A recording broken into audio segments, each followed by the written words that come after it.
So hot. So hot. And we are live. Will Thompson, Nate Rasmussen, we are back for day 2 of the MLB Draft. It's a little early for me at least, Will, but how are you doing this morning, man? A little tired, but I think the adrenaline the adrenaline from the draft will always kick in, and I'm ready to go for day two. As you know, Nate, and a lot of others know too. This is where the championship teams are made. They're made with your day two picks, and especially today being taking us through the rest of the draft. This being the first day or the first year, I should say, that the draft is going rounds 4 through 20. So teams are in for a long day. Picks are going to go quick, and we're gonna have a lot of great guests on today. Super excited to both talk about the picks that are happening today. Still a lot of good players left on the board, and of course all the chaos and absurdity that happened yesterday, which I don't even know how I would start to get into that. I feel like that's probably the first place we take this is Yeah. talking about day one and what kind of happened. But just to kind of let the viewers know, it sounds like it's going to be about 1 minute per pick for the first 7 or so rounds, and then we're going to go into kind of instant picking from all the teams. There will be some breaks, kind of like we got like a football halftime mixed in. I know one of the breaks is over an hour long, around an hour long. I don't remember which round that was in, but I saw that and Is I was super it? surprised. I'm pretty sure. I think it's so teams can make sure that they have their bonus pool money all figured out. Um, but there's 2 breaks throughout tonight's coverage or this morning's coverage. I think between round 6 and 7, and then another one later in the day. So we'll just keep an eye on that when the picks stop coming in on me and Will's kind of live update over here. But let's go over a little bit of day one, Will. Do you want to start out with Mhm. talking about favorite picks, and then we will go into favorite teams in a little bit?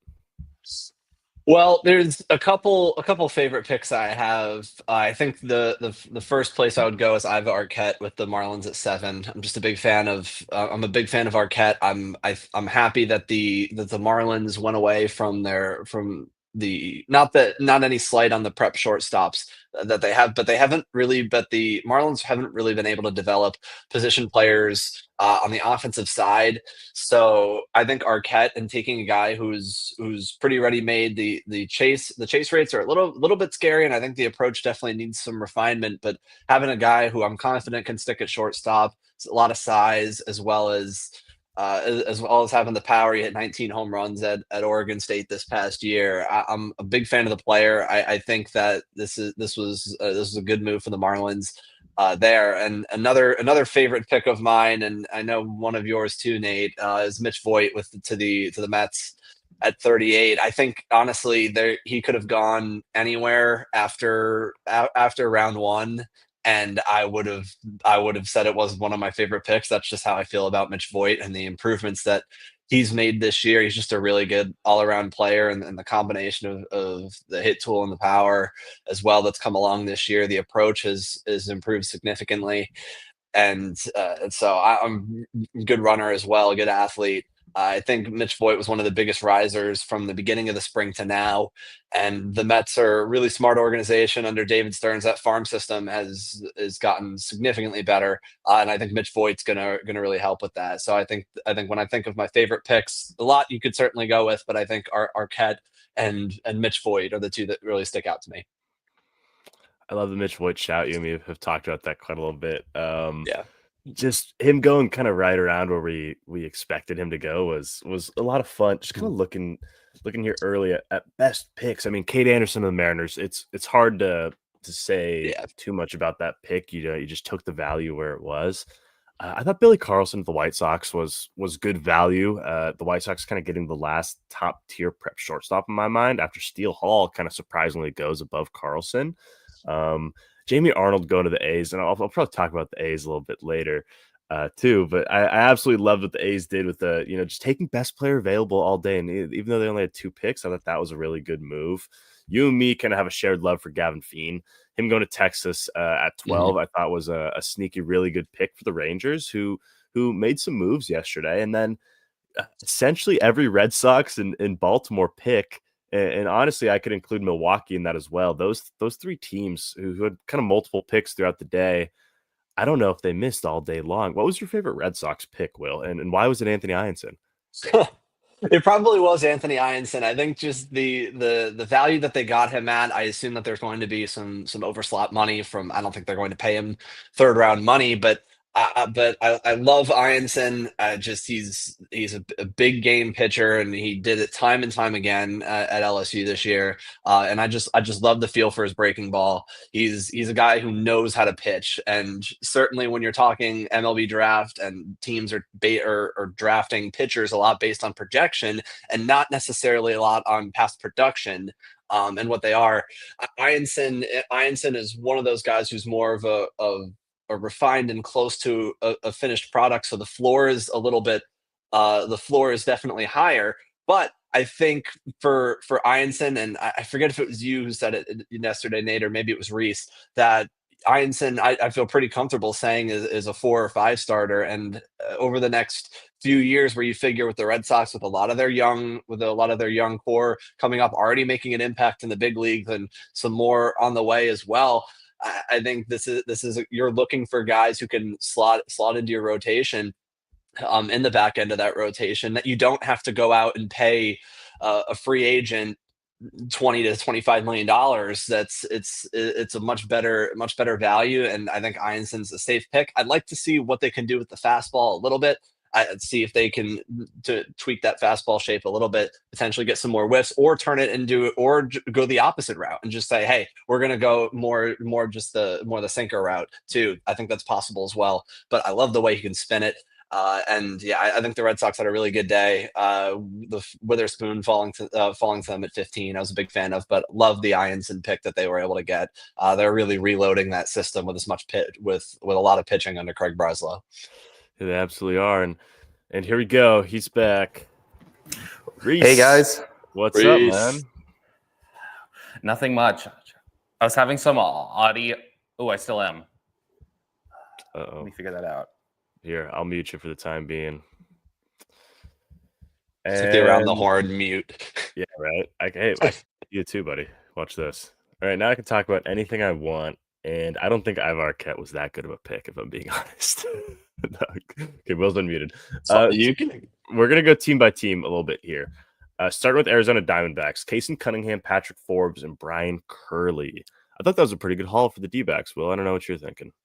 It was, and I'm a big fan of Patrick Forbes and that fastball, and Casey Cunningham is the exact type of player that Arizona has done really well with, the type of up the middle athletic prep, that has really good bat to ball skills. I think that the organizational fit there is really good with Cunningham, and the way, and just really high on Forbes. I think he can start. And the fastball really plays. So it was it was a good draft for Arizona, and I think the Cunningham fit I'm a big fan of. Absolutely, Reese. We'll check your audio here. How did you feel about Arizona's draft? I really like. Oh, I'm hearing myself. Oh, well, you sound good to yeah, us. Sounds good here. Yeah. Okay. Yeah, Cunningham, Forbes. I thought was a good little 1-2 punch early, and then Curley. I think they got him right around value in the third round. Moving on to the Athletics, Jamie Arnold, Devin Taylor. I mean, you can't say much about this draft. It's just purely drafting the best player available at both spots, in my opinion. Devin Taylor being available at 48 was, I think, a big surprise to both you and me, Will. I think that's a future big leaguer right there with the stick, and good for the A's, man. Really good for the A's. Just 2 picks and they made it happen. I thought that was a really good 1-2 punch right there. And over to Atlanta. I mean, Tate Southstein, Alex Lodice, and Cody Miller. I don't know if that draft moved me a whole lot. It feels like they're playing the money games a little bit, and that they might have a little bit left over. Yeah. Well, they're gonna have a lot of money heading into the first couple of rounds today, and it's not a team who started off with a bunch of money or whatnot. But I mean, they went kind of under, maybe slightly over, and then almost completely off the board with Cody Miller out of East Tennessee State. I don't know if you have any thoughts on those 3, though.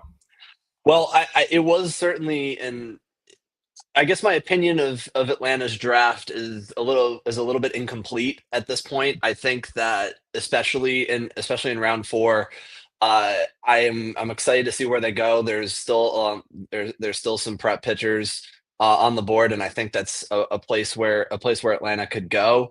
And we're used to seeing Atlanta draft a lot of pitchers, draft pitchers early, and it's not something that they did.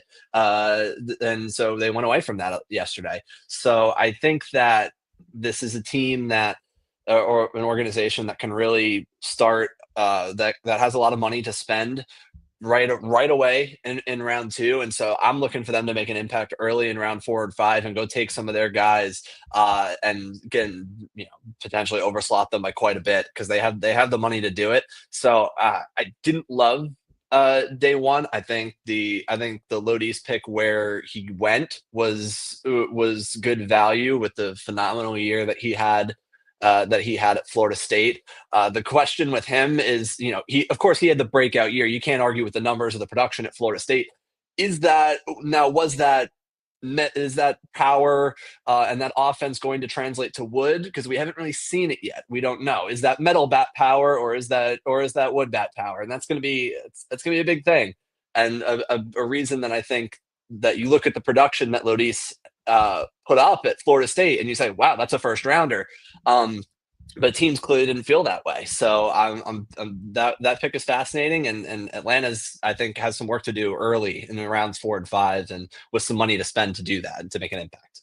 They might have the most work to do, if we're being honest here. But one team who put in all of their work yesterday, man, Baltimore Orioles. Ike Irish, Caden Bodine, Vahiva Aloy, Slater DeBrun, Joseph Zirwa, JT Quinn, RJ Austin. That was an absolutely loaded day with big names. And we talk about those first 4 picks.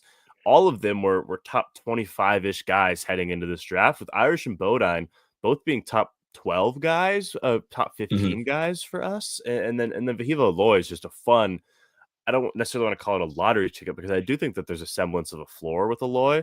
But like, if everything goes right, that's a really fun big leaguer, and he was your 3rd pick in this draft. What other team can say that Vahiva Aloy was their 3rd pick in the draft? Yeah. And then DeBrun is just the icing on top, in my opinion, and probably the guy you had to spend the most money on, maybe other than Ike Irish over there. But Slater DeBrun falling all the way to 37, I thought was great for Baltimore. What'd you think of their draft? They had a lot to work with, and if you would have told me going into the night, Nate, that Ike Irish and Caden Bodine were going to end up with the same organization, I would have called you crazy.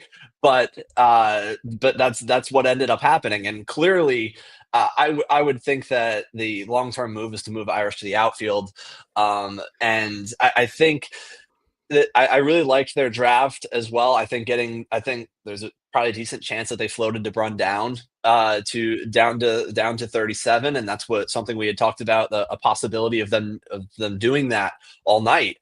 So they're probably maybe a decent chance that they did that with Irish too at 19. But I'm a big fan of Caden Bodine, and I think you're right on the money with Vahiva Aloy. Like, yes, is he a perfect prospect? No, he has some swing and miss, but I believe he can stick it short. And the raw tools are there, and it's a worthwhile chance to take if you can refine him a little bit, and you have a power hitting shortstop who can play big league defense at the position, and you take him 31 in the draft. That is well worth it. So the Orioles had a lot of money to spend, and I think they used it really well.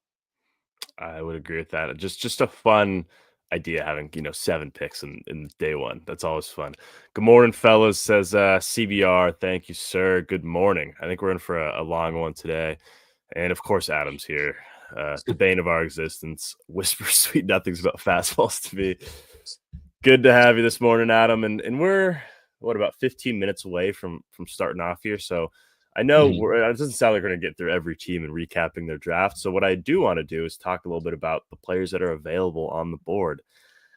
Is Mason Neville the best player available, Will? And what are your kind of thoughts on some of these prep pitchers who might not get drafted at all and might head to campus? Well, I am very surprised that I'm surprised that Neville's there. I guess teams didn't really buy the big time breakout that he had at school this year. So I think it's surprising to me that he's there, and I do think that I do think he's got to go early. I would think that he's got to go early. He was number 40 on our board. I mean, you look at some of the top pitchers that are still available. Jack Bauer is right near there. I mean, is someone going to pay up for that? If it is, it's going to be early. I think when we're looking at these prep pitchers, it's going to have to be early for them to keep them from school. For a guy like Jack Bauer, he's got the huge fastball, but he's a guy who I can understand why big league teams that, despite the stuff, were not thrilled about really ponying up and paying him a lot of money, because he didn't throw in any one stint at school in high school this year. He didn't go more than 2 innings. So if you're going to pay up for a prep pitcher, it's at least in the first 3 rounds of the draft, you got to have some semblance that he's going to be a starter. So I think that I think I would probably lean Bauer going to school, but I think he's the one that's interesting. Certainly, your Appenzellers are still there as well. Coy James is someone that I'm looking to potentially go earlier today if a team is going to pay up. But certainly some good prep players still on the board for teams that have money to spend. Yeah, a bunch of them, man. And Adam asks, which team is most likely to have a prep in the fourth? And we're looking at some of those teams who saved money, like the Angels. I would be surprised if they haven't saved themselves quite a bit of money, especially like Nate Snead, I think, is actually going to work as a starter. I kind of want to refine that point after last year. I think the Angels will give him a chance as a starter with that mix. But like some of these teams that saved money, like just kind of running through, it felt like almost every team might have saved a little bit of money yesterday based on the way deals are going. But like Washington definitely has some money left over to go high end prep in the fifth. Some teams like, I mean, I don't know actually. Who else saved some money? The Giants definitely saved some money yesterday. We could look for them to go prep in the fourth or early. Atlanta today. Definitely. Atlanta saved a lot of money. Yeah, I think those are probably kind of your main targets there. But we'll see prep guys kind of littered throughout the first hour or so of today before they probably cool off a little bit. Hopefully the Mariners snag Bauer. I think that's probably an unlikely one at this point. But Reese is back here. What's going on, Reese? How's the audio? Hey guys, I hope that it's okay. I'm not using my nice mic. I'm on my AirPods, so let's see how this goes. I'm not hearing myself, which is my big issue. I don't want to listen to myself, so yeah, I'm pumped to be back. Everything sounds good on my end, right? Yep, sounds good. Sounds good. And the Dodgers definitely do not have a whole lot of money to spend because they did have four picks yesterday without a huge signing bonus. I do want to highlight the Dodgers as one of my favorite drafts yesterday. The combination of the Arkansas fellas and Root and Davalon is a very exciting combo that most people didn't expect to both be available at 40 and 41. And then Cam Leiter's a solid pitching prospect, right? Good starting pitcher prospect. And then Landon Vodorik has some of the craziest high-end talent in the draft, and they saved some money on him for sure at pick 104. So I was super thrilled with the Dodgers draft yesterday. Josh says, I think the Mariners have plenty of money to splurge on a top prep player. Looking at their draft yesterday, I'm not so sure I agree with that. Let me pull it up really fast. Seattle, because Stevenson was probably slot or maybe Stevenson over a was touch. probably over a touch. Yeah. Kate Anderson was about 700 under. Nick Becker was over at where he was. I would bet on that. And then Hughes might have been slightly under. So I would say, if anything, the Mariners might have, at most $1 million to extra to work with today, which could land them a good prep player early today, but they would have to go, pretty over slot to get them. And I don't think that they've afforded themselves enough money to be able to do that, but we'll see, right? We don't know these prep player demands. Has Eli Pitts went? Not yet. No. Eli Pitts is a guy who we all kind of would expect to go to campus at this point. Started off with a lot of hype and has struggled a little bit throughout the last year or so. Reese, pitching this over to you, what were some of your favorite picks or teams of day one? Ooh, well, I could go with one of my least favorite. I do not really care for what the Guardians did. I was talking with someone within the team, and they're like, their new model must be crazy over in Cleveland. So I think honestly, some of my favorite draft classes, I really like the Cubs. Looking back on it, Ethan Conrad is actually a pretty solid pick there. They tend to really do really well with college bats. Have some has some Cape Cod League track record. Who else did I really like? I like the Dodgers as well, like you mentioned. If they can get Cam Leiter right, I think that's a really really dynamic pick. Ultimately, I think he's probably a reliever because of the injury risk that's shown up. But I think that that's a really high upside pick. Plus, like if they can get Corbin, no, sorry, if they can get what is his name? If they can get the Cincinnati outfielder to stop swinging and missing so much, I think that there's just so many tools. Yeah, Vidork. That's just so many tools there. It's pretty like, who was the Cincinnati outfielder from a couple years ago who had a really weird swing? Weimer? Yeah, he's like James Weimer-esque, like very tooled up guy if he can get the swing decisions in place. And I think we're talking about a really high end outcome. And the Dodgers have shown that they can kind of get guys to dial it back. I mean, who was the outfielder? James Outman a couple of years ago was pretty good for them. So I'm excited to see how they do. I like what Pittsburgh did. I think going with the two prepsters to start the draft and then, going with Murph and Carmichael, I think it's a really good and from what I'm understanding, they're going to get Seth Hernandez for a little bit under slot too, which is going to help save some money for them. And I think Murph Ray also for under slot. So I'm excited. I like all those drafts. Absolutely. It felt like there were more good drafts than bad drafts yesterday, which just shows kind of this is maybe a deeper draft than we initially thought, because as we were getting into the later picks of day one, there were still like a lot of really fun picks going on, in my eyes at least, like difference makers within a farm system. Will, looks like you got something to say though. Yeah, round two, I thought that there were a lot of difference makers taken in round two, and I think and a quick Dodgers point as well with those guys who are tooled up. Just think what they've done with Mike Sirota, since they've gotten him. I know he wasn't drafted by the Dodgers; he came over from Cincinnati, but I mean the Dodgers have done a phenomenal job with him. And Sirota was a guy who's really tooled up coming out of school, and he ultimately. He was really tooled up as well, but didn't have the greatest junior year at Northeastern, and the Dodgers really did a good job. But I think, I'm excited about the Dodgers draft and round two that there are a lot of interesting picks. Certainly, one that really pops to the top of my mind there is Michael Lombardi to Kansas City at 61. He was one of the data darling picks, and Lombardi is a guy who's former 2A now on the mound, and the stuff is really loud. And if you can touch up the command a little bit, there's not a ton of consistent strike throwing right now, but that fastball breaking ball combo, I mean, those are two definite plus pitches at the next level. So I'm excited to see what they can do with Lombardi. And there's a lot of difference makers in a pretty deep draft, even if it doesn't have a ton of studs at the top or your SP1s or guys in that category. I think there's a lot of good difference makers. Is there a guy like a Roman Anthony who gets paid a lot of money who gets taken in the third round, or late second round? So there's a lot of guys that I think have that type of potential, and I'm fascinated to find out once these guys get going. Yeah, Justin asks thoughts on Astros picks. Well, I'll start off with Xavier Nyans going over there. Guys, maybe the funniest thing I saw all day yesterday was Xavier Nyans, after getting drafted to the Astros, was talking to a reporter or something, and they're asking, what do you know about the Houston Astros? And Xavier Nyans, who is a Seattle Mariner kid, grew up, an hour from Seattle, big Mariner fan. We've talked to him about the Mariners plenty. Just goes, well, I know the Astros whip the Mariners every single year. So we have a pretty divided fan base in Twitter right now. Astros fans obviously praising the kid, Mariners fans obviously telling him he's going to suck. So that kind of made me chuckle last night that the Seattle kid gets drafted by the one team us in Seattle don't love in the Houston Astros. So I thought that was pretty funny. We're obviously big fans of Xavier Nyans, and I honestly think Houston is a really fun fit for him. He's another one of those guys, Will, that you're going to end up seeing who's got huge power, maybe some strikeout concerns, but man, it's going to be fun to watch.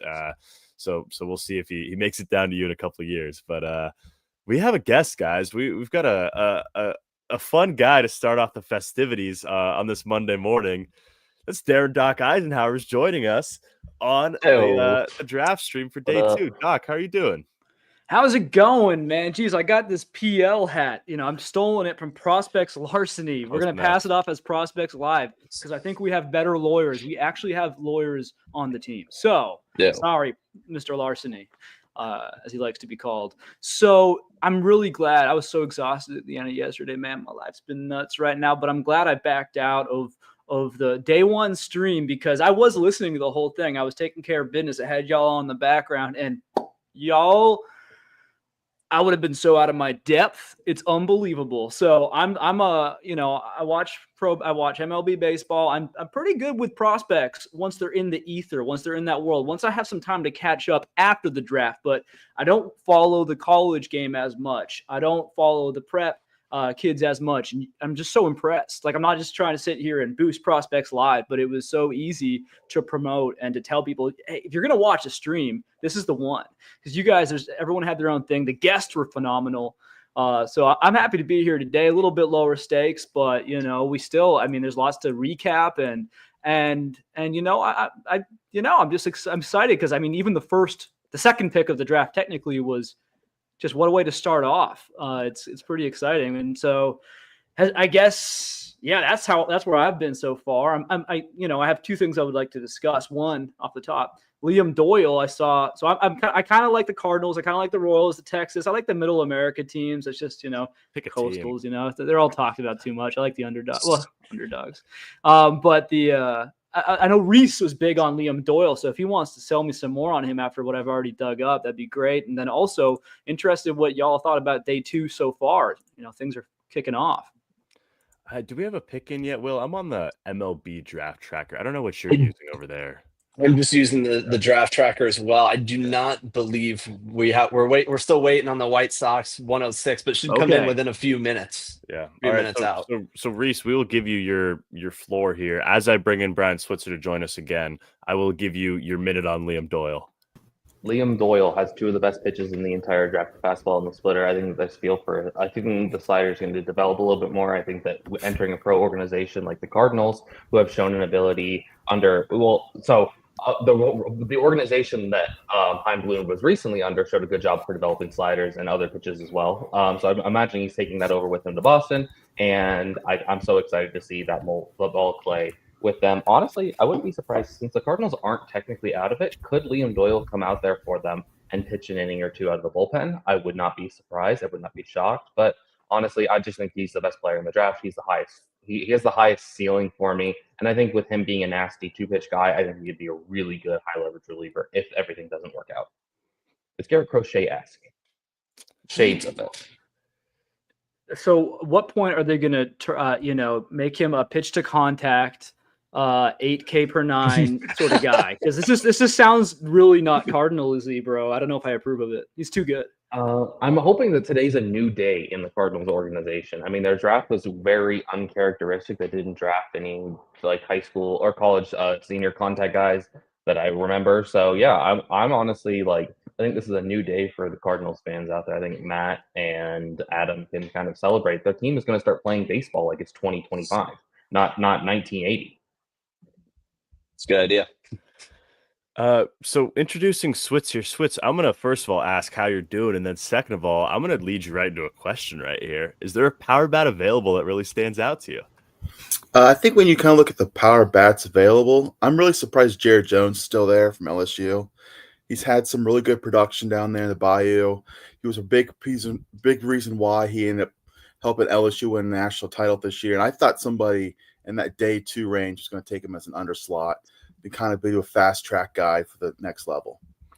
And Matt Fisher Light, maybe something like that. But we got Josh over here too. Josh, Miami really established their outfield yesterday. Yeah, I mean the Canarella Compton kind of back-to-back selections were 2 of the more interesting picks. I think we both kind of liked those guys as a collective. But Risa or Will, I'm going to throw that over to you. What were your kind of thoughts on the Miami outfield picks? Because you have said you really like their draft. Yeah, I do. I know Nate's not as big of a fan of it, but I am a big fan of what the Marlins did. I think that certainly Compton and Canarella could not be more different from each other in terms of how they play. But I'm a big fan of Compton and the way he can hit. He didn't have the greatest year at Arizona State, But I think this is a guy that has shown a consistent track record of hitting with a wood bat, and I think a very consistent track record with a wood bat and hitting for power. And of course, the exit velocities at the combine are great, but I'm going to put more stock into his wood bat track record than his last year at Arizona State. You're really betting on the bat because he's going to be probably just a left fielder, maybe gets shifted to first base at some point. But I think like Compton and Canarella is a high upside. The bat and him staying healthy is going to be the question, but he can really go get it in center field. He, of course, is responsible for one of the more insane catches in the Super Regional last year for Clemson that I'll never forget. So I'm a big fan of what they did. Canarella is certainly a guy that you hope can stay healthy with the way that he plays like a million miles an hour. But I think the Miami outfield, I'm a fan of what they did yesterday. I really am. Absolutely, Will. And we're going to have some more people kind of joining us throughout the day. This is going to be a little longer form than yesterday in terms of our guest times. We're going to have more people in here most likely. Trevor coming on a little bit later today. Same with Mitch. You guys are going to see some familiar faces from Prospects Live. But Doc, I want to start off kind of trying to talk prospects with you here. Was there a favorite pick that you had yesterday? Just looking at the board at a glance here.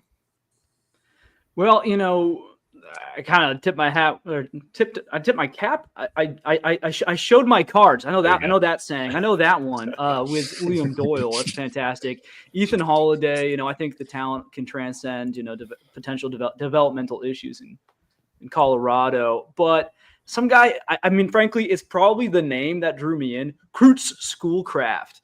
I just love the potential of a 6'8". Was he 18? He's a teenager, and going to San Diego. He's a two-way guy, but sounds like he's going to be a pitcher.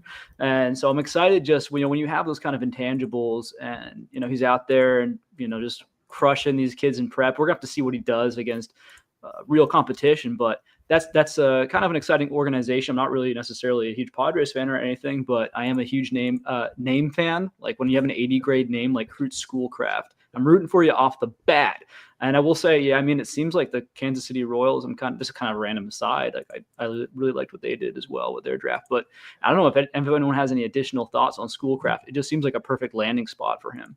It was the most obvious landing spot that we almost, it feels like, neglected. But I love your Kansas City shout as well. Will, I know you're a Schoolcraft guy a little bit. We kind of talked about that yesterday. Switz, were you kind of a fan of that pick by the Padres there at the end of the first round?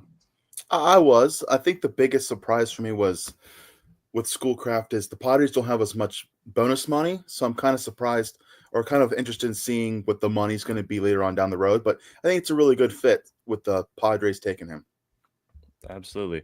And guys, we are going to be joined here by a super special guest to kind of kick off our coverage. But the first pick of day 2 was just announced, so I'm going to talk about that really fast. And it's Landon Hodge, the prepster, going to the White Sox at 106. So day 2 has officially started, and I would love to welcome our next guest right here. And that is Mr. Kevin Griffin joining us, the father of Conor Griffin. You've been on the Dynasty Dingers podcast with Doc. You've kind of been around, and we're all big fans of you over here. How are you doing this morning, Kevin? I'm doing good, guys. Thanks for having me on. This is a special day. Yesterday, especially looking back on last year, it was just hard to believe that a year has already passed since Conor got drafted. Can we talk a little bit about what that experience was like for you guys last year? He was going to go high, but man, just the culmination of so much hard work from your family and from Conor. How was that day kind of in retrospect, looking at it a year after? Nothing like we were told that it would be. We were told we would kind of know what to expect going into that day, and it was a wild day. We had 6 phone calls with different teams before Conor was picked at number 9. So it was a whirlwind of emotions, but a day that we'll never forget for sure. Absolutely. And Doc, I'm going to kind of throw the hosting duties over to you here as I look at the draft tracker, because you and Mr. Griffin have developed this fun little relationship. So maybe you can update us on what's up with Kevin. We just had a little phone call, in the green room before this. We were just kind of going over some of yesterday's events, and I know that Mr. Griffin here was actually at the Parker's house, JoJo and Jacob, and so he's got some inside scoops there. But we spoke a little bit about the surprise to the rest of us on how the first round shook out, and Kevin here had some interesting insight. You want to take it from there?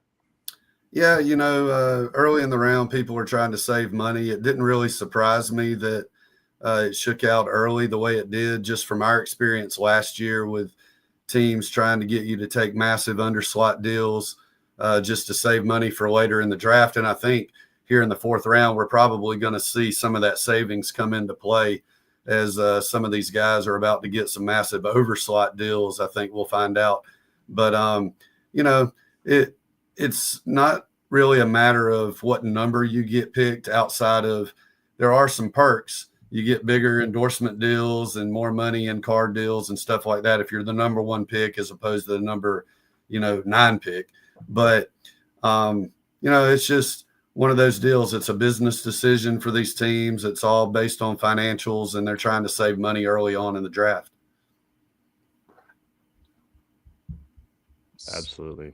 Will, do you want to update us on some of these picks really fast? Yeah. Do that update, and I was going to follow up, but I missed my mic mute button, and so I made this awkward situation happen right now. The awkward pause. Let's do some pick. We're going to be playing catch up with the picks all day, so I figure we'll just do a quick catch up here.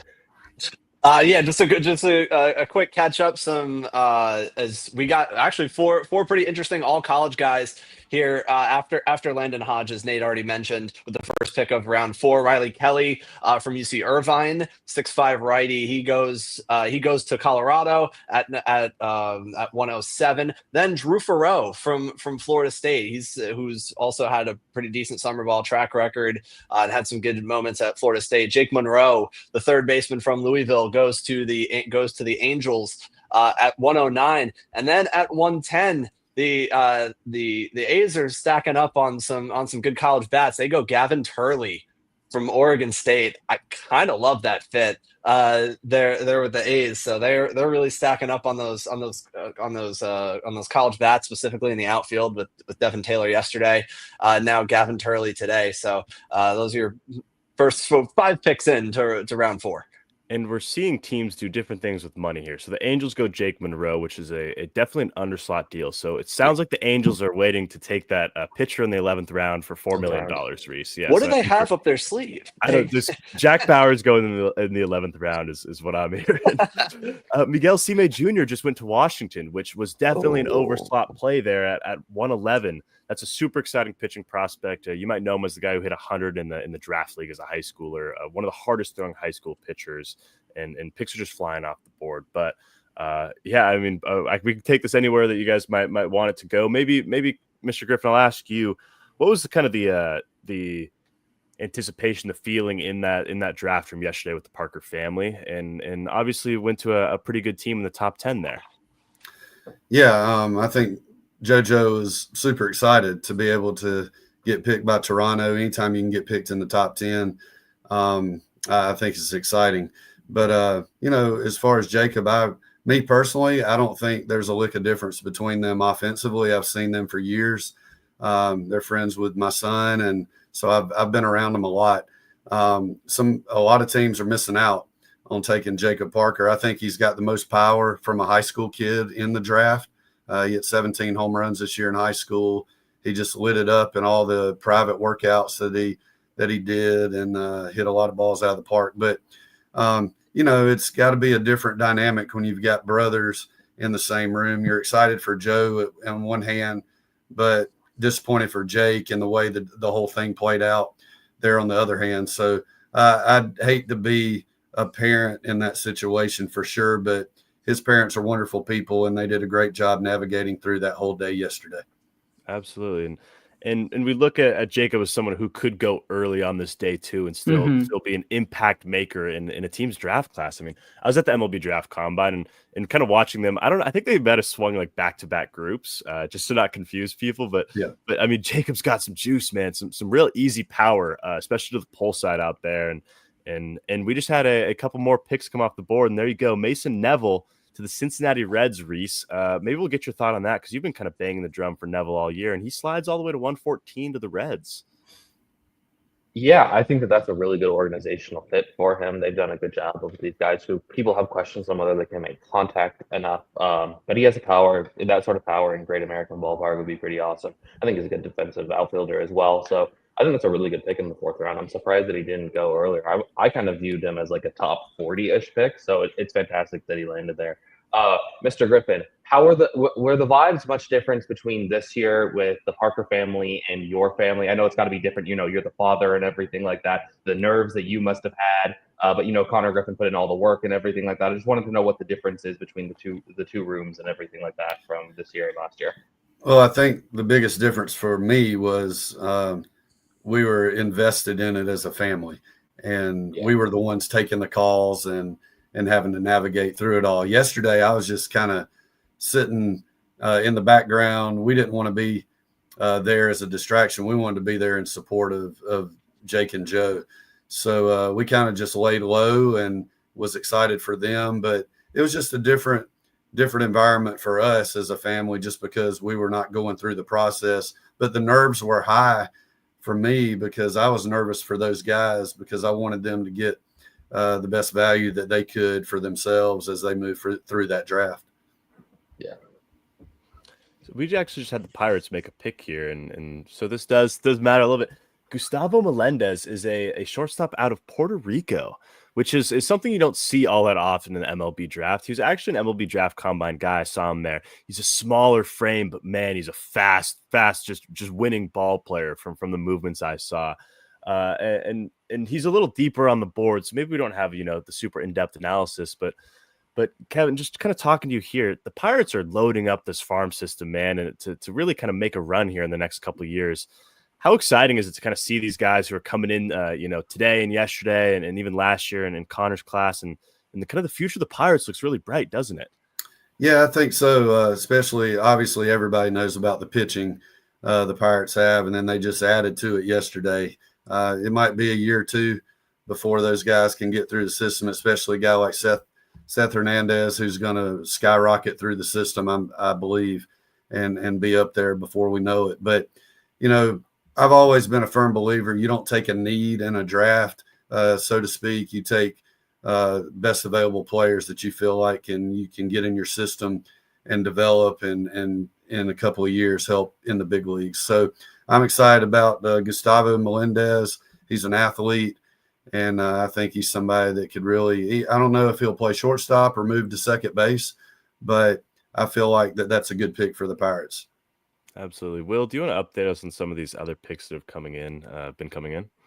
Yeah, sure. So after Melendez, we have I think Mason McConaughey. Is that how you say it? I guess McConaughey from Nebraska, big 6'3" righty from there, and then Lorenzo Miola from Stetson, and a couple more picks just came in as I was talking. Tampa goes, I think, is going to be a little bit of an underslot with Dominic Fritton, left-handed pitcher from North Carolina State. And the Red Sox at 118, they take a guy who's very interesting, and that is Mason White from the University of Arizona. He's a guy that there's a lot of swing and miss, and kind of he's a little bit undersized, but he's got a lot of power packed into that frame. He can really lift the ball. Was announced as a shortstop. I think he's more of a second baseman. When I saw him, I got to watch Arizona a little bit this year. But Mason White is interesting. There's going to be some swing and miss, but there's a lot of power, and the Red Sox have done well with power hitting prospects, and so excited for that. And Mr. Griffin, I do have a couple questions for you as well. Number one, it was great to see Conor in the Futures game. Of course, got hit by the pitch and got hit by the pitch. How is he doing? First of all, how is he doing since that? Yeah, he's great. No pain. There's no problem at all. He's doing everything as normal right now. It went numb a little bit after he got hit, as it probably would for anybody getting hit with a 97-mile-an-hour fastball to the hand. But within 5 minutes, all was good. he probably could have stayed in the game and continued. But I think they had plans to pull him out after that at bat anyway, just get more guys in the game. So, everything's great with him, and he's ready to get back to work on Friday. Awesome. That's great to hear, because and certainly figured it was a precaution more when they took him out of the game. So that's really good news to hear. Yeah, they did X-rays at the stadium, and all X-rays came back normal. Awesome. Great. That's great to hear. And so, something kind of interesting, because while Conor was at the Futures game, his team, the Greensboro Grasshoppers, they threw their second. I don't know how much if you guys have heard about this. They have thrown 2 combined perfect games, not no hitters, perfect games in the last I believe 8 games. 2 perfect games in the last 8 games. So number one, did Conor mention anything to you, Mr. Griffin, about how cool it was to be part of a perfect game before? Has he ever been a part of one? And was there any disappointment that he wasn't there for the second one? Yeah, he's never been a part of one before. That first one 8 days ago in Greensboro. They've got a really good pitching staff, great defensive team. It's an exciting group. But to be a part of something like that, he was pumped. And, I saw him jumping around like a little kid after the game. You can tell the excitement. And that's great that those guys can keep it a kid's game. And even though they're professionals and it's a business, they still have to find a way to keep it a kid's game. And I think that'll be important for him moving forward. He was maybe a little disappointed he wasn't there yesterday, but he was excited to be able to be at home and spend time with family and be at the draft party and support his friends, Jake and Joe. Of course. So Cade Crossland just went off the board to the Cardinals, and since I know we do have kind of a Cardinals contingent within Prospects Live, I just want to talk about him a little bit. One of the better changeups in the class. I got to catch up with him at the draft combine. Check out that full interview on YouTube. But Cade Crossland, really good starting pitcher, lefty from Oklahoma, and you probably got him for a little bit of a savings there in the 4th round. So just want to highlight that pick. And it looks like Caleb Wing, the prep pitcher, went to the Chicago Cubs, and Mason Peters from DBU, a pitcher, just went to the Mariners. So trying to catch you guys up there. Doc, how are you doing over there, man? Good, man. I can't believe I let Kevin Griffin out of my grasp on Dynasty Dingers and donated his time to y'all, man. You guys who actually know about the draft class more than me. I can't believe it, because I've never talked so little in my life. And come on now. So I did want – no, this is fantastic. I did want to of course, as soon as I get on here, my little daughter wants to show up. Hey, it's a guest spot for my silly daughter. Here we go. What do you think? Is Conor Griffin the number 1 prospect in baseball right now? Yes. Okay. Yeah, there we go. Good answer. I actually was going to, of course, it's not 100% consensus yet, Mr. Griffin, but has Conor thought about this at all lately? Because we talked about, I don't know what it was now, a month ago, and Conor was just doing so well, but that was before the promotion. And he's just done even better. And frankly, I don't think the conversation was where it is even now a month ago with Conor Griffin's rising stock. How much does he think about this? Is it just one game at a time? And yeah, how's it for you being seeing your son in this position? It must be kind of surreal. Yeah, you're right. It is. And, on one hand, there's a lot of pressure that comes with that number. And I think Conor, he gets excited by it. He sees it. He don't go out digging for it. I don't think that's something that he sets a goal to be the number 1 overall prospect, but he just goes out every day and works hard and lets other people make those decisions. And, one organization, one publication may think one way about him and another might think something different. But at the end of the day, he's got to keep grinding. He's got to keep playing and just continue to work his way up and hope that his path is quick to get to the big leagues. And that's his ultimate goal.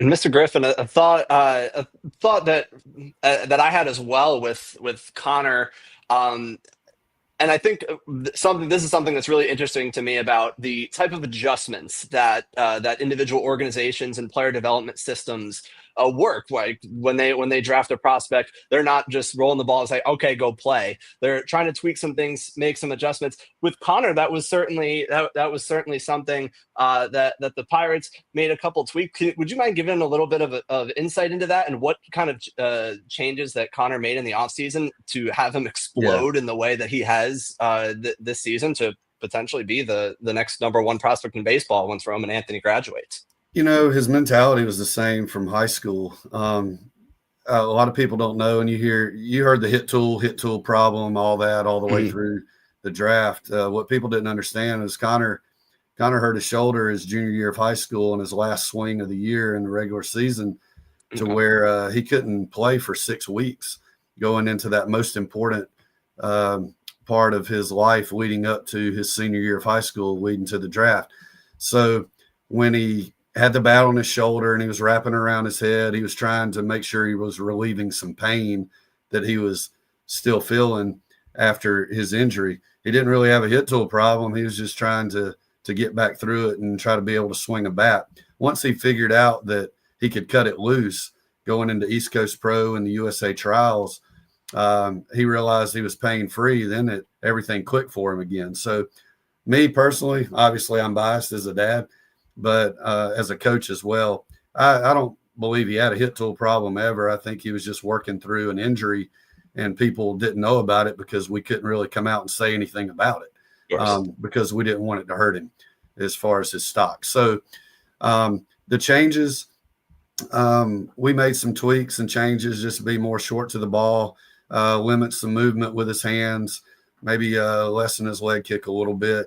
And I'll give the Pirates credit. They have listened to Conor through this process. They've let him continue to do what he did leading up to him going to the complex. And they've really just kind of left him alone. And they've tweaked some things here and there, but they've been really good listeners to what Conor feels. And I think that's key to good development, is to do what the player feels good doing and not necessarily what they want to put their stamp on. Absolutely. How has Conor been enjoying bouncing between shortstop and center field? I'm just wondering, what the mental side of that for him is, because, ultimately, I mean, he doesn't look like your typical shortstop, right? He looks like a tight end out there playing shortstop. So it's an unconventional look, but he's making all the plays and everything that you want. He just doesn't, what did the scouts say? He doesn't look the part, but that's just because he's just a big and massive physically opposing guy. I'm just wondering what the mental side for him of bouncing between shortstop and center field, and if the Pirates have a plan, if you can divulge that. Are they letting him play 4 or 5 times at shortstop a week and then 1 time in center field? I'm so sorry to cut you off, sir. Yeah, he loves playing shortstop. He didn't ever do it in travel ball or in the showcase circuit. He only did it at the high school level because they needed him to play shortstop. It's worked out for him because he's developed into a really good shortstop, I believe, and the Pirates have a plan for him to stick at shortstop. They want him to be their shortstop of the future, and they're playing him in center field here and there. I think he's played 7 games this whole season in center field. All the other games have been at shortstop. He's adapted well. He's learning the position, and they've done a really good job working with him at the position. I think he's made 4 errors and close to 200 chances. So I think he's adjusted pretty well to that position in spite of his length and his size. But he really loves it. I don't think it matters to him whether he's at shortstop or in center field. He just wants to be in the spot that'll help the Pirates ultimately win a championship. Yeah, because he's been pitching. I mean, he's been hitting. Sorry, there's a pitcher that just got drafted. He's been playing really well in center field. He had made those highlight plays in spring training. So I was just wondering what it was like for him. But I think that's a really good bit of insight there on what is potentially the number 1 prospect in baseball when Roman Anthony graduates. Yeah, he loves center field. He loves going and getting it and using his speed. But the adjustments he's made at shortstop, I think he's really grown to love it. So I think whether he's there in center field, I believe the Pirates are in pretty good hands with whichever route they decide for his future down the line. But like I said, we've been told that they want him to be the shortstop of the future for them. So that's where they're kind of stacking everything up for him right now. And that's perfect because, more important than anything I can possibly think of is my favorite 30-team fantasy league I don't have a shortstop of the future, sir. I have Max Clark in center. I don't need him in center. I got Connor ready to come up in shortstop. And I know what everyone listening to the stream right now is they're hoping on the same thing. So we appreciate that news. In all seriousness, I think we do have a few draft picks, folks. I was just going to say some really exciting ones have just come in. Starting off all the way at Arizona at 123, Dean Livingston. And then just to kind of highlight the main picks here, Briggs McKenzie did get drafted. That was someone who we were wondering if he was going to make it to campus or not. And Briggs McKenzie goes to the Atlanta Braves, for a team that we highlighted earlier as a team who saved a lot of money on day one. So Briggs McKenzie is going to the Braves. And a really fun one just happened. Michael Salina to the San Diego Padres. Just to remind you guys, Michael Salina is the guy who threw 102 miles per hour at St. Bonaventure. I caught up with him at the draft combine. He's, we're still recovering from Tommy John surgery and probably won't even pitch next year. That's a really fun flyer pick for the San Diego Padres, who just got some velocity in the bullpen. And as I say that, Sean Youngerman, one of our favorites at Prospects Live, we've interviewed him multiple times. A really, really good guy who I've talked to a bunch, goes to the Phillies. At pick 131, Youngerman can be a bullpen guy. He can be a starter. Some of the best stuff, pure stuff in the class after transferring from the NAIA level. So really excited for some of our guys coming off the board right now. Some of the Prospects Live interviewees, I might say. Will, do you got anything on those picks? Yeah, so there's one that I really wanted to touch on, and that's a Milwaukee pick, Joshua Flores, who's a high school righty from Indiana. He's a guy that might be a little bit of an underslot, but he's a guy that I've heard a lot about because he's a little bit undersized, but he's very physical, very strong. He's up to 97, and the curveball is supposed to be, and the curveball is literally supposed to be like a 60 or 70 pitch. Like, it is that good. It's a power curve from 84 to 86. Talked to some scouts about that really loved Flores and thought that he was potentially going to go higher than a lot of rankings had him. And now some think that he might have one of the best breaking balls of any of the prep pitchers in the class. So now strikes are a bit of a work in progress, but so that is something the Brewers are going to refine, and certainly that's something that they've done a great job of. But I cannot wait to see what Joshua Flores does in this Brewers pitching development system, because this is a guy with big time stuff, a very physical frame as well, even though he's a bit undersized. But the stuff is loud if he can wrangle in, if the Brewers can help him control with his control and his command a little bit. This is one of my more fun picks of day two I was looking out for. Absolutely. And Mr. Griffin, kind of asking you a last question for me here, and then I'll kind of turn it over to Doc. Are there any other players in this class who you kind of have a personal experience with that haven't been picked yet that we should keep an eye out on? Yeah, we talked about Jacob Parker already and what I think about him. Coy James, I think he's a really good player. I think he's going to go here at some point in either the 4th or 5th round. But he's just really athletic. I know a year and a half ago he was projected as one of the top 2 or 3 high school players in that class. Played with Team USA 2 separate times. He went to Taiwan with the 18U team 2 years ago when Connor went. He played second base for them, but I know he's a really good shortstop. So Coy James is a name that I think that we'll see, and I think teams can get excited about him. He may be a guy that could potentially sign one of those overslot deals. Absolutely. I think we all kind of have him highlighted to, and I think most of us are surprised he hasn't been picked yet. But Doc, I'll kind of turn things over to you here. Yes, I got it. Wasn't that long of an unmute. I actually wanted to piggyback off that. And I mean, so we'll talk, Jacob Parker. I mean, we're getting to a point where it's unfortunate, but it might actually circle back to maybe the Jays maybe getting a great value and getting the Twins together, which would be phenomenal if he makes it into the 5th round. But if you have any insight on that, let me know. But secondly, maybe some thoughts on the Mississippi kids or other prospects that have been drafted that you and or Connor have a relationship with. I'm reading off a few names here. It's JB Middleton's from Mississippi, Jake Cook, Mason Morris, not to be confused with Matt Morris, our amazing Dynasty Dingers co-host. And there was another fellow here, and I missed his name, but I'm gonna turn it over to you. And what jumps out in terms of all that? Yeah, J.B. Middleton was one of the better pitchers in all of college baseball this year. I mean, he was the horse for Southern Miss, and they've always had a really good program. The name you did not mention that I think is going to be a guy that's going to shoot through the system is Landon Harmon. He's from East Union High School in Mississippi.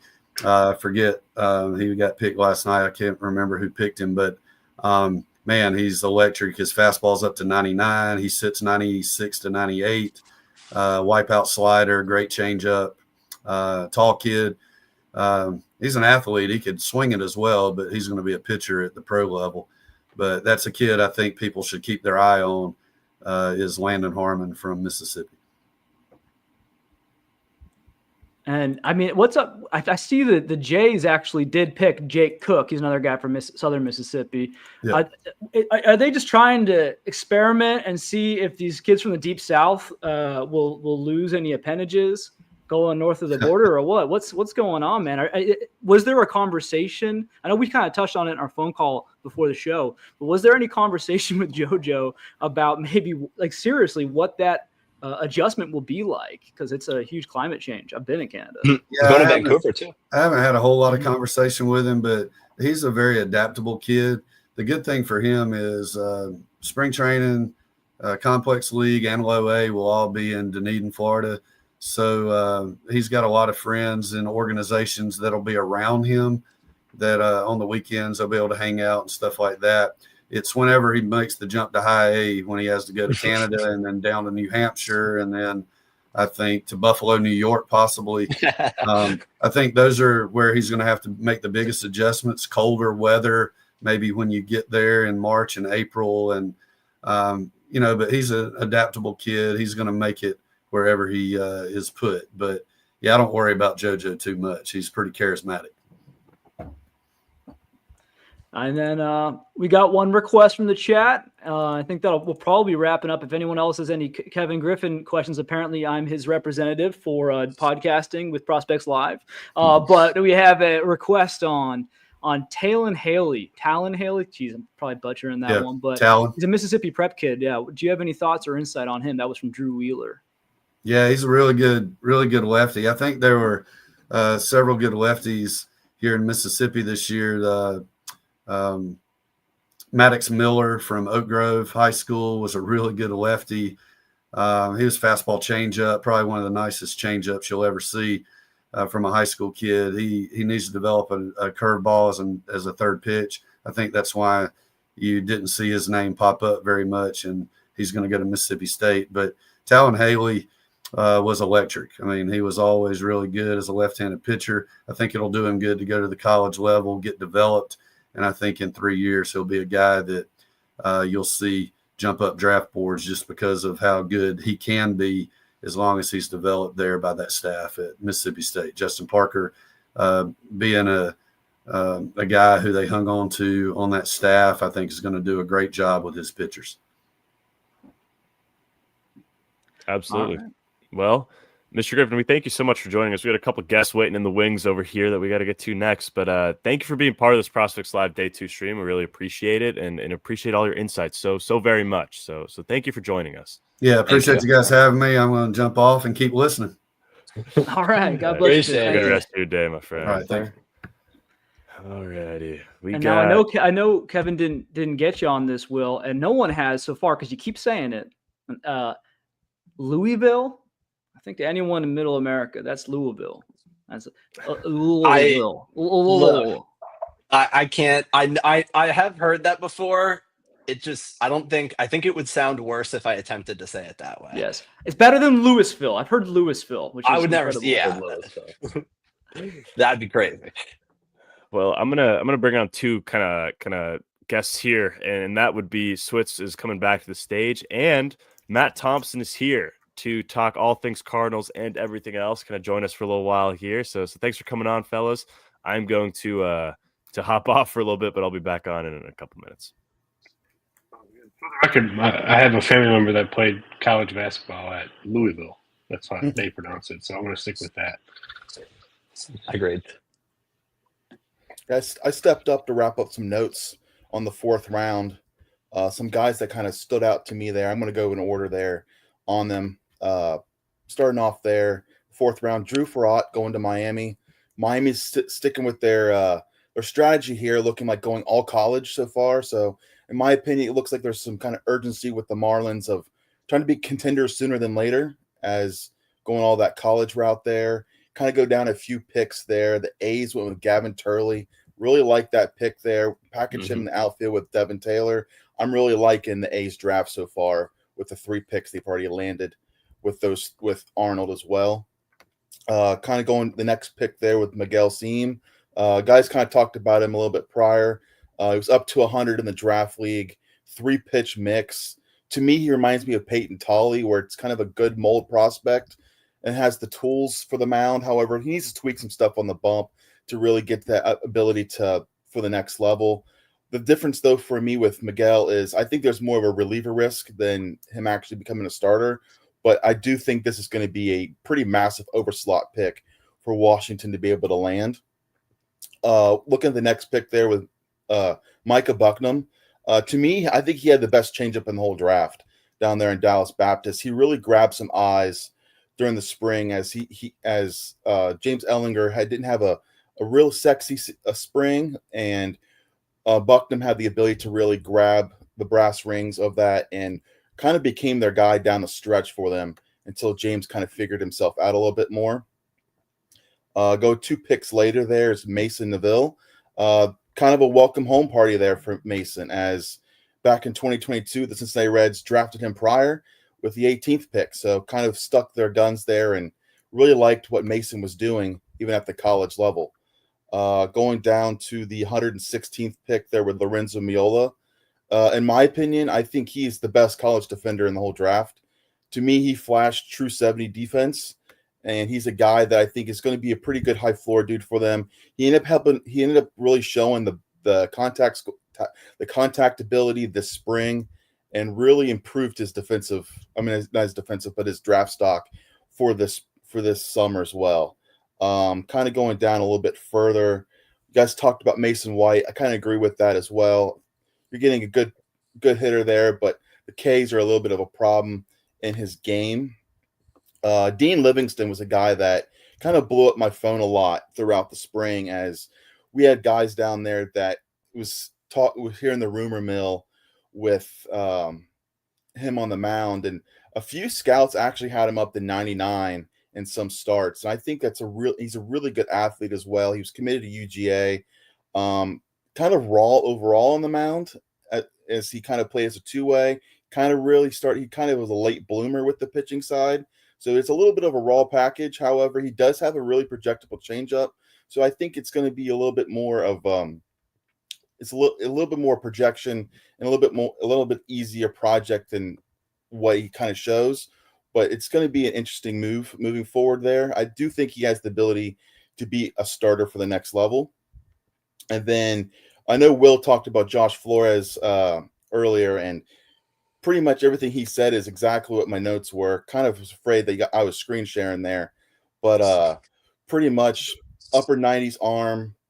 The command needs work. Really good curveball. I think he was up to 2,800 in the showcase circuit in this winter with the curveball. This is the second year in a row the Brew Crew has gone into the Hoosier State and got a really good spin guy at the high school level. So the Brewers are really showing they have a real trust in that area guy for the arms, as last year they took Cam Sullivan in the later day 2 phase. Yeah, I mean, I think the Flores pick really excites me, in particular with the fit with Milwaukee itself, and yeah, the curveball's certainly crazy. If he can work in and throw some and refine this command and control, I think that could help. But so we have Matt Thompson on. Matt, Liam Doyle, number 5. What are our thoughts? I'm pretty excited about it. I mean, I don't think it's what I expected to be within the normal possibilities. So credit to the Angels for kind of going off the board at 2 and kind of shuffling everything up a little bit. And I think the Willits thing was maybe perhaps unexpected at 1, even though maybe I think it's the right choice. So I'm not knocking the Nationals, but I think it was a nice surprise. I wonder if that has something to do with the front office shuffle they had this week. You know what I mean? Trying to decide on who to lock down number one. But Doyle is fantastic. I mean, if you told me, I think the Cardinals draft so far has been pretty strong. If you told me two of the biggest, you don't necessarily draft for need in the MLB draft, but definitely archetypes of players are helpful. And I think two things that they really needed coming into this draft were that they didn't really have throughout the system were fastball velocity and athleticism. And I think with Ryan Mitchell, the second round pick, and then certainly add some of the athleticism in the bat to ball. And then obviously Liam Doyle has a chance to be, the best arm in the draft, highest upside starter in the draft. I don't think that's obnoxious to say from the college side of things. Potentially could move very quickly. The Cardinals have been pretty aggressive with Bazana. He's already in AAA in his first pro year. I don't expect Doyle to pitch anymore this year. I don't think they've come out and said it yet, but I wouldn't count on it. But I mean, we could be looking at somebody that could, this time next year be banging on the big league door, especially if they, which I hope they don't, especially if they go the bullpen route with him, which I don't think, you're drafting him or the other Tennessee arm, Franklin, that high to use him out of the bullpen. I think they're both starting. I mean, so yeah, I'm pretty excited. I think they've done really well addressing what they need and what they lack. And do you want? I guess from a Cardinals fan perspective, you hear so much about the Cardinals are still in contention for that wild card spot. Is that something you're rooting for them to do as far as kind of speed Doyle along to help originally and try and go that crochet route, or are you trying to go, or do you prefer more the cautious approach and let him develop it as a starter in the more traditional sense? And with him, I wouldn't want him to throw a pitch this year. I think he has worked pretty hard at Tennessee. Give him the rest of the year off. I think you're going to see that. I think Kate Anderson's doing the same thing. I know they've been announced with Seattle that he's not pitching the rest of this year. I would assume the Cardinals do a similar thing with Doyle. Get him ready to potentially use, this time next year, bang on the big league door if everything's ready. He should fly through the minor leagues. It's just a matter of refining a third pitch. Hopefully the splitter can take a step forward. Maybe he get more out of the slider. But, I mean, there's a bullpen risk, obviously, with a guy like this. But I'm very happy with what they did there. I think that it makes a lot of sense for them and what they need. And, they don't really have – Sonny Gray can be a free agent after next season. Putting expectations on the kid that I shouldn't be putting on already. But Doyle is the easy guy to slide right in. They're not a team that's going to spend a lot of money on the pitching side. Never really have been. It's a no-brainer pick for them, and I'm glad they don't need my approval, but they have it, so it's good.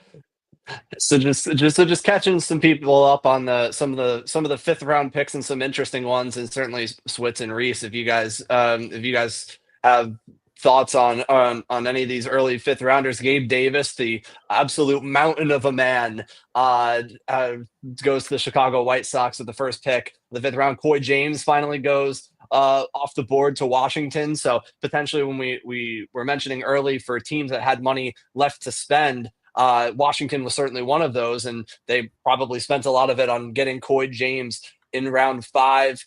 Christian Fouch goes to the Red Sox from Arkansas. This is a reliever.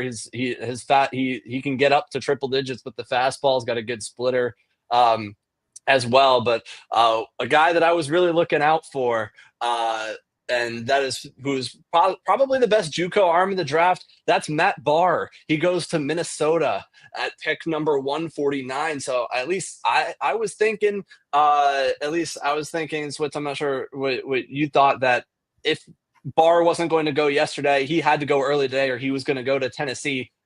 I would assume that the Twins are going to sign him, but Barr is definitely one of the more probably one of the better JUCO arms in this draft, probably the best. Yeah, absolutely. I think I had him at number 1, and I really thought he was going to go to Knoxville after yesterday, seeing him not go off the board. So really seeing him go here, looks like he's probably going to head to the pro level. Hey, guys. I heard Matt Barr, so I came back. Yeah. I figured you were coming back. And James Quinn Irons, another one that you really like, also got picked by the Rays there, too. So this is everything in the fifth round's coming up, Nate. I'm actually really enjoying this. Zane Taylor from Wilmington is a polished starter with a really fun 4-pitch mix, and he can kind of run it up there. One of the big combine guys. Tim Piastantine from up north is staying up north with the Blue Jays. I don't know if you guys mentioned that one, but big power prep bat from the Canadian prep ranks. Adonis Guzman, a really good player from Arizona, kind of the leader of that team. A lot of fun players here, and then Eli Pitts got drafted, which I wasn't really expecting. Yeah, I think not to show my Cincinnati Reds bias there, but I think Eli Pitts is a very low-key pick there in the 5th round. He's got a lot of tools, really good speed, unreal bat speed as well in the box. I think that's a really good signing for them, as the Reds have shown they've had a really good feel for that Georgia area in recent years. I'm kidding when I say this, but I'm always a little skeptical when there's a Georgia prep kid that's not drafted by the Braves. So, but no, that's a hotbed if there ever was one. Corbin Dickerson goes to the Mariners right now, which I absolutely love for my M's. Good little pick. I think he slid a little bit further than people might have expected, but he hasn't played a whole lot of college baseball, so you're getting a lot of clay to mold with that guy there, Dickerson. Caught up with him at the combine. Yeah, really nice guy, really good mentality. He wants this badly, so glad to see him get a shot here in the 5th round. Yeah, Dickerson's fun. I like Dickerson a lot because he's that speed power combination, and he can stick in center. He's a guy who didn't play, who transferred from Louisville, didn't really get a shot at Louisville to play, and he went to IU and had a big breakout spring. So definitely power over hit.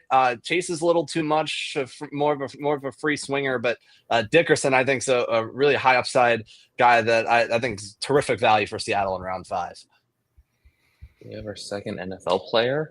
Jonathan Taylor's asking why is Bauer still available. I honestly, it's got to be signing bonus demands at this point, right? Like, I just think that no team is willing to meet. I'm sorry, Jonathan Taylor. Thank you for being a fantasy mainstay for me. But yeah, I think that we're talking about the signing bonuses. I don't think he went to Mississippi State for no reason. I think the that's why I think he's still on the board. And then the picks just keep on coming. Even faster than we might have thought today. So make sure to drop some comments and we can answer Nathan those Hall. questions. Nathan Hall. I love Diamondbacks. Nathan Hall. What do you got on Nathan Hall, Will? Oh man, another Katuitt guy. So Nathan Hall is such a fascinating story because he's a guy that in 2 years at Clemson rarely played at Clemson. He came to Katuitt in the summer.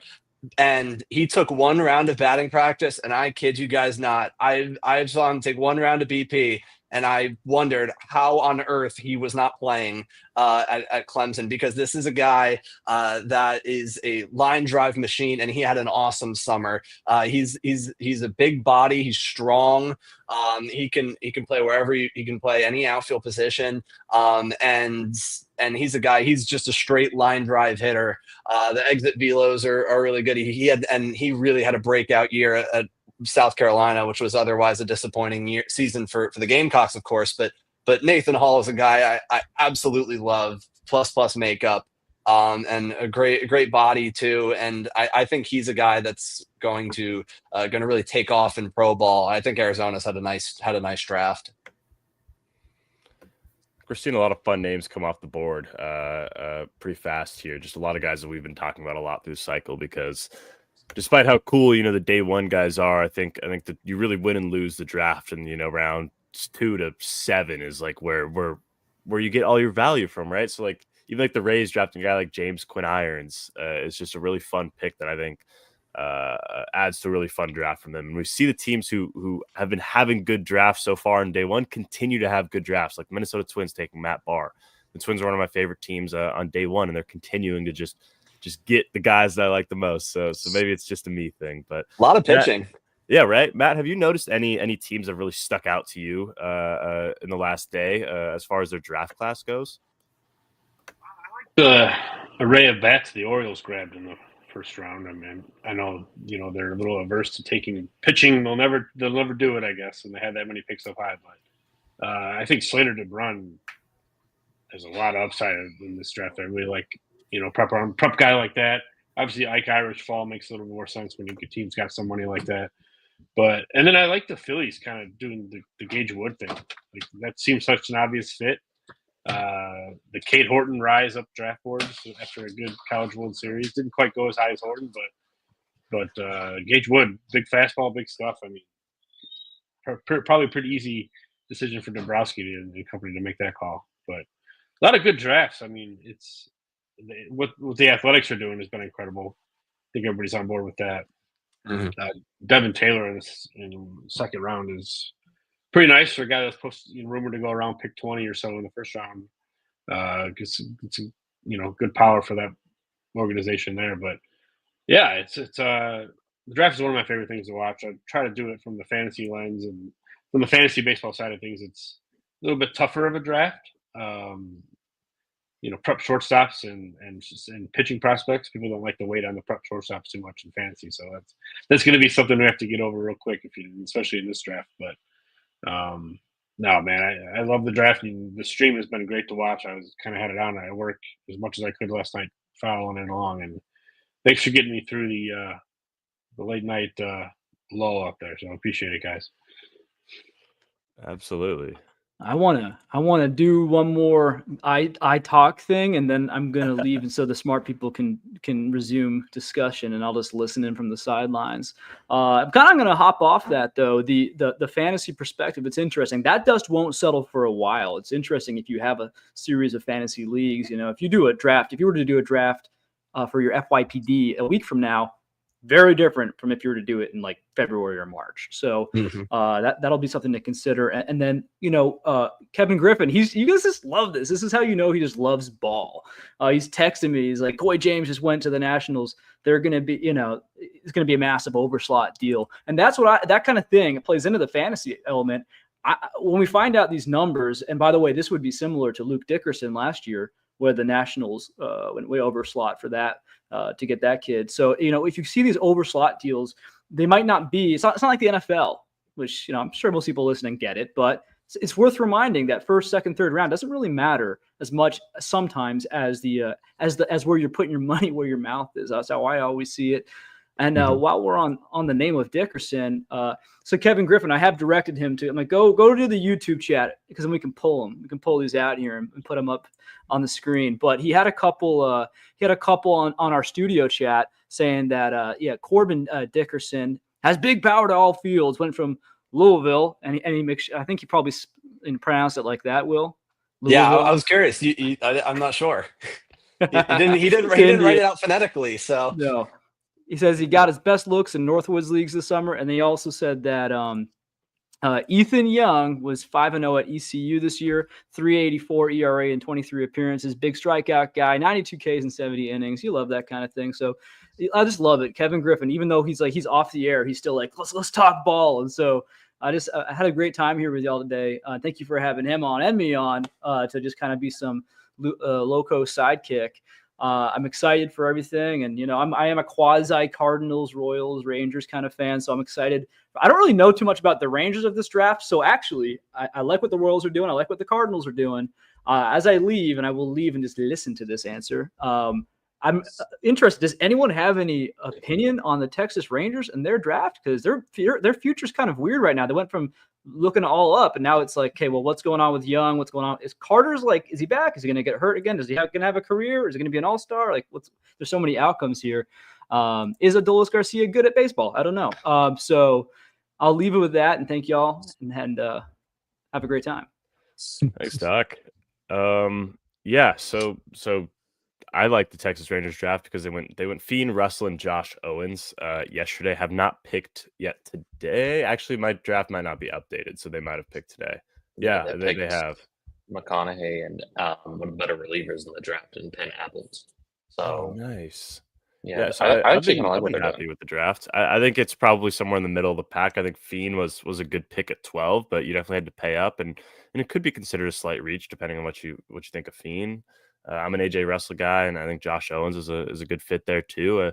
I think it's just they're picking guys right around their value, and I think it's working out for them. I don't know if anyone else has Rangers draft thoughts though. Owens is definitely a worthwhile grab at this late, especially if you can sign him. Which obviously I think you're having that conversation before you take him. So I like their draft. I think they've been fine. Yeah. They do a good job of developing pitching. So AJ Russell's in a good They do. spot. McConaughey's in a good spot. Abbott can be a quick to the majors relief type. I mean, it was some of the best stuff at TCU. I mean, we're talking about a guy who's like 91 to 94, touches 96, but it's a weird movement and everything. I'm super excited to see him. Obviously, he's on the left side, so I'm excited to see what they do with their coming picks, because I think this is an organization that, like Doc was mentioning, is kind of in a weird spot. They're kind of like in this weird. They spent a lot of money on their middle infield and Marcus Semien and Corey Seager. Wyatt Langford has been injured, not injury prone, but he's been injured quite a bit.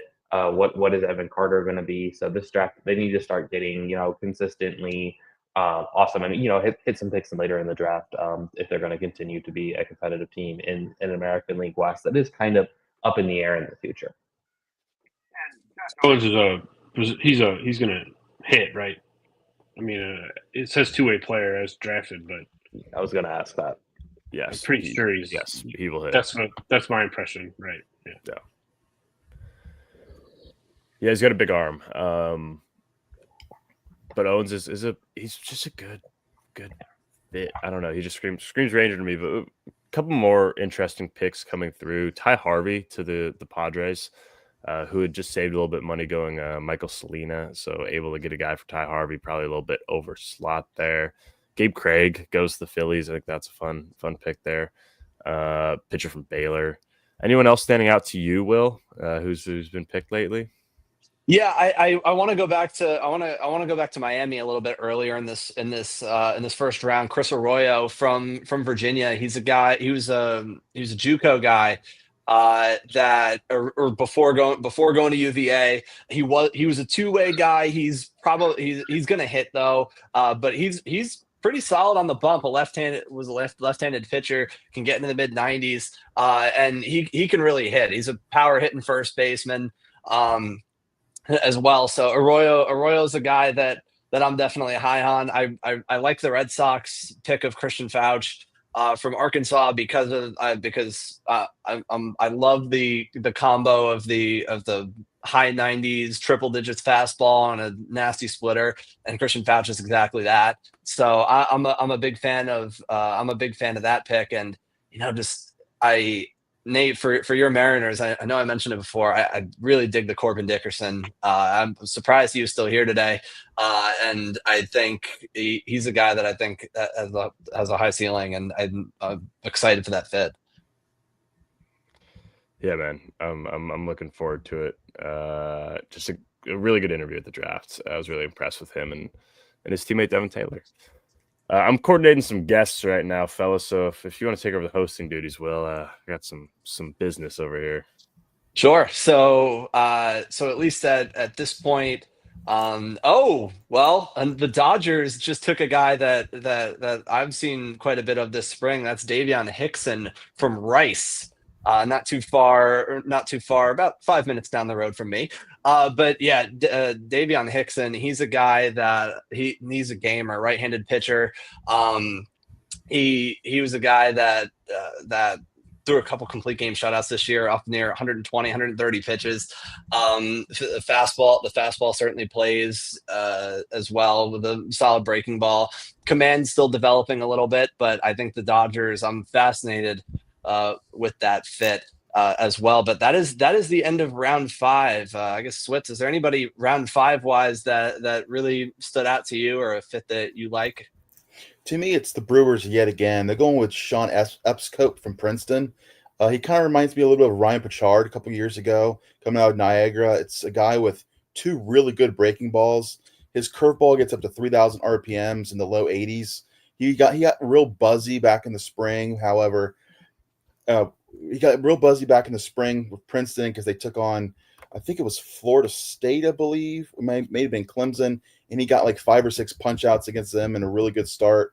But after that, the buzz kind of went away. But you're getting a really good mold there out of Epscope. And then going down further with Detroit going Ryan Hall. I really like that pick there. A really athletic arm, gets up to the mid-90s. He's got a really good wipeout slider to go with it. Looks like a starter profile for the next level. I think that's a really sneaky pick there in the 5th round. Thought he was going to go to school. Yeah, so Hall with Detroit and the Tigers certainly dominating those prep ranks. The Reese White Detroit Tigers. They're doing well. You know who else I kind Yeah, of like their draft a little bit more that I'm looking at it. I kind of like what the White Sox are doing. If you guys want to pull up their me draft too. really quickly, I think that not often are we praising the White Sox for doing really good stuff. Billy Carlson at 10 was just a fantastic value. Bowski at 44 was a fantastic value. I think Lodi's at I'm just gonna keep saying they're all fantastic values until we get to about Gabe Davis. Gabe Davis is a really interesting guy. Like we're talking about, he's a mountain of a man. He makes Will look small. So He does. yeah. The problem with Gabe Davis is that they started him out as a starter this year at Oklahoma State, and then he could not consistently throw enough strikes, which happens to the guy for 6'9". Takes him a little bit longer to get the levers all moving. So I kind of like that as a 5th round value bet because the White Sox aren't the worst at developing pitchers, as long as we're not talking about their first rounders. So yeah, I kind of like what this White Sox team's doing. Colby Shelton is a perfectly fine 40 OFT guy in the 6th round. I think they're doing really well for themselves. This is a really good pick too. Big time performers in big conferences are always a good default, right? But no, he seems like an interesting pick for them. Yeah. Yeah, for sure. I agree. I think the White Sox have done a really nice job as well. And the second pick of the 6th round is another interesting piece. That's Matt Klein, the catcher from Louisville. He had well, now Doc's gonna come for me again. I can't say. You say it. You now you can't just say it. Now it doesn't flow. Now you're thinking about it. Now you're getting. Yeah, I just gotta say Louisville. Yeah, you're right. Doc's got me domed up. I can't let that happen. So I'm gonna stick with Louisville. But yeah, Klein's a guy that I'm really high on. Definitely more of a hit over power guy, and he can and I like him behind the plate as well. I think he can definitely stick back there. He's an excellent leader too. He's a guy that had a good start to the year at Louisville, and then got hurt, and then came back. Came back towards the end to play through some injuries. But Klein to the Rockies. The Rockies taking a college catcher at the beginning of the 6th round. So I'm a big fan of Matt Klein. I don't know if there's any other big Matt Klein fans. Big Matt Klein guy. I loved him last year for Katuitt. Love that. Yeah, Matt Klein is he was a gamer. Also a guy he hits lefties pretty well. I love the 2-strike approach too. Kind of cut the stride and just really slap the ball and try to put the ball in play. So I don't think there's going to be a ton of strikeouts. But the makeup and the leadership as well behind the plate. I think Klein's excellent value in round 6 too. So we're about 4 picks into round 6. The A's are on the clock currently. When we're looking at some guys or some teams that have money to spend, bonus pool wise, we were talking about the Nats before. Are we thinking Coy James probably is taking a lot of that money that they saved early on? Do you think that's what the Nats probably had in mind there? I think so. I think with the way in which the rest of the draft is gone, I think this is the guy who's taking quite a bit of that money. And honestly, I think it's a great pick for them, a great value. Just speaking on something else about some money, it seems like the Angels, they're using some of that savings. Maybe they're getting more savings from Bremner than we thought because they just drafted another high school arm. So, who knows what's going on there. But I think, we still haven't heard anything on Bremner's slot, if I'm correct. But they're attacking this the high school arm demographic pretty heavily after maybe saving some money early on in the first day one of the draft. For sure, I think this is where the Angels are going to come in, because you're right. I haven't heard anything about Bremner and that signing bonus officially, other than I guess what the Angels said publicly, which obviously doesn't really mean a whole lot, but. But especially with a guy that you would assume that there's some pretty significant savings. But I guess kind of revisit that a little bit with Bremner and that second pick. For me, he was still probably the 5th best starting pitcher. And the Angels certainly going the savings route. But I mean, Matt, because I know you. What was your initial reaction when you saw Bremner news at 2, and how shocked were you? I mean, he was a guy that I think I saw a lot of mocks with him going in the 20s, and I always felt like that was wrong. Not wrong, but I felt like, college righties like that are always going to go higher. So it's just he's arguably the top college righty on the board, and it proved to be the top guy there. I don't know. Are they doing it again, guys? 6 of their 7 draft picks have been pitchers. Is it like the Angels special again? Or position player they've drafted. I love Jake. Yeah, well, they must like him a lot too because they deviated off course to come and get him. But no, like the Bremner thing, the fastball changeup combination is nice. It caught me off guard a lot. Maybe they don't trust. I wonder what they didn't see in Liam Doyle or Kate Anderson. I guess that's more of the question I want to know, what they didn't see in those guys as opposed to Bremner. Nothing wrong with Bremner. I just, I thought like 11 to the Athletics is like the perfect Bremner spot. That's kind of where I expected him to fall off the board, but 2 is certainly aggressive. Yeah, I think it's a matter of how you value because I like Tyler Bremner. Certainly, do I like him better than a Liam Doyle? Probably, definitely not. But I think just where they were picking, I think was what made it so shocking, and certainly the savings that they'll use a little bit later. Some other picks that have gone. How about this is an interesting one, and another Ohio guy. So I'll definitely get Switz's take on this. Oh, Boston Smith going to Washington, the catcher from Wright State, a guy who showed huge power, a guy who played really well in that Nashville regional to help knock out Vanderbilt. Switz, what kind of read did you get on Boston Smith's stock, and what do you think of him here in round 6? I really like Boston. Remember him back in his time in Vidalia Butler in high school. He was a really good backstop then.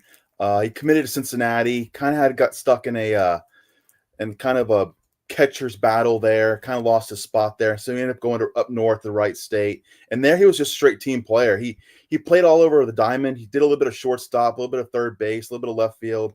Really just wherever they needed a spot for him, he was there. And he ended up getting back to behind the dish versus home.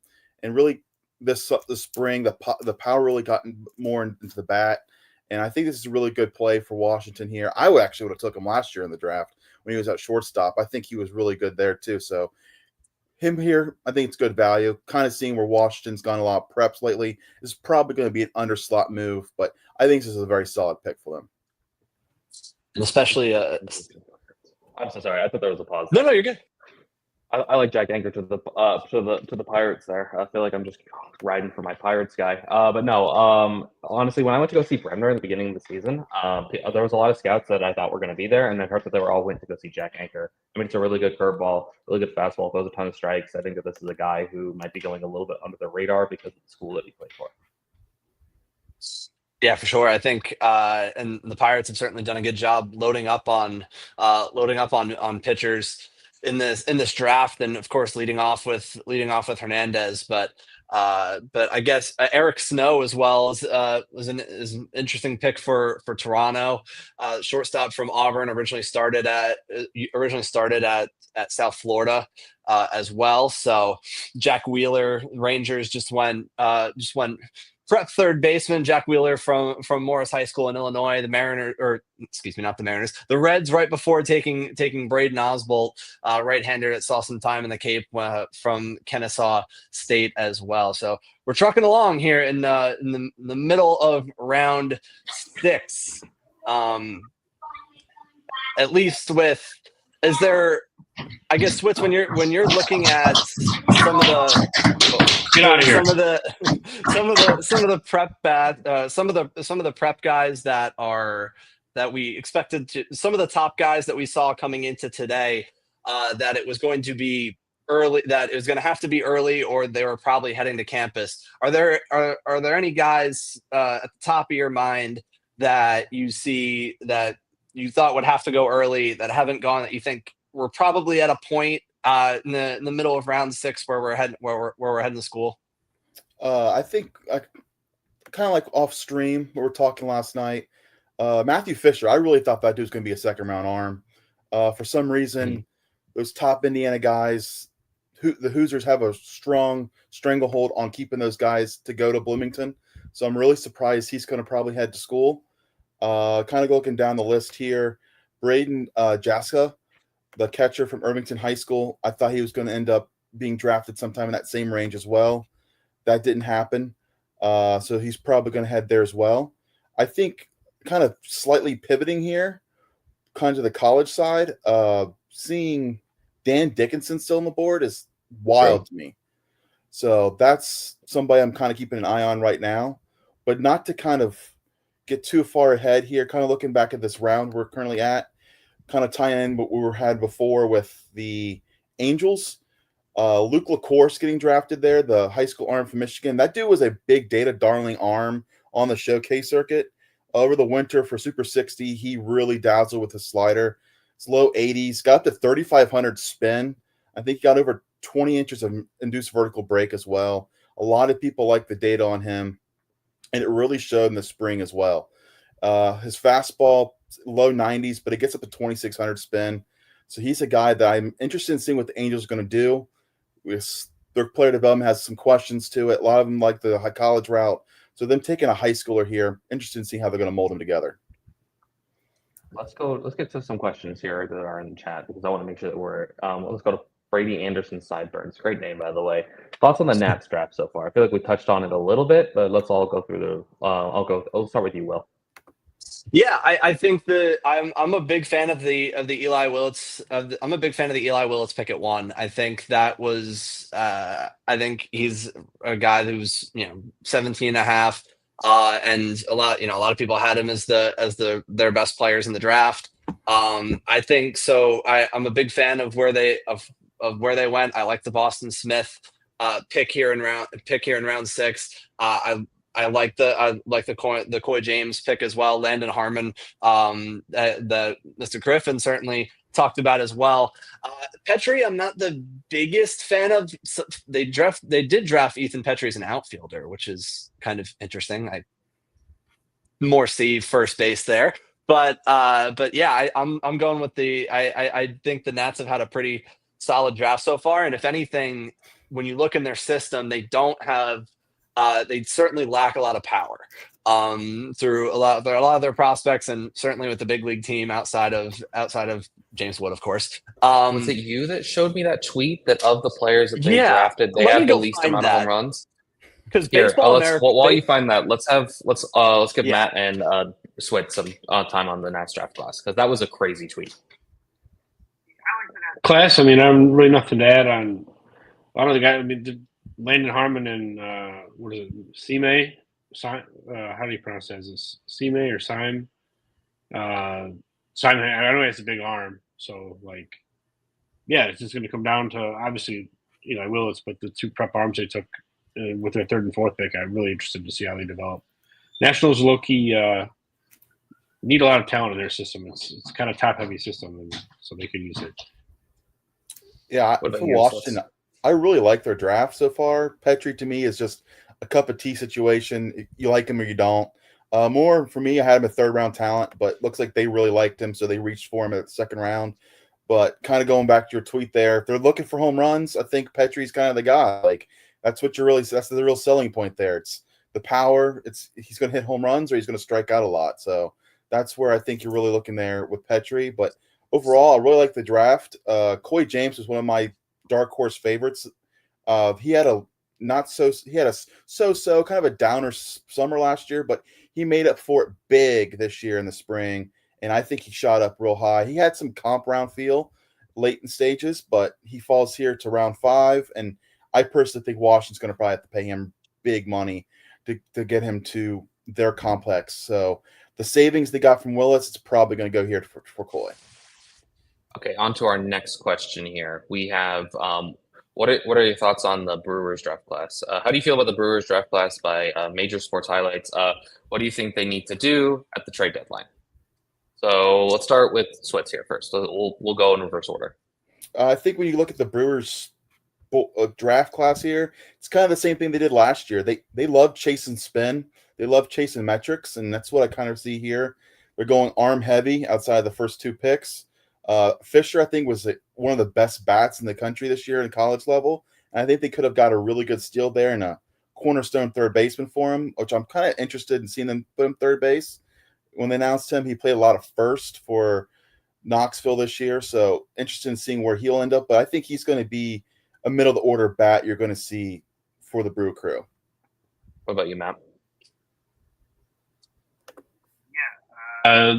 Brewers are always pesky drafters, man. But chasing spin is exactly what they do. They always seem to find, if there's a JUCO arm later in the draft, they'll find them. If there's a D2 guy, they'll find them. That's just what they do. They scout pitching almost, I would say, better than almost anybody, if not better than anybody. Bishop Letson was one of their great finds from the draft. They're not afraid to take a risk either. I mean, they had Lavonis last year and they didn't sign him, but they, so you have to admire. If there's one thing about the Brewers I would admire, it's their drafting ability. They're bar none chase spin and develop pitching almost better than anyone at this stage. What about you, Will? Yeah. The Brewers are one of my favorite drafts, honestly, because we've talked a lot about the pitching and the way that they can develop. I already, certainly we touched a lot about Joshua Flores already, the high school arm from Indiana. But I also love early on what they did with Andrew Fisher. I think Fisher, that the power that he has, the approach that he has, the pull and lift. I think that I'm a big fan of. I'm a big fan of Andrew Fisher, and I think I love where they went at number 20. JD Thompson, solid as well. A little bit undersized, but is a pretty polished lefty from Vanderbilt too. And then Morrison, I think we're a guy who the stuff isn't too loud at the moment, but he's he's a gamer. He's a guy that gets outs, and we'll see what the Brewers can do there. But I think the Brewers have had a really nice draft. And they've been one of my favorite ones, honestly. Okay, so before we answer some more questions, let's fill people in on some of the draft picks that have come in, because things are coming in pretty hot and heavy over here. Might not be the best way to phrase it, but who cares? Last time we talked, Jack Wheeler was the selection. So then San Francisco went Jordan Gottsman out of Northeastern, Aiden Howe out of North Carolina, Leighton Finley of University of Georgia, Bruin. That is a name. I don't even know that one. Do you guys know off the top of your head? Switz, you're the expert on this one. The sixth rounder for the Twins, Agbayani. Okay. Bruin Agbayani. Major League Bloodlines. His dad was Bloodlines. That's right. Yep. We have Matt Mayura of Hawaii going to Matt's St. Louis Cardinals. We have what looks like a really nice pick for the Cubs in Joshua Hartstone, someone who I've really heard a lot of really good things about. Lucas Kelly to the Seattle Mariners, and we have Sawyer Hawks of Vanderbilt going to Arizona. Arizona continuing what I think is one of the sneakier drafts. And Caden Hunter, pitcher for USC. Any of those picks sort of stand out to you guys before we start answering some more questions in the chat? I like the I think out of those I like the Sawyer Hawks pick from Vanderbilt. He had quite a bit of success there. I think Hunter's a solid arm too, left-handed arm.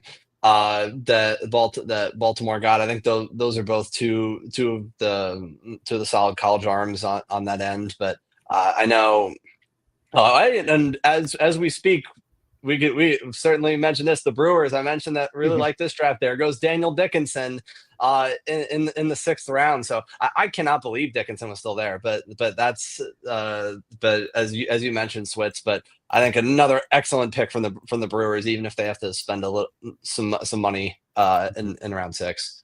Yeah, I think kind of going back there with Bruin, he's the son of Benny. He had a really good combine. The big thing is he's an on-base machine. It's a really good contact tool from the left side. That's the big selling point there. I'm not 100% sure the power is ever going to develop. However, it's pretty much the hit tool. For me, it's a kind of a so-so athlete. I think he's going to end up becoming a utility guy on the side, more of a bench bat. But the big thing, like I said, it's the on-base ability to draw walks, and the contact tools all you're selling there for.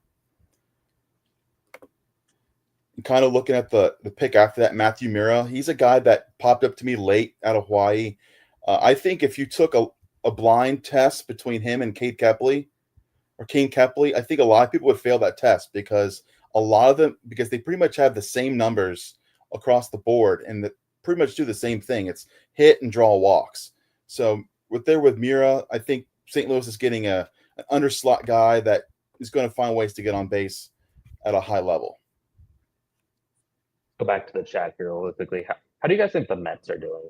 I'm sure it's a Wolfhound. How do you think the Mets draft is going? I'll go really quickly here first so you guys have a chance to think. I really like the Mitch Voigt selection at the 38th overall pick. I think that he's one of the more dynamic athletes at that point that they could have drafted. I like Antonio Jimenez. The dude just makes a bunch of contact. I don't know as much about the two pitchers that they drafted, but that's why we have Switz and everybody else on. What do you guys think about the Mets draft so far? Cusso looks like a spin guy. Wisconsin prep kid, projectable. Looks like a typical guy the Brewers draft that we were just talking about, to be honest. Can't get them all. It's almost like what's his name? Stearns went to New York. So honestly, like, you know, we're gonna see these guys. They're gonna be in. There are people in group chats that Matt and I and Will and I and Nate and I are in are gonna be hyping up probably Peyton Prescott here in the next couple of years as a demon, some might say. But yeah, I think that I think that this is a really good draft class. What about you, Will? Yeah, I think for the Mets, and they're a team who, because of they didn't have a second round pick because they spend $1 gazillion now, which good for Mets fans. That's why they're really good now. They have a lot of talent. They have a lot of talent coming behind. But as well, I think the Mitch Voigt selection was so good. I think he was one of my favorite players in the draft. And when we first came on to the stream and we were talking about our favorite picks, Mitch Voigt was right up there. I think he's just a guy that the approach really improved this year. The swing and miss went down. The combination of power and hit, the hit tool and power as well. And so just the fact he was able to focus on just hitting this year at Michigan really helped him. And I absolutely love the Mets pick of Mitch Voigt there. And so even though they're a little bit limited on the draft capital, I think they've spent both the resources and the picks wisely. What do you got, Switz? Looking at the Mets there, I'm really interested and surprised that they put him down as a two-way for Voigt. I think he's going to be a bat at the next level. So I'm really interested in seeing what they're going to do in the development phases there. But I like the contact tool, like the versatility in the infield. I think it's a really good pick. He had really good data for Michigan this spring. So it's a low-key exciting pick for me for Mitch. Looking at round 3, Menez, I really like his glove. I think he's a true shortstop for the next level. Kind of a throwback 90s kind of shortstop for me. I don't think he's really going to tap into power, but you're getting a guy that's going to produce really good defense, going to have a high batting average. He's going to get runs. He's going to be that guy that's going to be driving in the guys 7, 8 in lineup. Peter Cuso, he was a top performer at Super 60. Kind of like Matt was saying, he has a high spin slider. Fastball gets up to 95, sometimes taps 97. So I think it's a really good pick there. Definitely had a feel of a Brew Crew like pick, but you can't get them all like you guys were saying. And then Prescott, he's just an odd man out in Florida State. I think he had the ability to start. However, he got demoted to the bullpen, but he was a guy that they had to rely on down the stretch for the Seminoles. Big thing is it's a high octane fastball. Gets up the upper 90s. I think he's hit triple digits a couple times. He is a Tommy John guy, so it's going to be interesting to see how that works out. But you're really getting a good fastball that goes with a slider and a splitter for the next level with him. And I think they're going to try him out as a starter before they move him back in the bullpen like he was at Florida State. All right, let's fill in on some picks that have happened since we were talking about answering that about the Mets. Okay, so we talked about Daniel Dickinson, shortstop, LSU, probably second baseman at pro level, Gabe Pentecost, Landon Shields, and then Tyreek Kemp, Grayson Grinsell of Oregon, and Jackson Delana of Shippensburg University. You guys got anything on any of those picks? Because I know Dickinson we had on deck, and he was really good. Talked about how he likes his brownies, and he's a really high contact guy. And I think that winning the national championship was pretty awesome for him. I think he went a little bit further than we thought, but the Brewers grabbing him, just grabbing a nice little value at the 185th overall selection is not bad. Grinsell, Friday night starter out of Oregon. I mean, the Tigers picked him up. Fastball changeup guy, gets down the mound. I like a lot of what the Tigers are doing. If they can give him any sort of breaking ball, they might really have a quick mover there. Nothing crazy ceiling wise, but not all picks have to be high ceiling, right? Sometimes getting a 5-starter at this point of the draft is not bad. Yeah. Exactly what they might have did right there. I think the Braves. Speaking of guys who could potentially be back end starters, I think that's what stands out about Vidal Shees from Arkansas, left-hander that started at Ohio State, was their best arm there, and then transferred down to Arkansas, was their Sunday guy this year. He had a decent year at Arkansas, not a great year. But he's one of those high floor type of guys. Stuff won't really blow you away. He's not going to get a ton of swings and misses, but he'll throw strikes as well, change speeds. I think he's one of the a higher floor option. I think the Braves who have not taken a ton of arms like they normally do. I think this is more what the Braves are looking for. I think Vidal Shees at this point is solid. I also like James Talon just went from the Phillies. The closer from Duke. He's got some good stuff at 6'5" as well. And so the Phillies have taken guys with the fastball. They're looking at guys who, good fastball metrics, get a lot of swings and misses, and talent fits that bill too. Yeah, Jackson Delano is the first D2 guy that's been drafted. Pretty high for a D2 guy, 6 rounds. So not bad for the Padres do a really good job of spreading their net pretty wide in their scouting. They're one of the better scouting teams. The development is the ultimate question with that organization. The Phillies just continue to keep drafting. Are they going to have an all pitching sort of draft? I mean, just both their draft really quickly. But I love every single one of the arms that they've drafted up until this point. Like we're talking about, Gage Wood was a real, getting him at 26 is fantastic. Obermueller at 63 was a really good arm. I think that if he can develop a changeup, I think that he takes a big step forward. Bowker's been really good. Sean Youngerman has always been one of my favorites. He was someone that consistently drafted in the MLB mock draft simulator that we had at Prospects Live, which is one of the greatest tools that maybe ever existed. It is not great for my workday productivity, though. Let me tell you that. But yeah, Youngerman, he bounced between being a starter and being a reliever his final year at Oklahoma State, and I think that's just a great pick. Gabe Craig's very good reliever, or very good, I think he's a future relief type at the end of the day, graduate assistant. So I think they're starting to save a little bit of money with Gabe Craig and Talon a little bit. So we'll see how they go. Any drafts you guys have liked on day 2 so far? Like anything really stood out to you guys?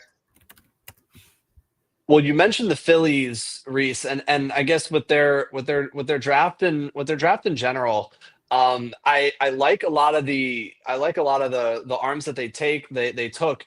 But I think the question is going to be with the class and the specific arms that they've taken is how many are going to be able to stay as starters. You got you've got certainly guys like Gage Wood and Obermueller, Cody Boker, Sean Youngerman, Talon, and certainly Talon you would think probably stays in the bullpen. Maybe they try to start him originally, but while there is a lot of loud stuff in those starters, I do think there's a lot of relief risk too. So when we look a few years down the line, I think we could look at this Phillies draft kind of all over the map. It could be even if they get a few high end relievers out of this, it's probably a success. But you probably need 1 or 2 of those guys to be able to stick as a starter. But there is the common trend is that there is some relief risk for most of these arms that the Phillies did take.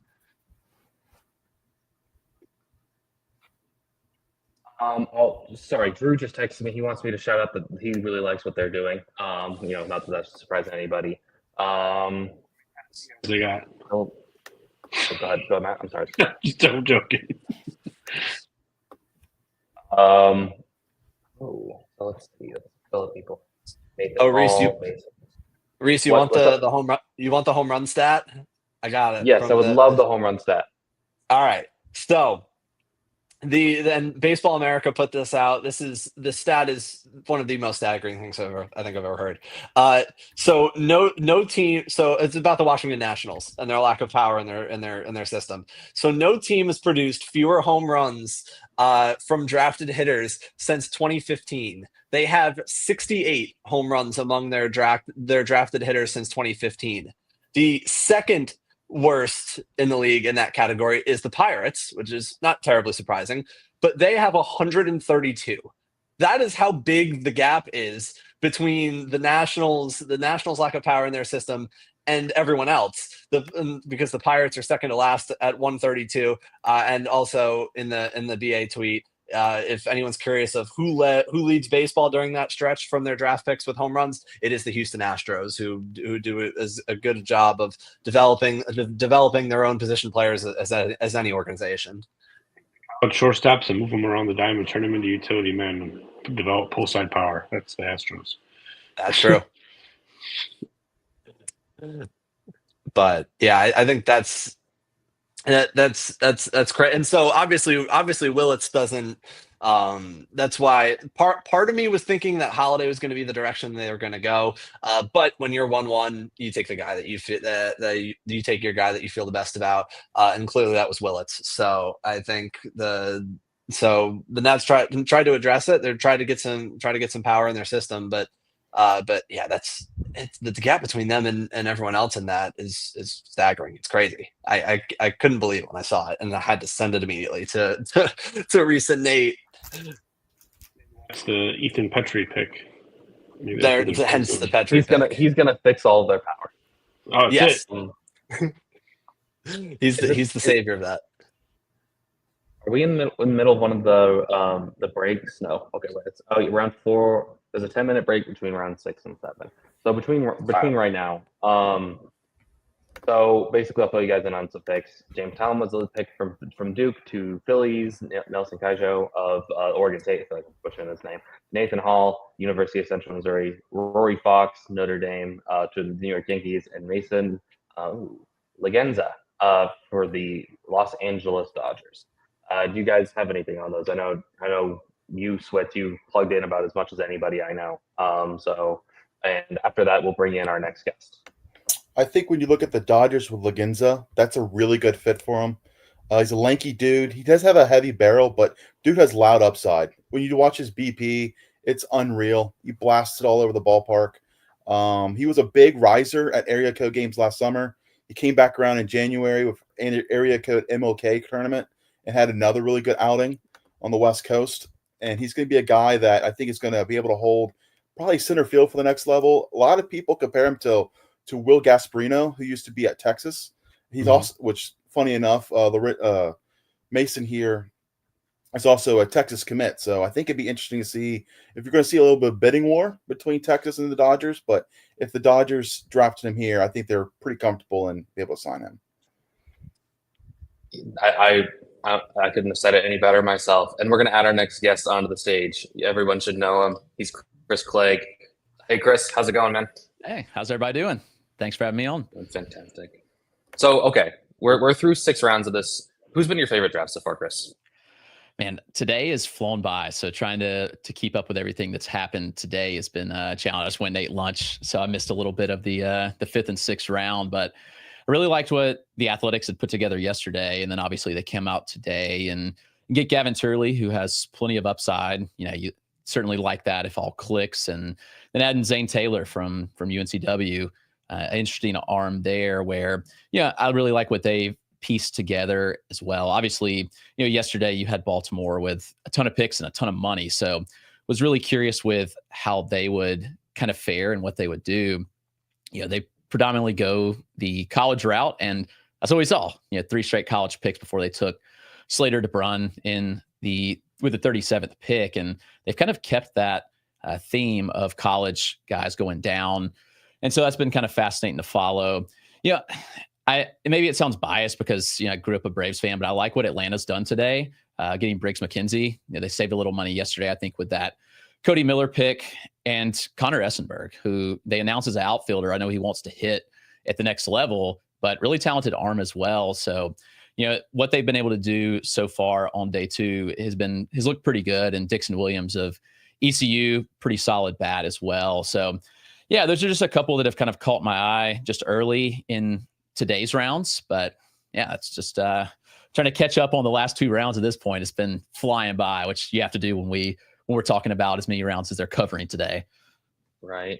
I mean, they're going today. Like, I know we're on a 10-minute break now. We get a little bit of a break in between after round 10, and then I think we just kind of power through. I don't know how long we're going today, But Chris, I got to ask a question. Okay, you roomed with Greg and Drew. What was it like? Did you learn anything about them as people? Were there like any little bit of like oddities that you might have learned? Because I don't know if you spent time with them in person with either one of those two. I want to know everything. Yeah, I've talked to both a lot, but never met him in person until this weekend. So it was definitely a blast. I mean, Drew's as hilarious as they come, which you guys probably know. Drew's a great dude, great human being, and certainly keeps the room light. Always funny, always got some good jokes, and just a genuine, like, good guy. Like, he bear hugged me like so many times, just that kind of guy. And Greg, just down to earth, great guy as well. Just easy to talk to. Like, he's humble. He's not going to be the loud one in the room. Like, we sat at dinner for like 4 hours with Chris Blessing on Friday night. And, Greg doesn't talk a ton, but when he does, it's good wisdom and insight. So I appreciate Greg. I've talked to Greg a lot over the years, and just a really good guy, and he's become a really good friend. So it was good to really get to know them more in person. So. How was the sleeping arrangement? I gotta know everything, man. I gotta know if there was anything that I can make fun of Drew for, or anything. Any little tidbit would be great. Oh man, I'm trying to see if there's anything you can pick on Drew about. Well, he did make me and Greg walk around the entire stadium after the Futures game. He had gone and found some buddies. He says, "Hey, I'm over in section like 107, which is like towards the outfield." And so like we were on the third base side, so we go all the way around. And then he's like, "Oh wait, no, I'm at 122." So literally we had to walk the entire stadium to go find Drew after the Futures game. So you can give him a little flack for that if you want, because needed the exercise probably. But yeah, he kept us walking around for sure trying to find him. I'm just kidding. Okay, so we still got this little bit of lull in the draft. How was the All-Star? How are the All-Star festivities for you?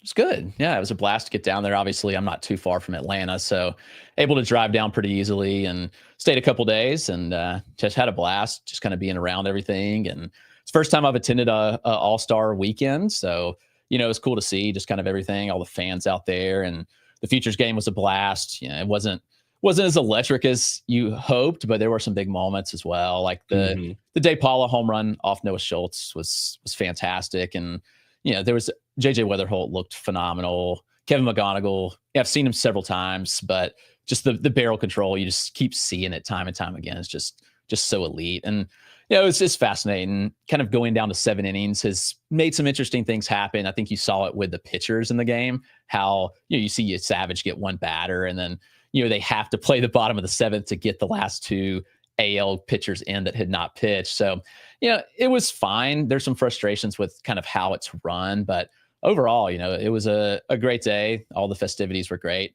Friday, just hung out at the hotel, chatted with prospects that were around, that came in, did some interviews. And so it was cool to kind of like hear more insight from them. That's kind of what I love about evaluating and prospects, is just like kind of getting to know their stories more and be able to tell that, getting some inside stuff on like what they're working on. And, it's kind of neat to see. And so, like something that really stood out, like Brody Hopkins is working on a new changeup grip. He's using the Tarek Skubal changeup grip.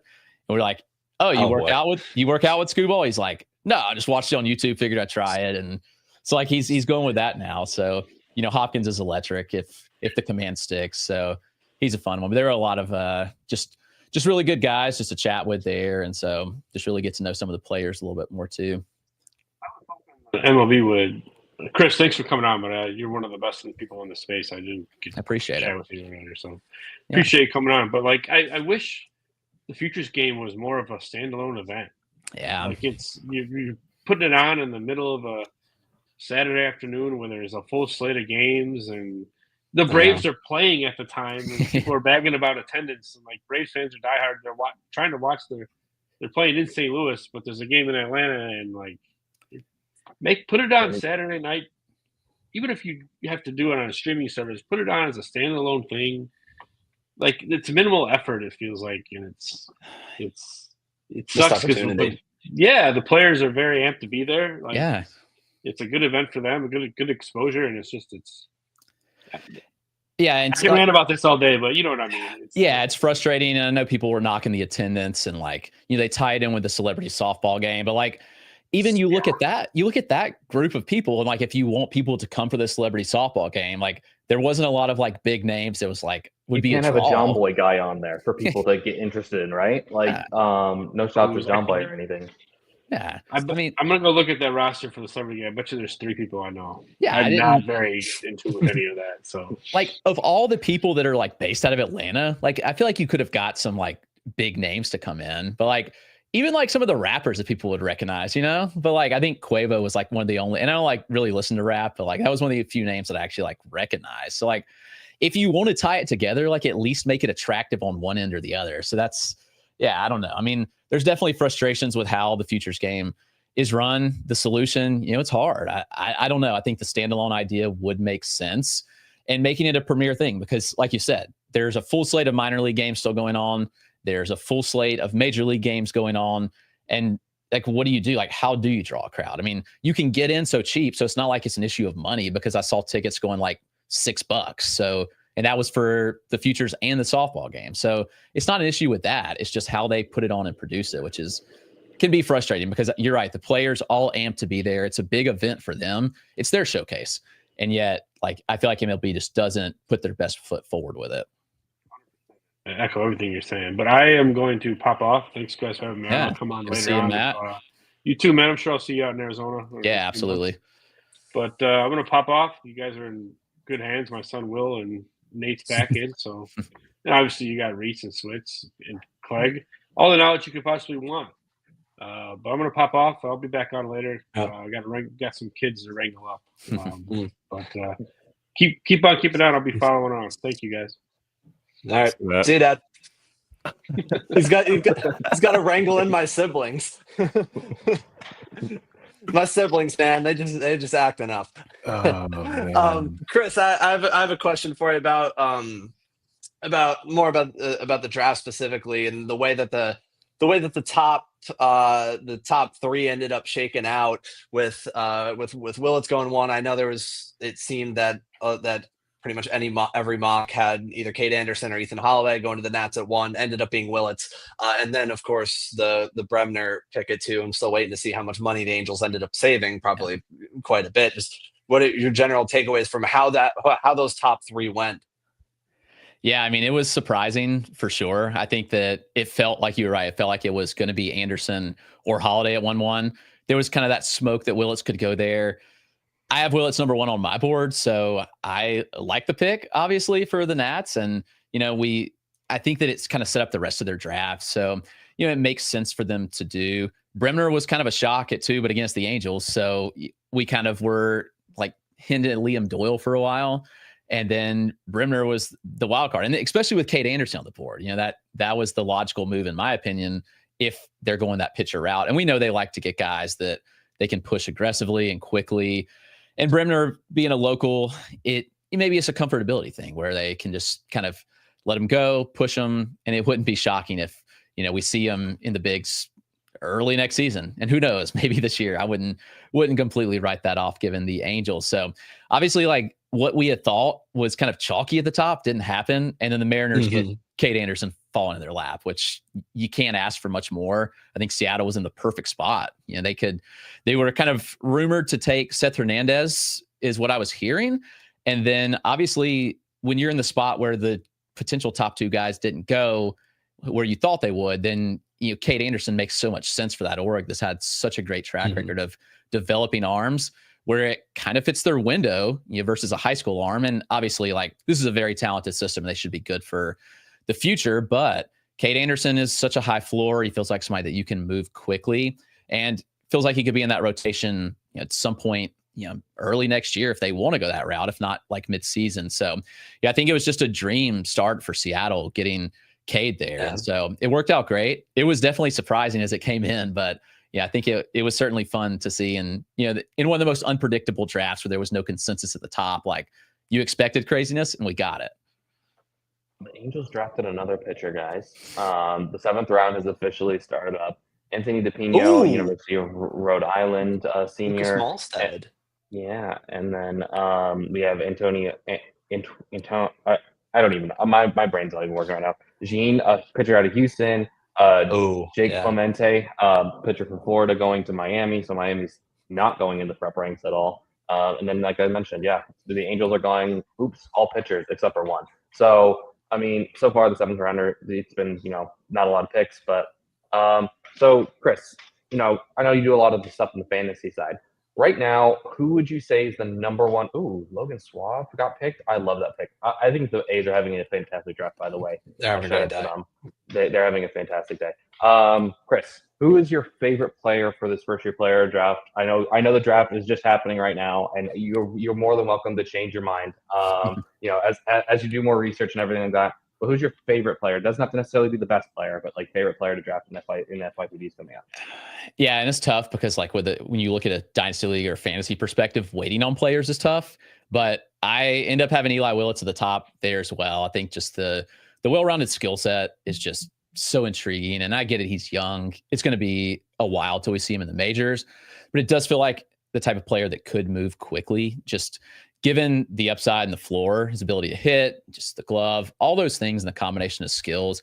Yeah, I think that we could see him tap into more power too. So you talk about a potential intriguing power speed blend with a good feel to hit, good approach.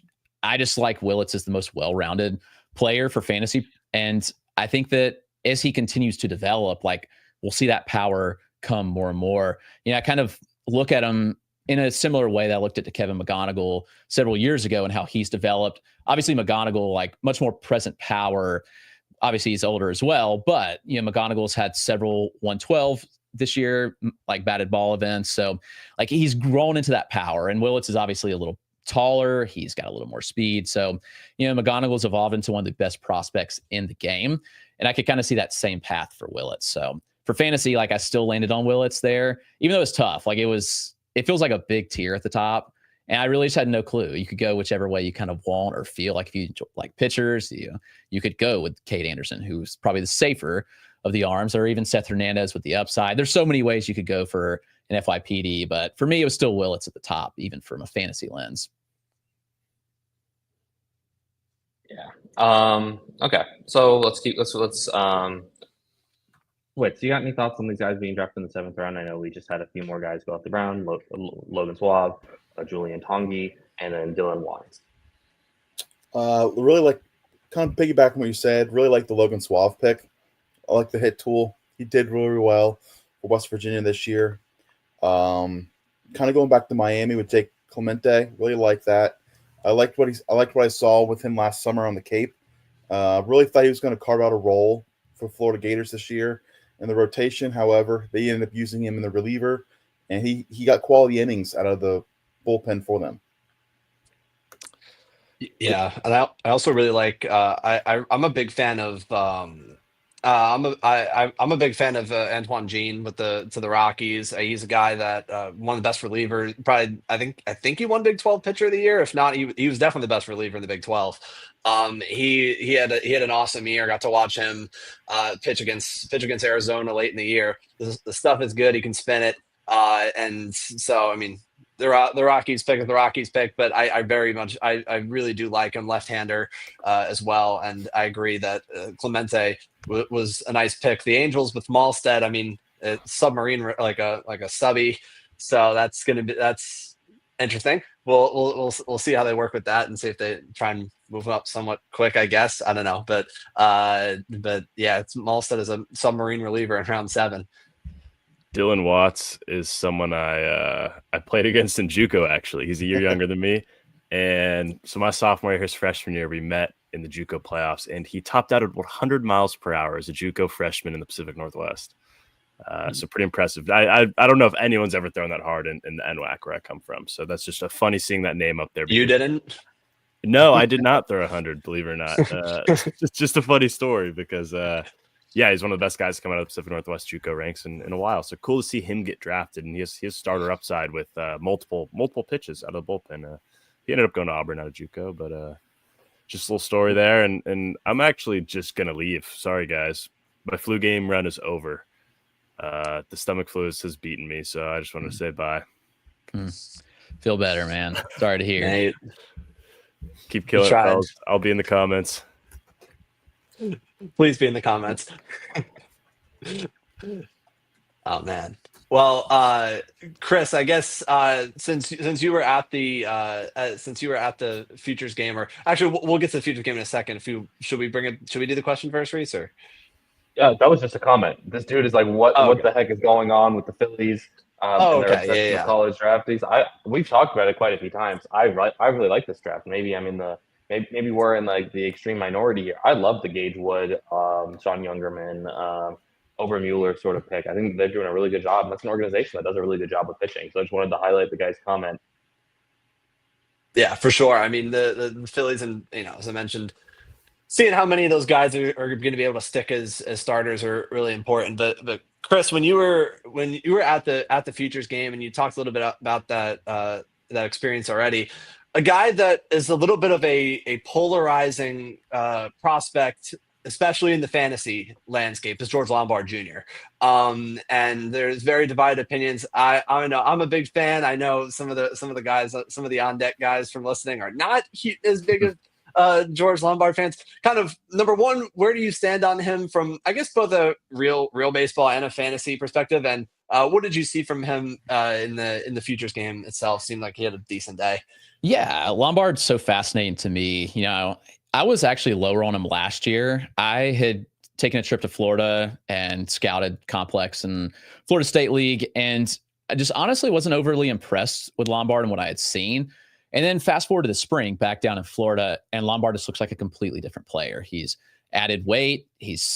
Looks like a better athlete. He's made some swing tweaks that, just really unlocked some things. And while I know that he hasn't put up like the most like gaudy stats this year, like you want to see from a top prospect, like I look at George Lombard and it's like, this is the path of development that I want to see from him. And so I think he's done a lot of things well. He's just really smooth. He's a good athlete. He's got the frame. And he looks the part. Like when you look at a baseball player, like he does all the things that check the box from like a scouting lens. And so you could easily point and say, okay, like he has 3 home runs this year. Like where's the power at? And he's hit 239. I just kind of mark those things off and say like Lombard's taken the logical steps that you want to see as a prospect. He just turned 20 years old. It's a very strong frame. He's smooth actions in the field. And, it's interesting when they come out and take warm-ups, that Lombard was at second base. I kind of thought he may, play shortstop. They moved him to second for the game. So that was kind of interesting. He did play some short as well. But, I look at him and he's just a really good glove. The bat, the field of hits there, the approach is sound. And I do believe the power is there. We've seen the EVs tick up this year, which is important.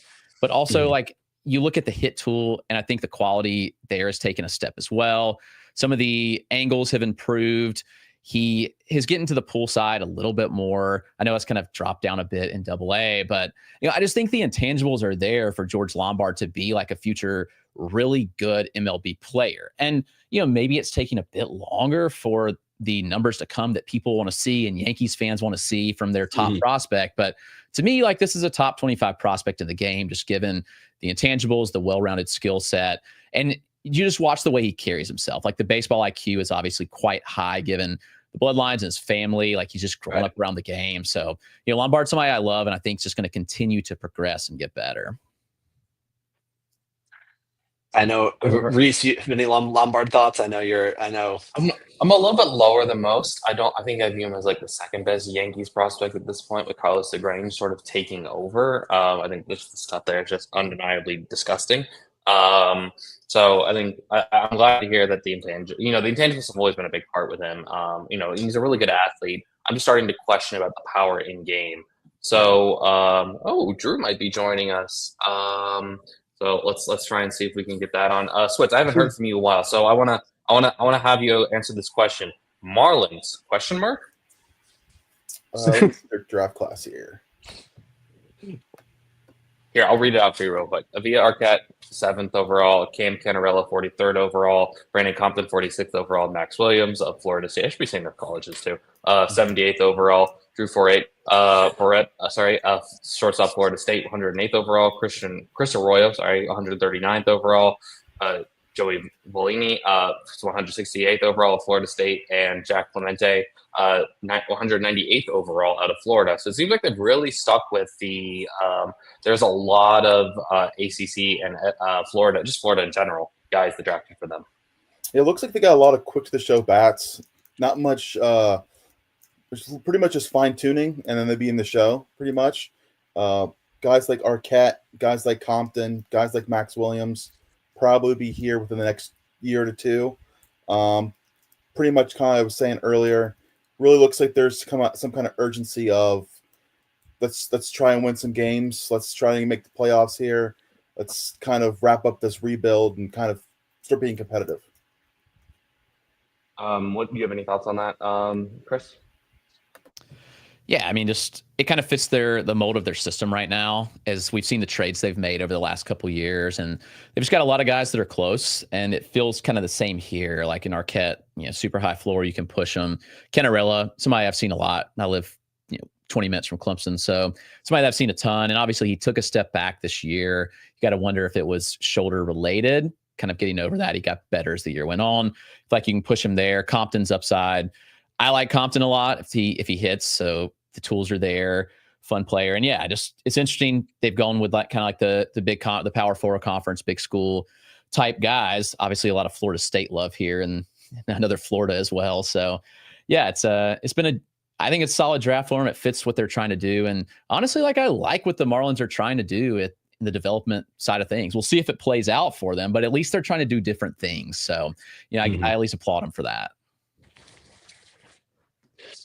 Yeah, and I think they got to do something different on the position player side, and I think going for guys with a little bit of a higher floor, I think is a better strategy, at least from where they are. And Switz, you mentioned that the strategy of trying to get guys that are close that you don't have to do a ton of fine tuning with. I think that's just based on where the Marlins are, and there's certain orgs that do a phenomenal job with prep bats, and at least recently it hasn't been the Marlins. I do know the Marlins have a totally new player development system, and really scouting department too. So they have starting this year. So this is really the first year. This is the first year where that whole where the new regime and the new amateur scouting department and the new player development system is really is going into effect. And it's the strategy clearly in the draft is a lot different than it's been in years past. So I'm really intrigued by it because it's certainly different than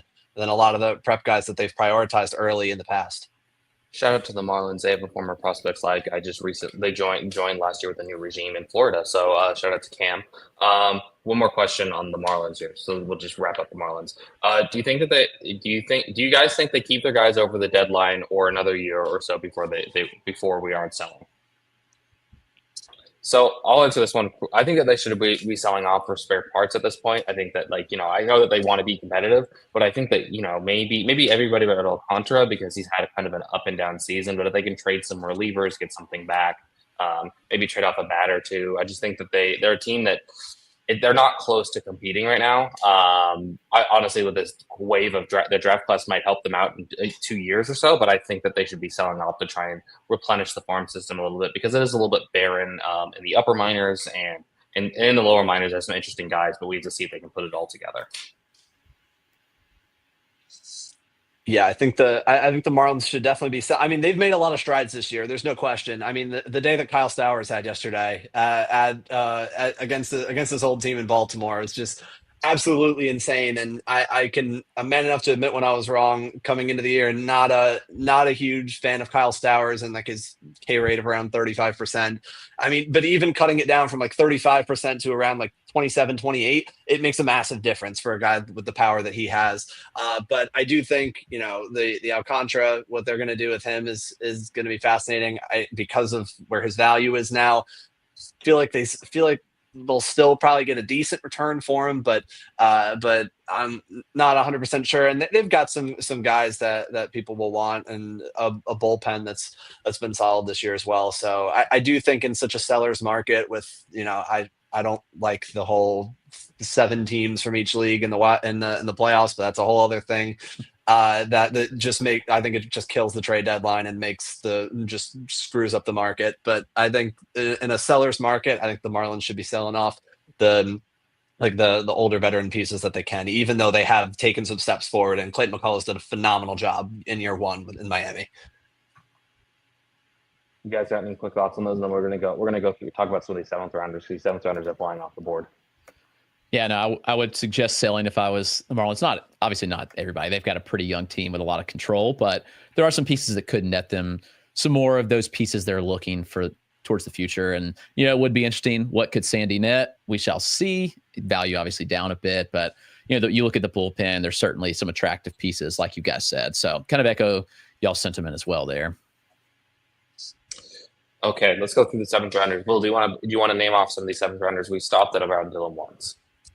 Yeah, sure. So after Watts, starting with the Pirates, they go college bat. They go Brent Iredale from Arkansas.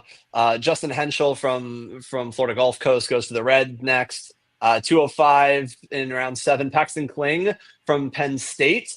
Former LSU Tiger there. He went up to Penn State this year. An intriguing guy next with the Giants at 206. That's Cam Maldonado. He can really run. He was a big spark plug into what Northeastern was able to do this year, and had a phenomenal year, winning the CAA.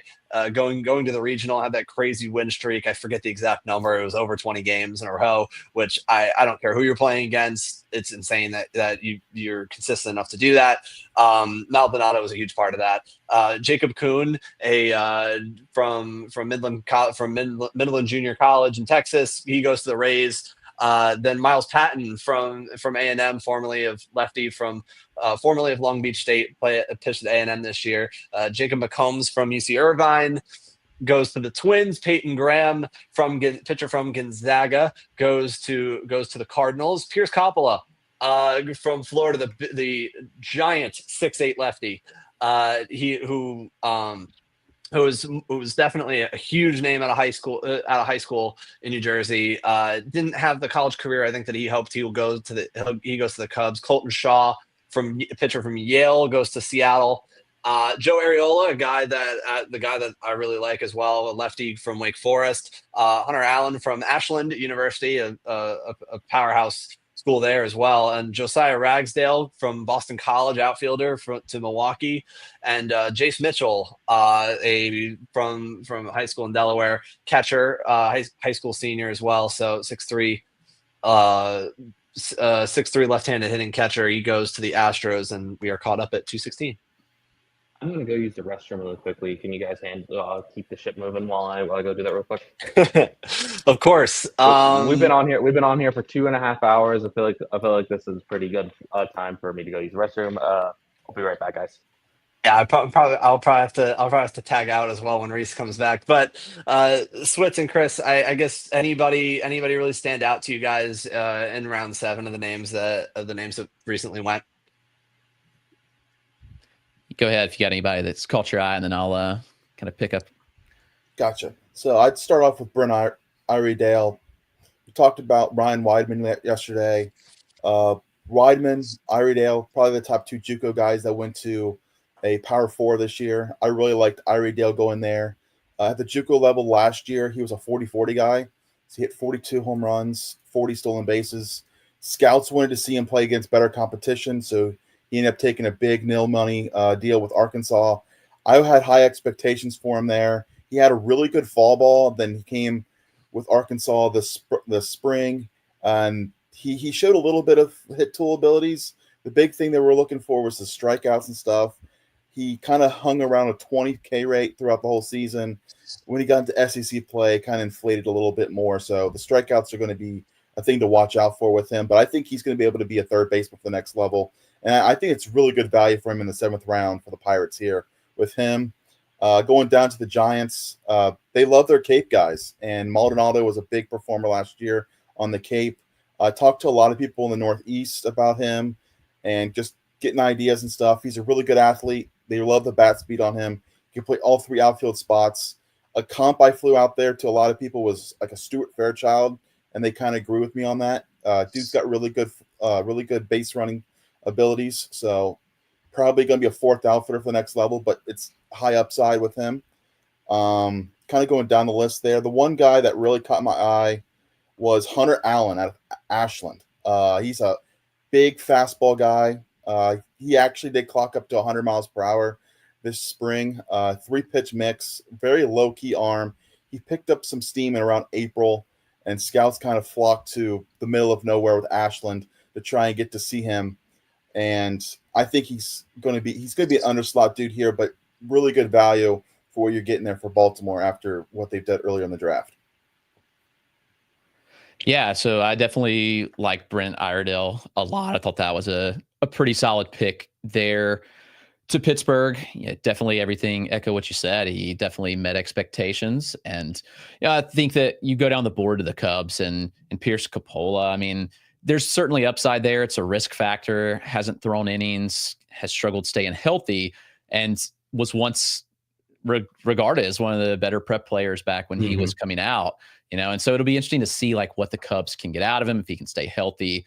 Obviously a big body, 6'8", lefty. His, like you said, just hasn't thrown innings, but the stuff can be there at times. He showed flashes early this season in his 7 starts that he made and looked really good, was generating some buzz, and then went down injured. So those are the question marks that kind of need to be answered. You look at like the Rangers getting, see where'd they go? They got Paxton Kling there. I like that spot as well from Penn State outfielder.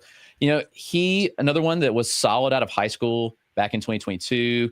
He ended up at LSU, ends up going to Penn State. And he certainly showed some things this year where, he made some improvements, and you saw the strikeout rate go down.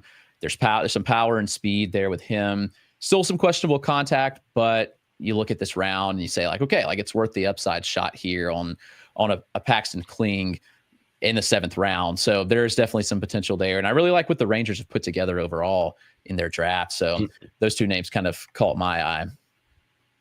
Yeah, for sure. I think I think the strikeout rate specifically with Kling was a big thing in the way that that you got a chance to play early on at LSU, and certainly struggled, certainly was swing and miss. Went up to Penn State. Certainly don't see a whole lot of guys who are playing most games at LSU up to Penn State. Switz, do you have any thoughts Paxton Kling related? Him going in the 7th round to Texas. I think that's a pretty good value. I really liked what we saw this spring with him at Penn State. He had a downer last year at LSU. Had the ability to find something for this year, and I think it's good value. Well, now we have a very interesting pick that just went, and Matthew Fisher to the Phillies in round 7. He was a guy that some thought was possibly going rounds 2 or 3. Switz, I mean, as an Indiana guy, do you think that is a guy? Do you think that means he's probably not going to IU at this point? I think kind of going back here, looking at their draft, I think there's some of those between that 2 to 5 range. There might be some underslots there where it might buy him out of that IU commitment. It's going to be very interesting to see. I know I've mentioned it prior, but Bloomington does a really good job retaining the top dudes in the Hoosier State. So interesting to see what happens there. It's going to take a nice penny to get him to Philadelphia's complex. Yeah, and Fisher's definitely he's an arm that a little bit more of a higher floor type of high school arm than I think you see, a more polished. The stuff isn't crazy, but he's a guy he throws strikes, and in particular one of the more polished high school arms. Cleveland just taking Will McCausland from Ole Miss, formerly of St. Joe's in Philly, as we now welcome on Drew Wheeler. Did y'all say something about the Phillies? We did say something about the Phillies. I heard you like their draft. Is that true?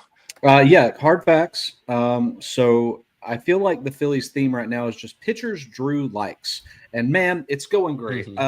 I'm glad that the smoke signals that I sent to Philadelphia were registered, and things are going well. Want to say amazing job to all of you guys here. Want to give a special shout out to Chris Clegg for that terribly untrue information that he gave earlier. I hate that he and Greg were mistaken about where I was in the stadium. So is it Greg's fault? Was Greg's fault on the location misreading you? Well, Greg's not on the recording right now. Greg's sitting right over here, but I mean, he doesn't have a microphone, so I mean, we can blame Greg all day. No, I am sorry, and it's great to be here with all of you, very bright gentlemen. I don't want to put the cart before the horse, but I think we may have another very interesting guest joining us in a little bit of time. But I'll be mysterious and keep that to myself. So, ooh, yes. Very, very, very interesting. Well, Drew, now that you're here, I guess. Yes. What? So your Vols had a busy day yesterday. Absolutely. Well, since we're going to do that, go ahead. Well, and you guys, I'll just prepare for this. But go ahead. Oh, here we go. So I guess I guess we can start at the top with Liam Doyle. I guess when you saw the Angels go the direction that they did with Bremner at 2, there was some talk like, okay, if Bremner if it's not Doyle at 2, then potentially he could drop quite a bit. How happy were you to see that he ended up being that he ended up still being that third starting pitcher off the board? What's up, fellas? What up, Reese? Hi. How you guys doing? I'd go run and use the restroom real quick. I think, Will, just to answer your question, I think that it was. I was never scared that Doyle was going to slide. I think there was a narrative that could happen. But honestly, whenever I saw that he was selected to the Cardinals, my first thought was just how excited I was that Adam was going to have to eat crow about him. And so, yes, this is a guy. Yeah, absolutely. This is a guy that I've said for the longest time I think has the highest upside of any player in this class. Now, it does come with reliever risk, but I think that the floor on Liam Doyle is absolutely the ceiling on Liam Doyle is just absolutely stellar. It is an amazing fastball with high ride in the top of the zone. A slider is more of a sweeper, I guess, but it has a lot of movement, and a splitter that's really developed into the third pitch that I think he wanted the cutter to be at the onset of this year.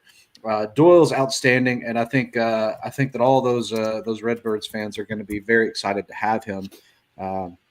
Very, very cool. I'm excited for Tennessee. Yeah, I think 7 players taken on day 1, which is just fabulous. So yeah. And I know Adam's gonna have to. I do love the fact that we want to let in Trevor. I guess if we have to, right? Trevor. What a warm welcome. Do we have to let him in? I know. I'm just joking, dude. You did 2 levels of the daily sheet. If you do 2 levels in the daily sheet back-to-back days, you deserve to jump on the stream. How are you doing today? I'm doing great. I can't wait to bring down the quality of this stream. Love the Dodgers draft. Can't say I remember who they picked, but I love it for them. How's it going?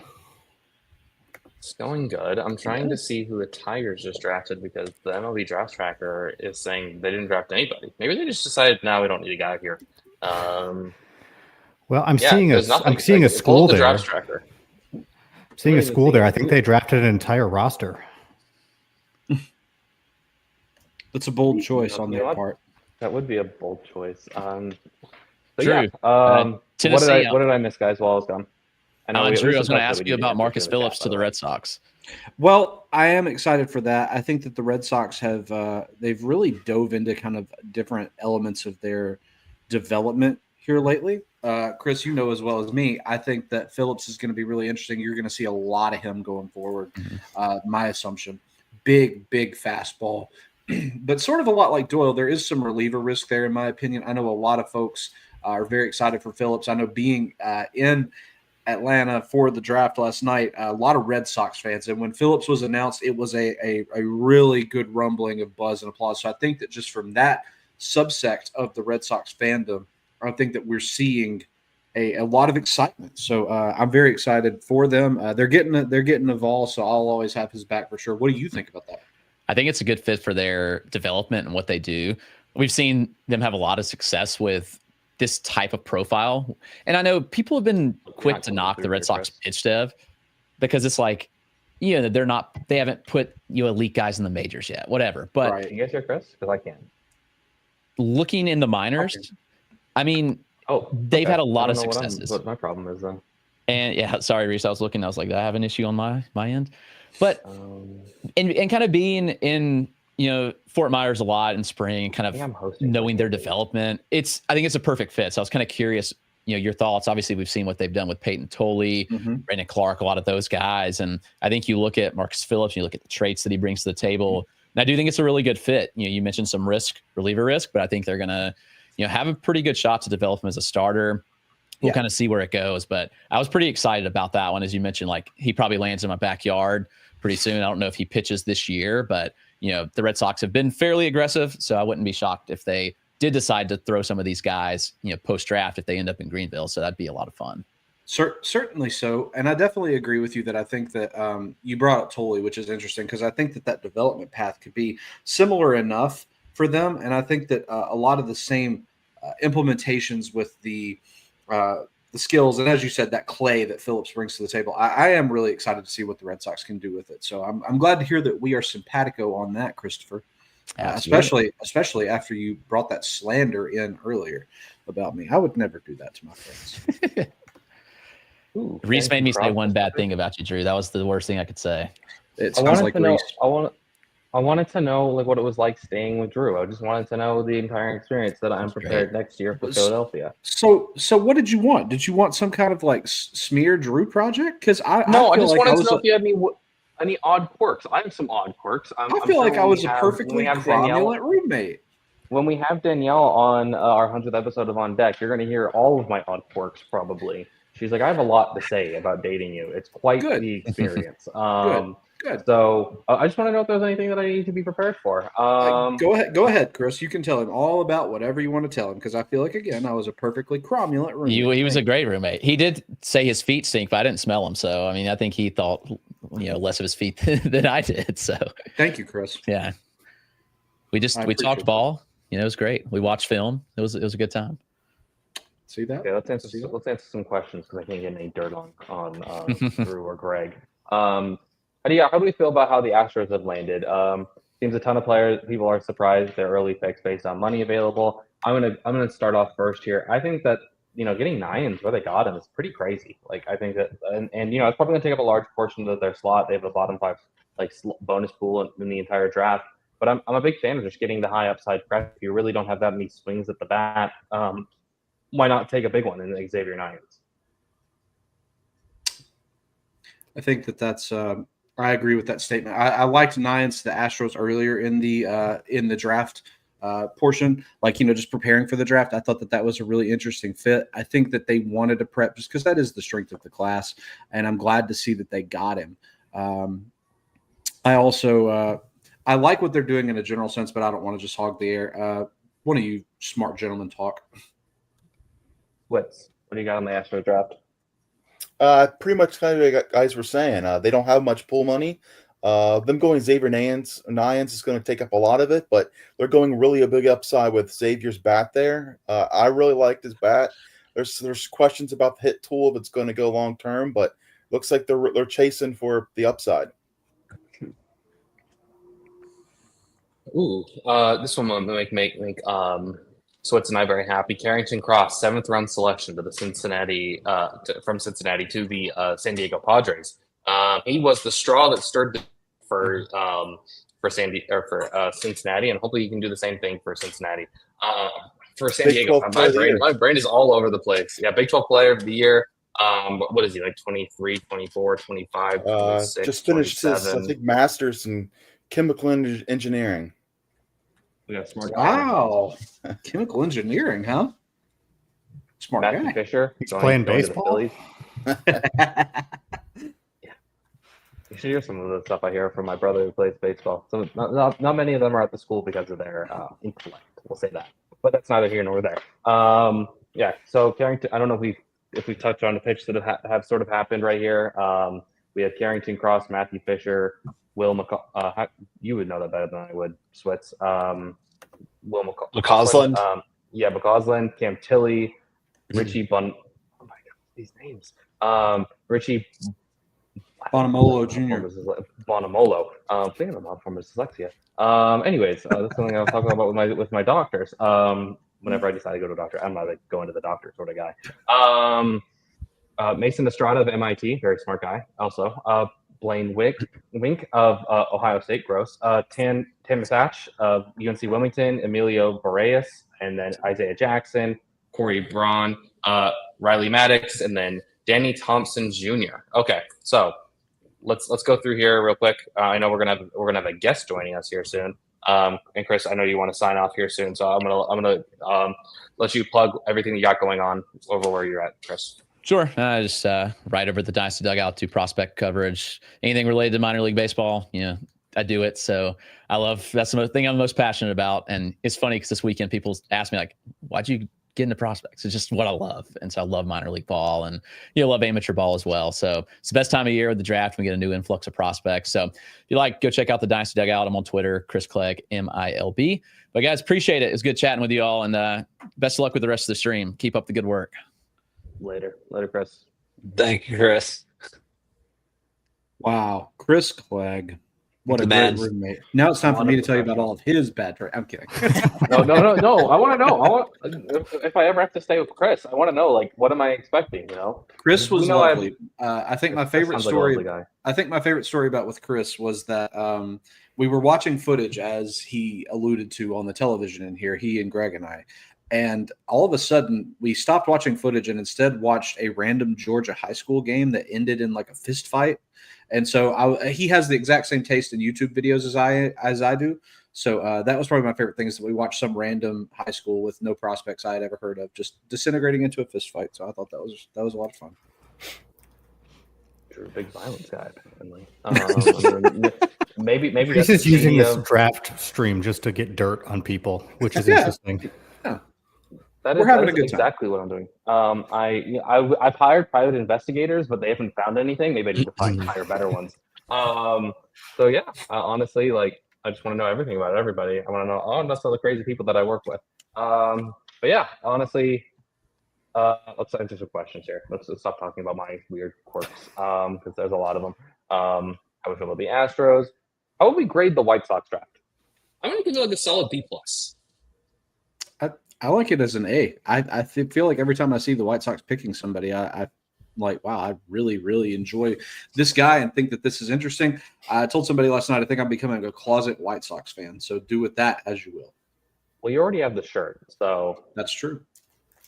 I hate to jump off with the questions, Reese, but it turns out our guest is with us. He has arrived. And we do want to welcome to the stage Matthew Mura, my friend. Mahalo, just drafted to the Cardinals. Congrats! Thank you, guys. Thanks so much for having me. Oh, it's our pleasure, buddy. So first question to you: what's going through your mind right now? You have achieved a dream. You are a major leaguer. You've been signed. Like, what's up, man? You picked. It's a great feeling. Something I've worked super hard for my whole life, and just. Now it all starts all over again. Got to go do it again. Absolutely. I remember my favorite story you told me was you and your dad working to perfect your hit tool. Guys, if you don't know a lot about Matt Mura, Will, I love what you said earlier about he and Kane Kepley, a lot of very similar traits. Something Matt is too modest to say, but I'll say it for him, my buddy Matty. He had the best combination of end zone chase and contact rate in the country this year. If he swings, he hits. And this guy has an immaculate hit tool. I think he's going to make an amazing leadoff guy for the Cardinals. Adam and Matty, I know that they're gonna love having this Matty in their org. But I love the story, Matt, when you were talking about your dad throwing you and you hitting with the PVC pipe. Do you want to tell anything about that? I mean, something even when I got back from the Cape just now, I think me and my dad was like, hey, let's just go do it again. But he has these like golf ball size wiffle balls. He'll stand about 20 feet and we'll just go bucket after bucket with the skinny bat, just almost just trying to practice our bat to ball and just taking BP. That's amazing, man. That's amazing. Really quick, how much conversation did you have with the Cardinals leading up to them selecting you?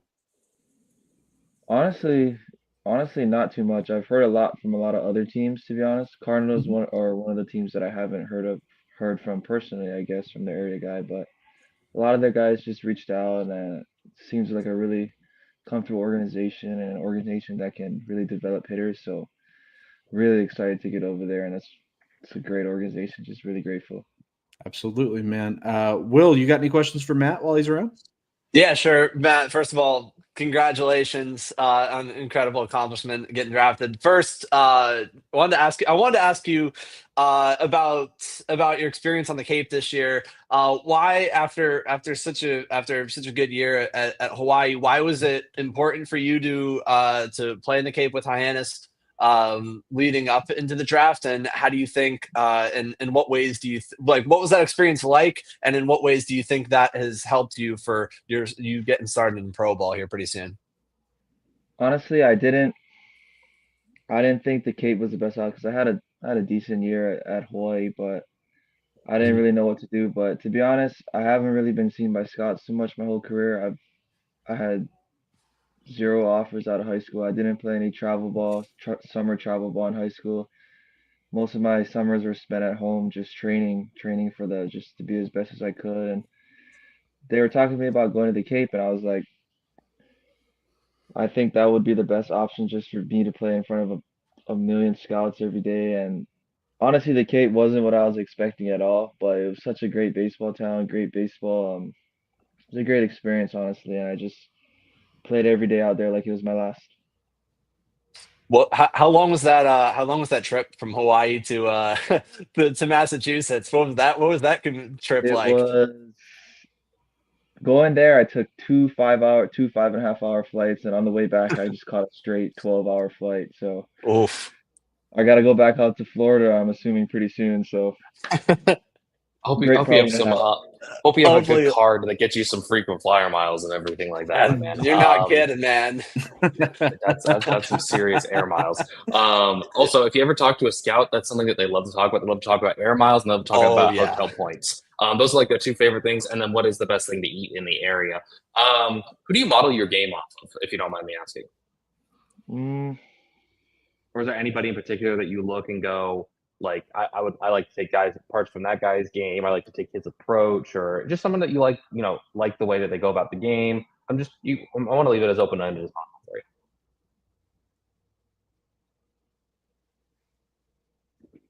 you. We losing? Maybe. Let me double check.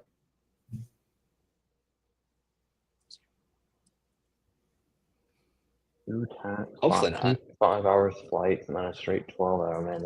Yeah. That is some freaking flying, man. We Gonna may have have to- lost.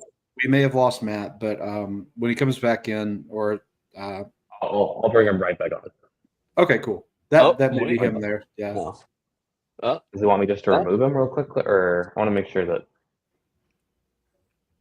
I don't know. That's weird.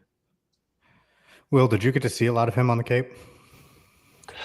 no, I haven't been able to get to the Cape, but I know that he was playing with Hyannis, so I didn't get to see him at all, or because I mean I was on the Cape for the previous 4 summers before that, but the Cape experience always fascinates me, so I wanted to know, especially from a kid from Hawaii, because we had Caleb Lomavita with Katuitt, and he played pretty much all 2 summers, and he would. And so another a guy from Hawaii. So wanted to. I wonder if he knows Caleb Lomavita. I'm actually gonna ask him that when he You comes should back. ask him. Yeah, absolutely. I'll ask him. I feel like that's a tight. At least from talking to Loma about it, that's a very tight knit baseball community in Hawaii. So I would assume. There he is. Hey, Oh, Matt. there we go. Hi, Matt. Sorry, I didn't need a question to scare you off. I think Jaron Duran. I like that one. Ooh, That's answer. a great one. I like that one. That question for you, because is I spent the last 4 summers, not this summer, but the last 4 summers in Katuitt. Got to know Caleb Lomavita pretty well over 2 summers. Do you know Caleb at all? I know from what he told me, the baseball community in Hawaii is a pretty tight knit. You know him at all, or? Actually, he's one of my good friends. Honestly, Oh man. we have the same trainer. His name is Marcus Kimura, but I want to say ever since freshman year, I was a little small, scrawny dude, and then looking up to like Caleb, like D1 offers and everything. He threw me in with them, and I was basically forced to keep up with him every time I train over there. So it was kind of nice. It kind of helped me grow, I guess. Threw me in with the best of the best out of Hawaii, and I actually got to know him pretty well. We go fishing and diving all the time now, so he's one of my good friends. Fishing. That sounds like Loma hasn't changed. That's good to know. He loves that. But Matt, also what excites you about the Cardinals organization specifically? A franchise with a rabid fan with a great fan base. People, I like rabid. Yeah, rabid fan base. They absolutely love their baseball in St. Louis. What excites you about that about the organization and getting a chance to be a part of it? Man, I'm so blessed to get chosen by the Cardinals. What a great organization. What a great track record of producing elite hitters at the greatest level. One of my first teams I've ever played on actually was the Cardinals, but man, it's just a great fan base, great team. They develop hitters really well, and I just can't wait to get out there. Well, first of all, congratulations, as everyone else has been saying.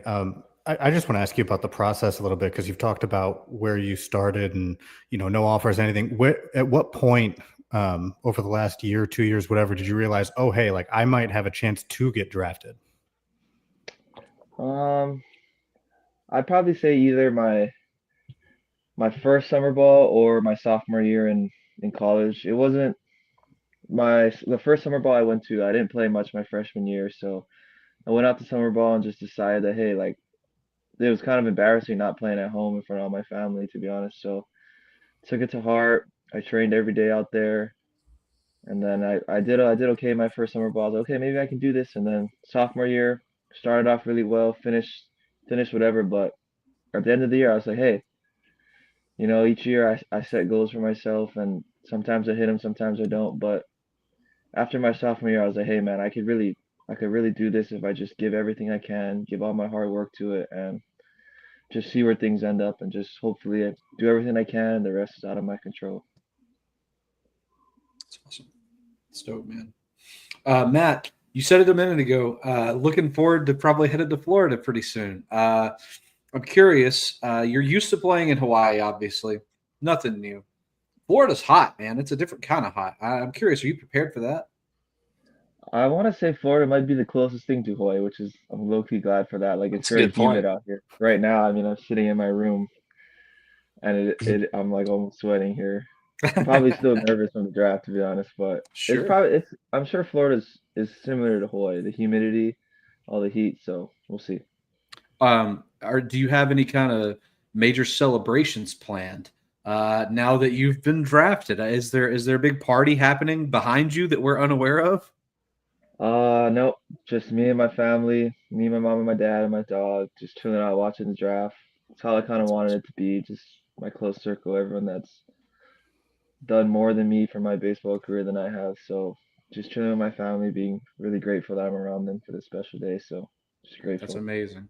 That's amazing, man. We're so thankful that you took the time out to come and talk to us.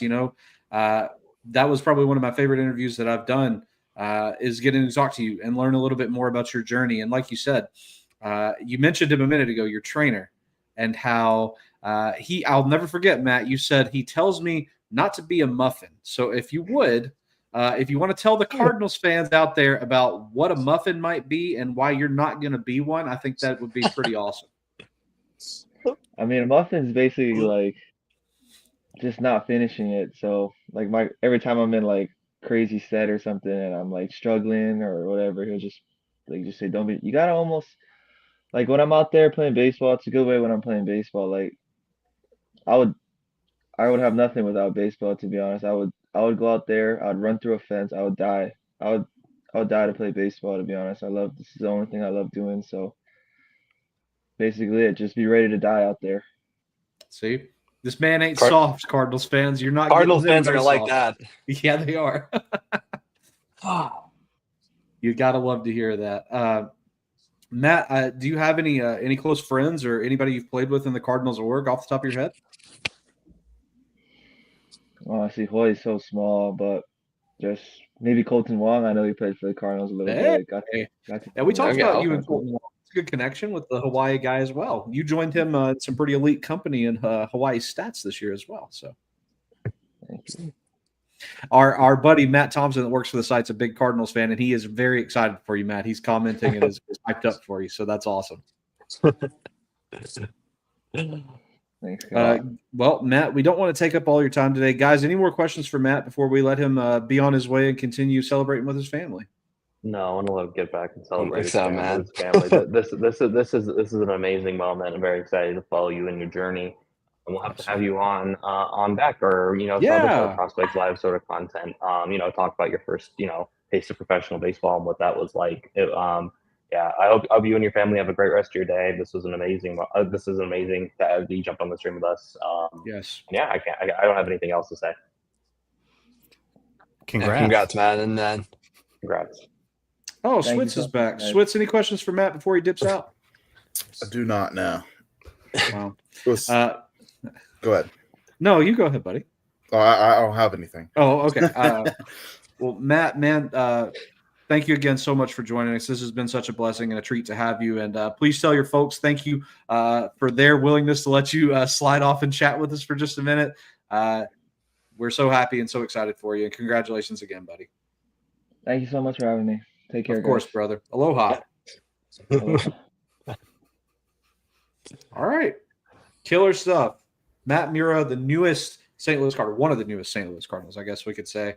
Incredible stuff. Glad to have him with us here. Where was the Yeah, last place we left off for picks? Because I don't see any questions that we haven't answered. Oh, Let's see. Well, the Phillies have continued their picking college pitchers trend in the 8th round with Brian Walters out of Miami. So love that. Nick Dumasnels from the Tigers. That's an interesting one. A Cal Baptist kid. Yeah. So I think find who they drafted in the 7th round yet. If you look at the draft tracker, there's nothing. Like it goes 218 Tigers at 219, and then Carrington Cross. I haven't found anything on them. Maybe whoever they took plays for Northern Oklahoma. Okay. College, yeah, and somewhere. I'm not trying to be a homer. I promise. Northern Oklahoma. Oklahoma. Brooks Bryan too, from taken by Kansas City at 248. He from Troy. He's got some power. Left-handed bat. He can really hit. And the power is definitely for real. He defensively is probably slightly below average, but I think but Brooks Bryan, he can definitely hit. And Cleveland taking Anthony Martinez just now from UC Irvine. He's a guy that I was a big fan of when saw him on the Cape. He played for the Team USA Collegiate National Team too. So Martinez, I'm curious. I'm interested to see why he was still here too. But I think that's a nice pick for Cleveland down at the bottom of the 8th round. Yeah, I'm surprised that Martinez is still here on the board after his Cape last spring. He had a really good spring. I mean, Cape last summer, his spring this year, he hit like over 390, over 1,000 OPS. He really showed the power, showed some good defense there at first base. I'm really surprised he was still here. Tanner Thatch too, to Colorado at the beginning of the 8th. He was a guy that had a monster year at UNCW last year. I think it was like 27 home runs, and had an excellent summer on the Cape as well. Is potentially a guy that was going to go day one coming into the year. Didn't have a great spring power wise, but I think this is a guy that he has enough of a track record. He's a plus makeup guy as well. He has enough of a track record of hitting specifically on the Cape with wood bats. That I think that's just going to be a better pro, is going to be a good pro, and he's gonna outplay this 8th round, where he was picked in the 8th round. I'm a big Tanner Thatch guy, but I think his production is closer to what we saw last year at UNCW than this year. Mets just took Camden Lohman, which, I mean, that's an interesting pick this late, I think. Cure from Tech as well, the Yankees. Any big 6'5", 265? No way. The Yankees took a guy that's 6'5", 265. That's insane. Yeah, Well, crazy stuff. We're interesting-ish fastball shape, and they'll just get him to throw it at that slider that they like to get guys throwing. He could be a nice little bit of developmental play.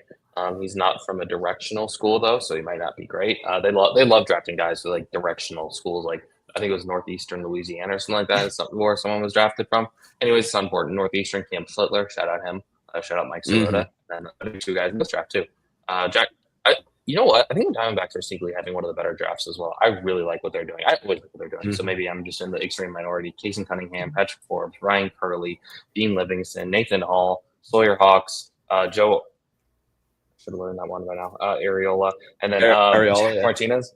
Yeah, Jack Martinez. I like Jack Martinez at Arizona State. I thought he was a really nice. He's going to be a really good reliever in pro ball. Yeah, I don't want to echo what I've heard on. I don't want to echo what I've heard on here a lot, but I've really liked what the Athletics did, especially early on when I actually know the names. But getting, Devin Taylor in the second round, Jamie Arnold falling to you, then you pick Turley. Like it's just, I like what they've done. I think they've had a good draft so far, and I also really like the Red Sox getting Ianson that late too. I thought that was a great pick for them. And the Dodgers just ended the 8th round with Jack O'Connor from UVA, and he's an interesting one because he's a guy. He had a fantastic freshman year at UVA, and then just he hasn't really been able to stay healthy, but and has struggled staying on the field. And when he has pitched, it hasn't been great. But there's a lot of upside there. A guy that was really highly thought of as a prep kid out of Arlington, Virginia, right in the DC area. O'Connor's a guy that I'm fascinated to see what the Dodgers can do with him. And help tap into that upside, and just hopefully he can stay on the field. But again, that's kind of what the Dodgers do. They gamble on upside and guys that maybe struggle to stay healthy. But I love the O'Connor pick for the Dodgers. I'm interested to see what they do with them.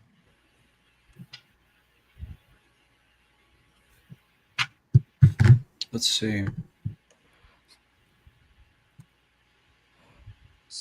Zach Rogacki from Binghamton University. Man, they're out here picking. The Rockies are doing some stuff, guys. There's Riley Eichhoff to start the 9th round. So with from Coastal, more pitchability righty. The man just doesn't walk anybody. So Eichhoff doesn't have super loud stuff, but he's a guy that really performed well this season at Coastal, and some big starts in the postseason. And he just pounds strike zone. So decent value, I think, of a high floor guy for the White Sox in the 9th round. And I agree. I think the White Sox have had a nice draft. So, guys, the question is, who's going to pony up and get Appenzeller away from campus? Okay, whoever say no, nobody. It's not going to happen. Hold on, I don't have the right hat on for that. Why is that true? Nope, nobody. It's not going to happen. He's going to campus. So thank you, and that's all. If you didn't imply that his campus would be Tennessee. Yeah, that's a great point. He really hides it well. Tennessee's probably the biggest winner so far too, between Appenzeller and Henry Ford. Oh yeah, I'm hyped for Henry Ford, and I mean even the winner from the perspective of the fact that we've had so many drafted and commits drafted. It's super incredible that it's been such a successful thing. I'm happy. Hey, GBO all day. That's all I can say. From one fan base for one team that Drew loves to another, what do you guys think of the Philly? What do you guys think is in the Phillies' minds? They obviously have a plan they're following, and I'll go quickly here. They want to get pitching, and more pitching. Can never have enough pitching. Facts. Yeah, especially the college arms. Agreed again. I also like the fact that the Phillies have shown they can develop pitching at a little bit better rate than we could say even 5 years ago.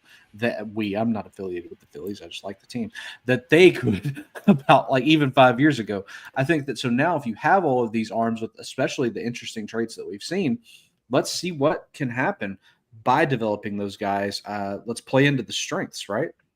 Well, and how much of this is just saving money so you can throw a bunch at Matthew Fisher? I mean, I'm also not arguing with that. I'm also not arguing with that. I love the Phillies draft. It's one of my top 5, even eschewing some bias that may be associated with it.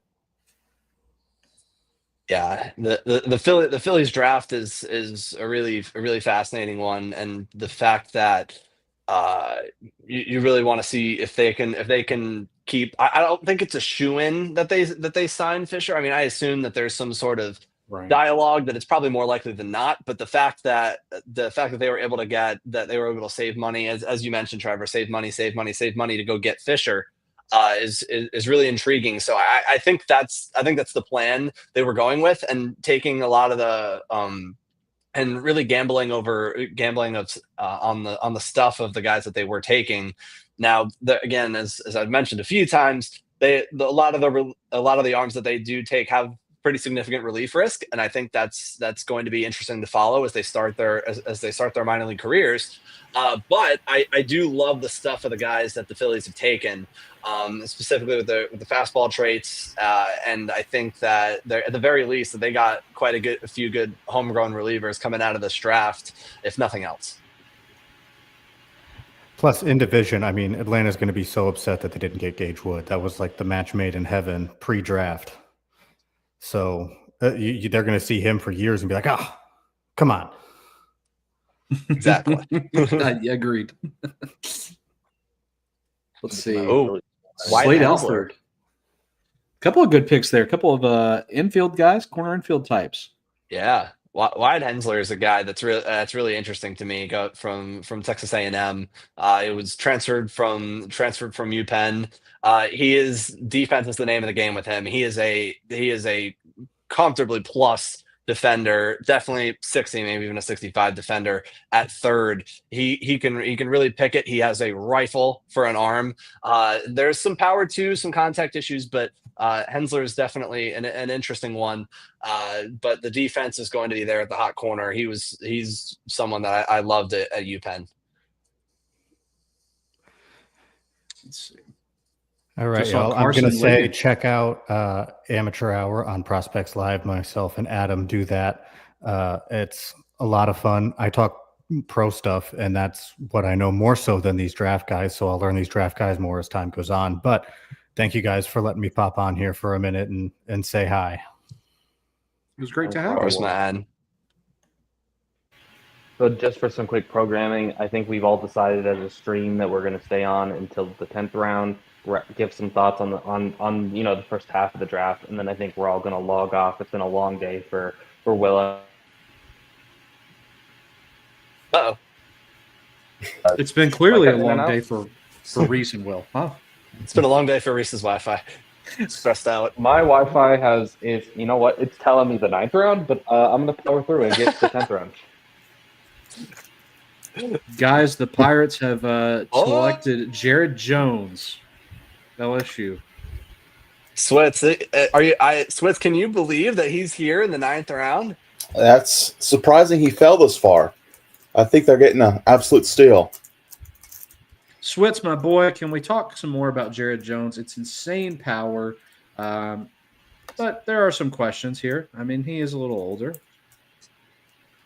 He certainly has the clutch gene as well. The power to all fields is something though, and that's even though Jones, you're limited. He's going to be a first baseman. He's a DH.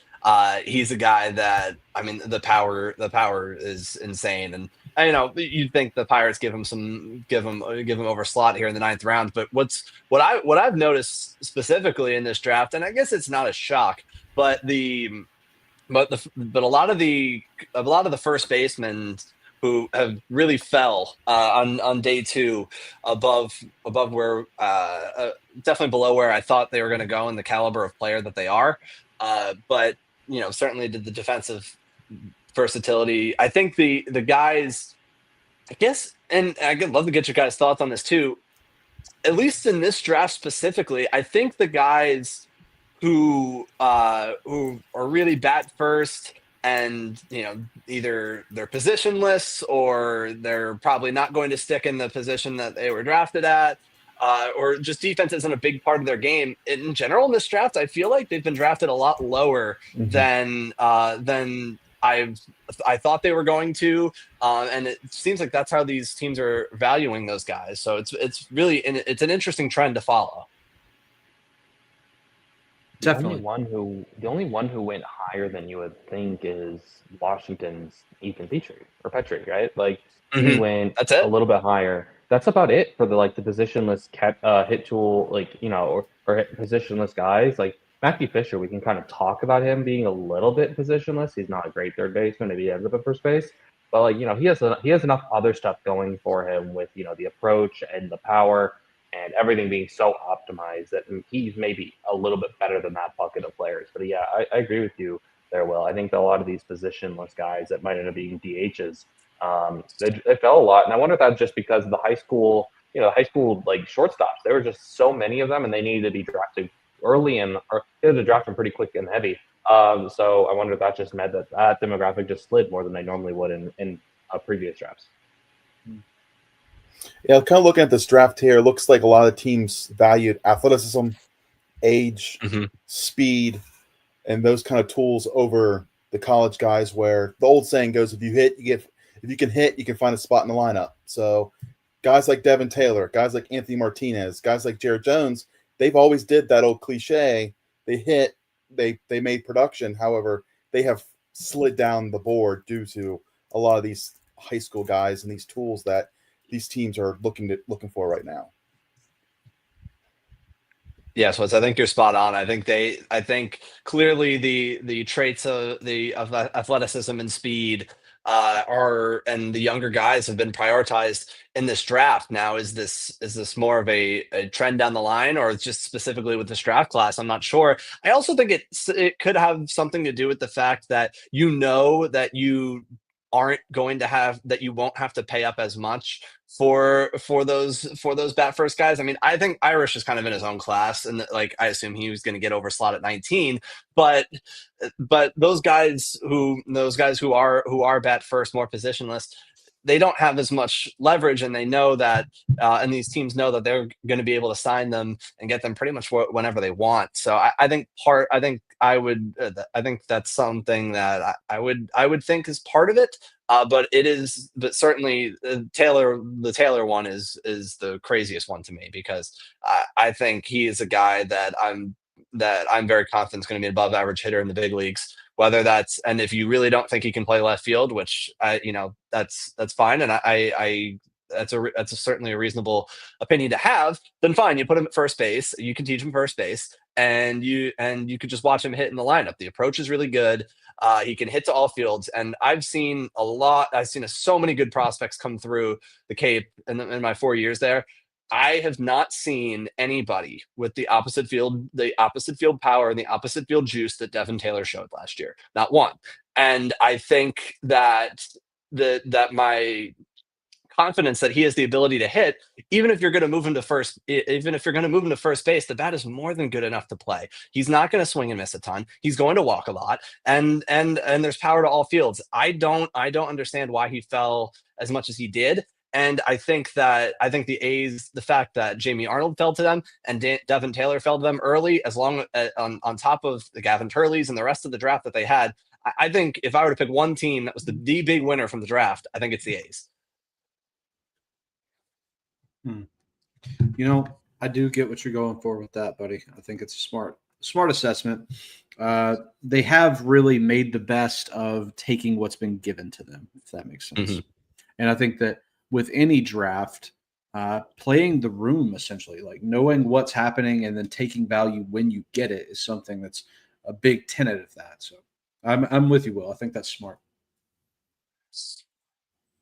I think sometimes taking what's available, or you could do the Red Sox method, which again, I talked about it yesterday when Max Ellingson was on, that out of all the Ellingson Edge articles that he wrote about draft trends and what teams like to do what and what they've done in recent years, that his Red Sox thing really made me laugh. That he was take the player that falls to you and then underslot them, and then just somehow convince them to underslot. So great strategy. I don't know how you do it, but that's what the Red Sox have consistently done. So and I doubt that'll be the case with Witherspoon, but I don't know. Really? Yeah. I'm with you. I think that's going to be. Okay. I don't think that they're going to be able to do that with Witherspoon. Man, that would be something. Your Red Sox class, Will. speaking of guys Drew likes, they're top 4. Drew's into it. So Yeah, I think the Red Sox had a really nice draft, specifically with the college arms that they ended up with, Witherspoon and Ianson. I absolutely love the Ianson pick in the 3rd round. I think there's some decent upside with some of the position guys. I think Godbout at the very least, even though he doesn't have a ton of power, I think he's solid. He'll make contact. You can play defense, possibly move him around the diamond a little bit. So I do think the Red Sox have had, I think, one of the better drafts out of all the teams. Cool. Switz, is there any certain team that you're just like really itching? Like, man, I can't wait to dive in more on this team's class. They're really killing it. Pretty much piggyback off of Will. I really like what the Athletics are doing.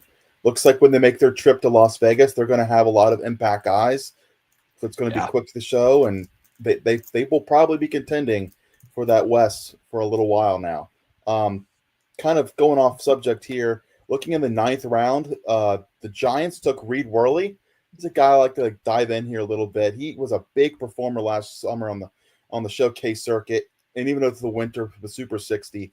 Really surprised he got drafted here at this time period.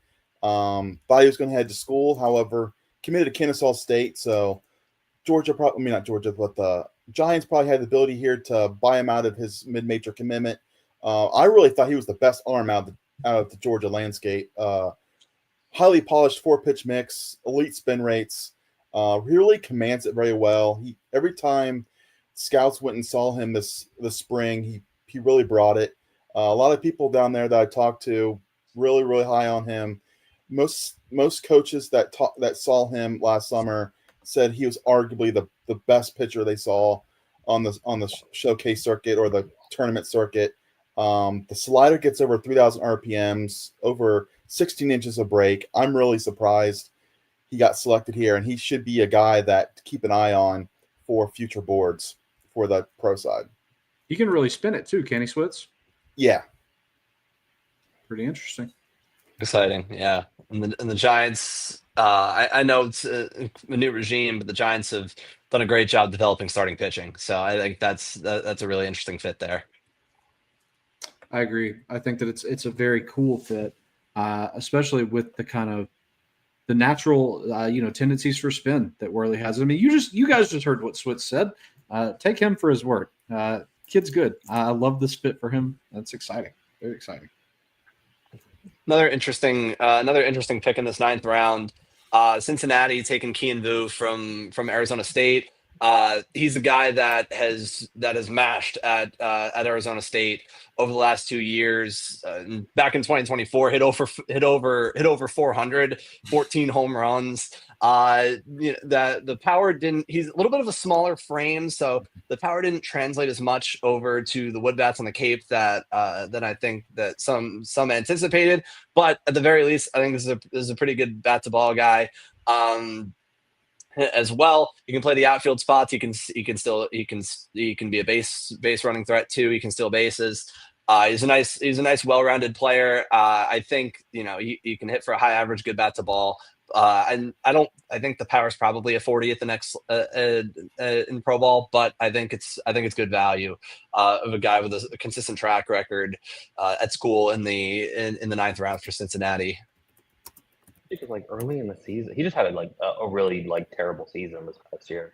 That Arizona State team, it seemed like everybody sort of what is it called? I covered them on the College Daily Sheet. It seemed like everybody sort of underperformed. That's a good way to put it.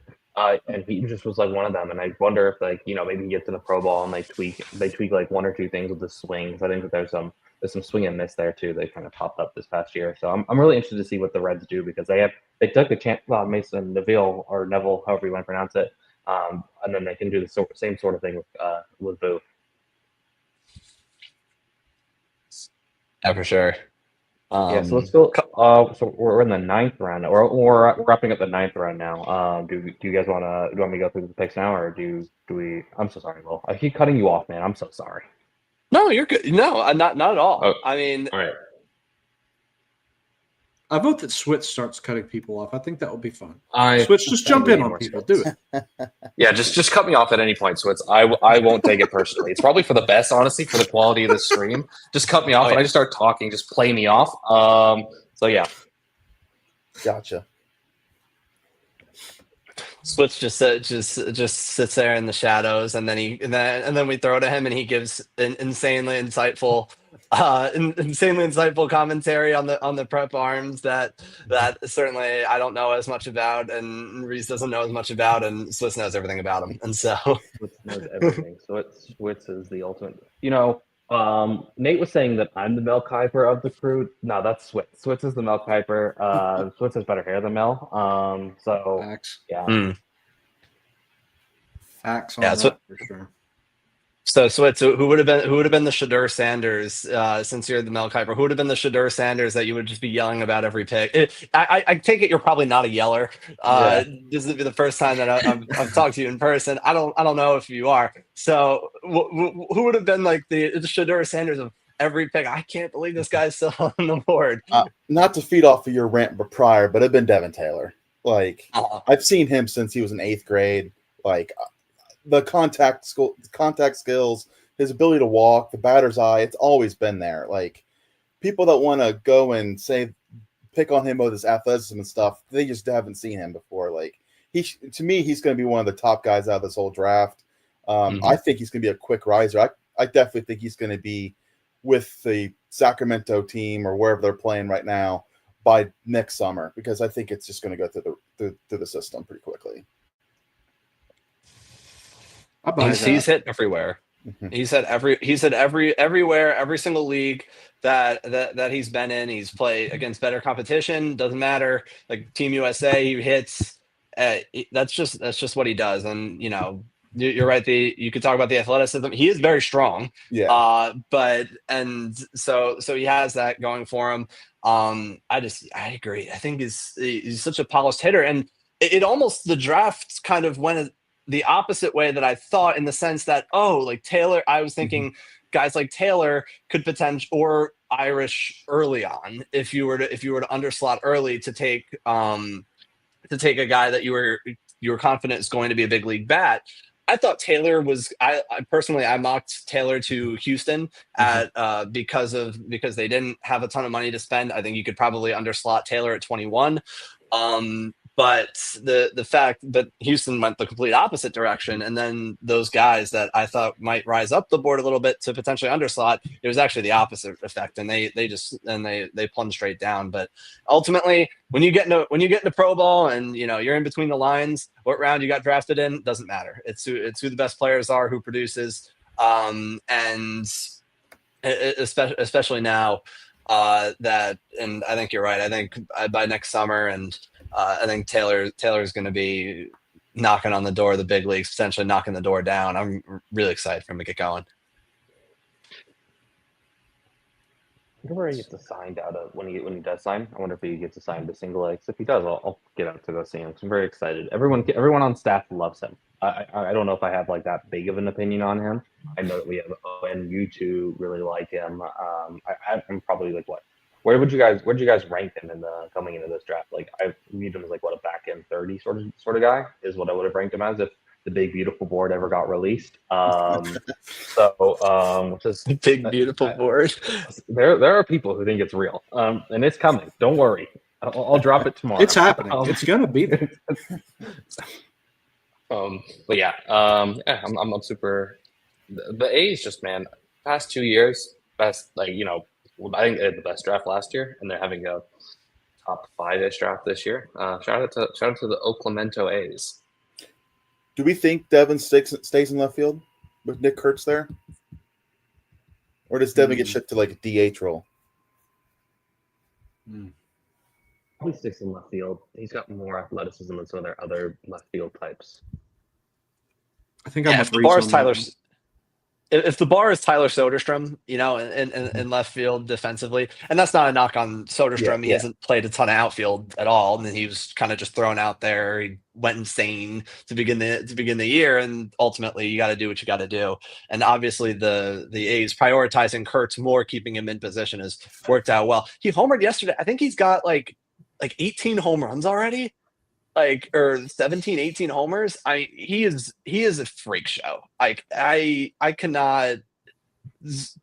When I saw him in the Arizona Fall League, there were, when I went out to the Fall League for a week last year and got to watch, and I know this is not the question of Devin Taylor, but I just love Nick Kurtz. But there were just some guys where just every single ball would just come, like he'd spit on every pitch that was not his, wouldn't chase, and then finally when he would get fastball to hit, it was it sounds cliche, but the ball just sounds different. Sounded different off Nick Kurtz's bat, and yes, is their swing and miss, sure, but I think the way that he was able to rise up through the minors and just humiliate minor league pitching the way he did was incredible. And so, yeah, I think you keep him at first, and to wrap this all back into Devin Taylor, I think you probably keep him in left and kind of see what happens. DH, you figure Rooker probably is not in the picture when Taylor's there. Do they look to trade Rooker at the deadline? I think they probably should. So I think that's could open up a spot, but the A's are going to be fun when they move to Vegas, man. And it stinks because of the whole, ownership and like, oh, you don't want them to be rewarded, but man, they were really bad at the end of the Oakland years. They're not particularly great now, but when they're on the perfect track, so when they get to Vegas, they are going to have a wildly fun baseball team. And so it's going to be a lot of fun, which Vegas is not as a fan base. I'm not from Vegas. I've only been there a couple of times. I doubt that will be a die-hard fan base. So I think it's important right away. They love their Golden Knights. So they took to the Golden Knights like pretty quickly. But that's that's like the winter kind of. Yeah, that's a good point. Do you want to be outside in 120? Yeah, like. Not particularly, but it's important. I think it's important that they have a winner right away in Vegas to kind of establish that fan base, and I think they will because they have a lot of homegrown talent, and maybe they spend some money in free agency to help with the pitching staff. I mean, they did, but it was kind of interesting.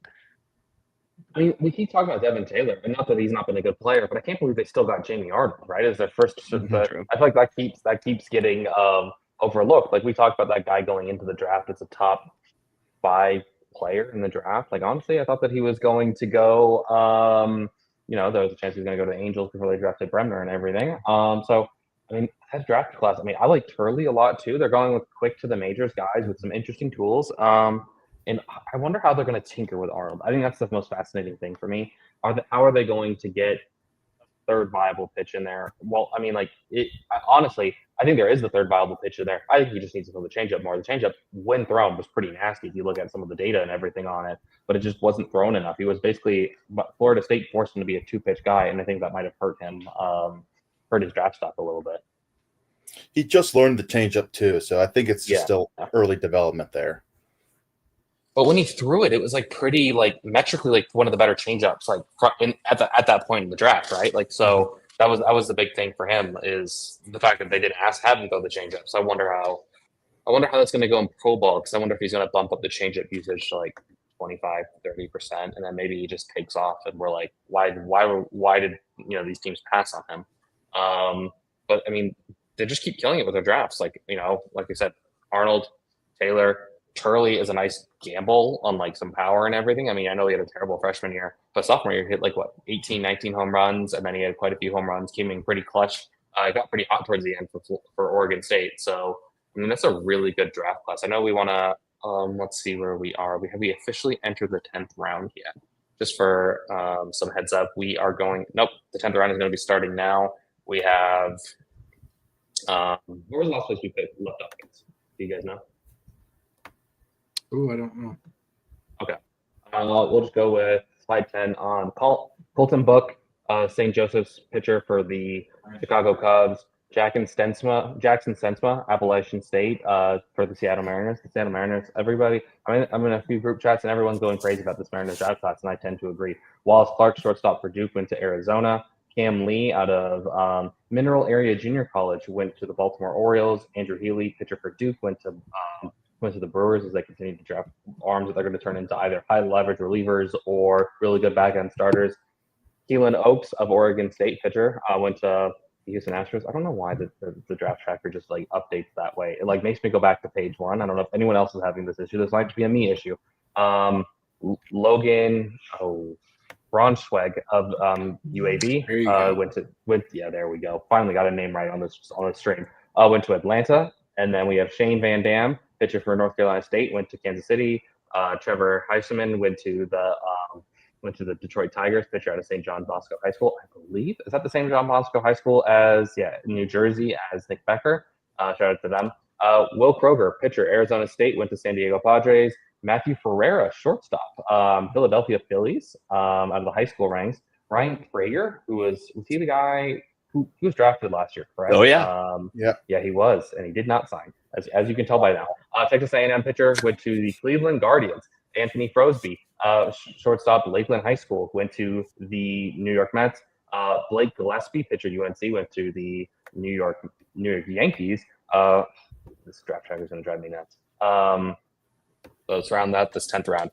Connor O'Neill, catcher, Southeastern Louisiana University, went to the Los Angeles Dodgers. And now we are officially into the 10th round.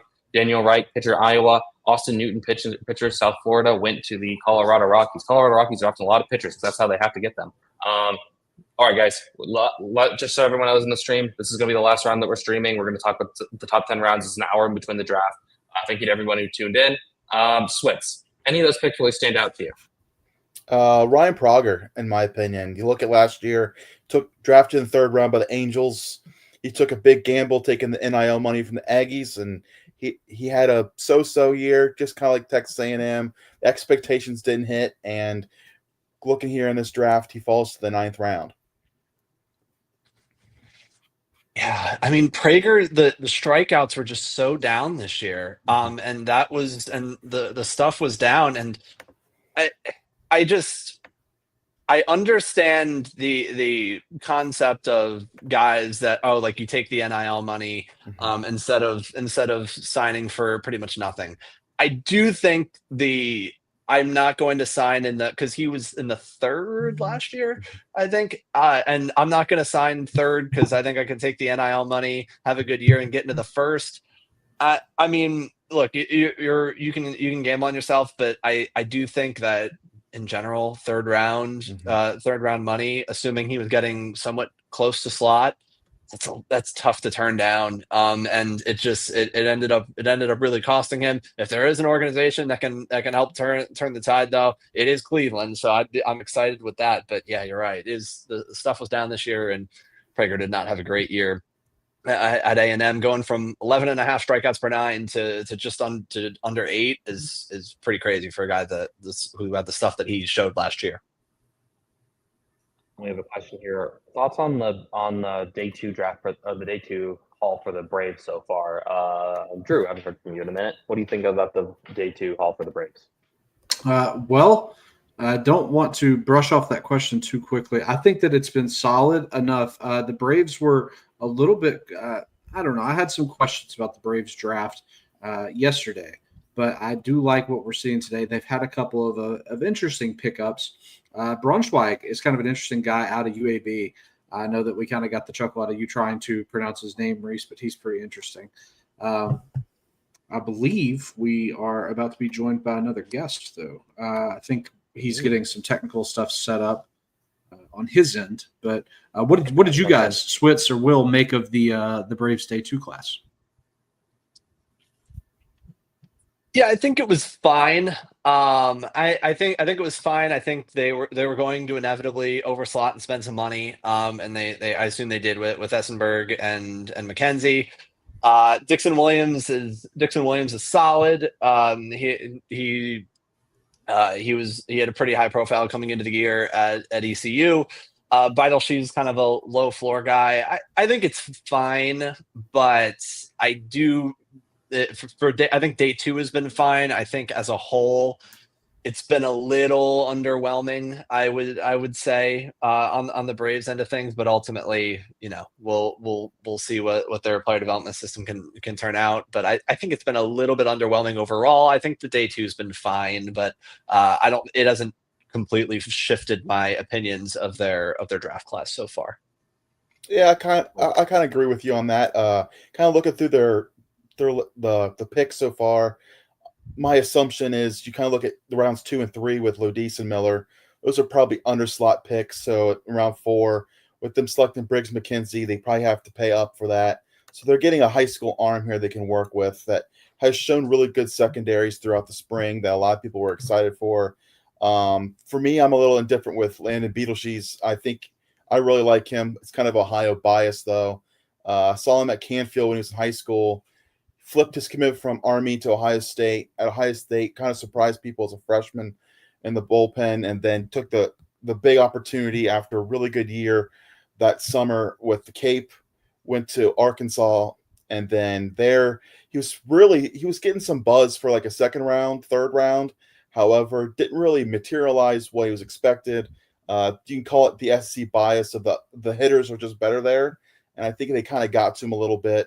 But here, I think it's 6th round there. It's a good mold of clay you're working with. It's pretty much filled out maturity there. You just don't really expect much more out of him. What you're seeing is pretty much what you're getting. But the dude does throw strikes. The dude does what he's supposed to do. Probably more of a believer for the next level. And with that, I think we have a very important guest to join with us, Yes. and I'll let you, Drew, introduce. Sure, definitely, because joining us now, we have Michael Salina, just drafted by the San Diego Padres. Michael, thank you so much for taking time to join us, man. Of course. Thanks, y'all, for having me. I greatly appreciate it. Dude, we've got to start with probably the most obvious question that you're going to get asked today, but can you tell us what's going through your mind? You have just achieved such an amazing dream. Walk us through what you're going through. It's surreal. It's such a blessing. It's just so crazy to go to such a good org like San Diego and them giving me the opportunity to pursue my dream. It's definitely a dream come true. I'm super grateful for the day that's happened. So super excited to get going. It's been awesome. I do have some questions for you, and I definitely want to let Reese and Will and Switz jump in with you as well, man. But I'm curious, over the draft process, what if some major league teams talked about to you regarding your rehab? What was on their mind specifically as that was concerned? Yeah, so when I talked to teams, it was mostly about like getting acclimated and then going over the rehab process, getting their system, working with player development. So with each team we would break that down, and Padres seem really confident in theirs. I'm really confident in what's going to happen at the next step with the Padres, and going to Arizona and starting my rehab with them very soon. So I'm excited to do that. But yeah, that's pretty much it. So, in terms of the development, obviously the Padres, we know that they can develop guys and that they certainly have a flavor of player that they like. So it must feel good to know that you fit that mold. What are you most looking forward to in terms of MLB development? I would say being around really good coaching, like the resources they're going to have to surround me with are going to be the best, top in the country. So I'm excited to get my hands on there, and also, working with those facilities and, having feedback from being a facility with pro guys and, picking their brains. I'm excited for, the whole thing to go with it. So it's super exciting times to look forward to in rehab. Definitely. Will, Reese, anything for Mike? Yeah, well okay. So, go ahead. Bill. I'm so sorry. Yeah. Go ahead. Oh. Sure. Okay. Yes. Go ahead. All right, Michael. So I assume they're going to have you rehabbing in Peoria. Have they specifically like what's the timeline on the rehab and everything like that? When can we start to see you start pitching on a mound in even just complex league games? What's the timeline for your recovery? So I got surgery April 7th. Dr. Meister. So he did a really good job, and right now we've been following his protocol from his sport medicine. So what I assume is going to happen is like the TMI and the Padres will work with each other, and then they'll lay out the throwing program. And when they want me back on a mound and in game, and then eventually getting affiliated, I assume it would be not the beginning of spring training, but probably more towards April, May of next year is probably when I'll be back on a mound pitching. So I'm not totally sure, but that's probably like the general timeline. Okay. And Michael, first of all, congratulations! Incredible accomplishment, and San Diego is such a great organization. You got to be thrilled there. A little bit of a somewhat off-topic question. You're an East Coast guy. Yep. What do you what do you know about the West Coast? Have you been out there much? What are we expecting to the lifestyle change from Arizona? Because I mean, you're a New York guy going from New York to SoCal.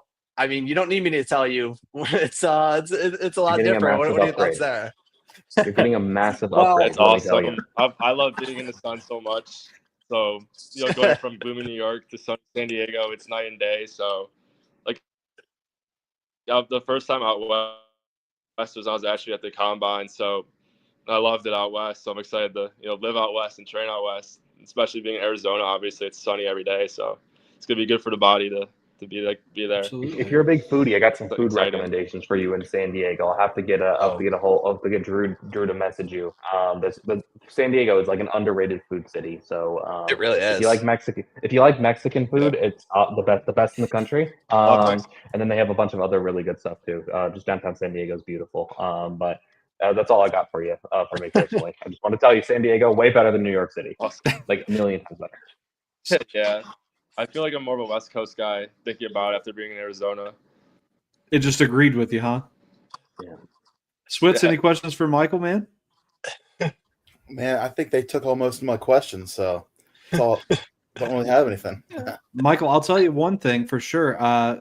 Nate Rasmussen, our colleague who interviewed you at the Combine, he has fallen tragically under the weather today, but I know that he wanted me to tell you that he's very proud for you, and he wanted to send his congratulations and best wishes as you start your career. He told me a lot of great things about you and said y'all's interview was a lot of fun, and you guys had a lot of fun talking about pitching. So I will ask one more of you, Michael. Right now, we know that you have reached some insane velocities with your fastball this past season. 102, I think, was the highest number I saw. Was there anything higher than that, or was that the max that you got? That was the highest. That's and that's insane. I think I could maybe throw a ball maybe 1.2. So I think that's insane. But I will ask right now. Obviously you're focusing on your rehab, and that's critical. But for any Padres fans walking, do you want to walk us through kind of what your arsenal looks like, and then maybe what pitch you're most comfortable with if it's not your fastball? Yeah. So for Padres fans, my arsenal is mostly fastball, slider, flash a changeup. And I think with the development piece is going to be developing that changeup set, that common 3-pitch mix. So mostly heavy fastball slider for right now with the flash changeup, and then develop the changeup so I could be a fastball, breaking balls, changeup guy in the near future. Sure. If you have a baseball handy, I'd love to see the slider grip if you happen to have one. If not, that's totally cool. I think I could get one. I mean, I'm not fighting that if you want to do that. Here we go. Yeah. I got one. Oh, my boy. Okay. Slider grip. It's like just get on the horseshoe and rip it. Love it. Nice. And Michael, when you were talking with the Padres leading up to this draft, I guess first of all, we just started. Were the Padres a team that you were in touch with a lot in this pre-draft process? Yes, I would say they're definitely a top team. AJ Preller and Chris Kemp were amazing, and I'm super grateful that they took a chance on me. And I love my meeting with them at the combine, so they're awesome, and I'm excited to work with them and be a Padre. That's awesome. And I guess I don't know if you guys have talked this far, because certainly you're focused on your rehab.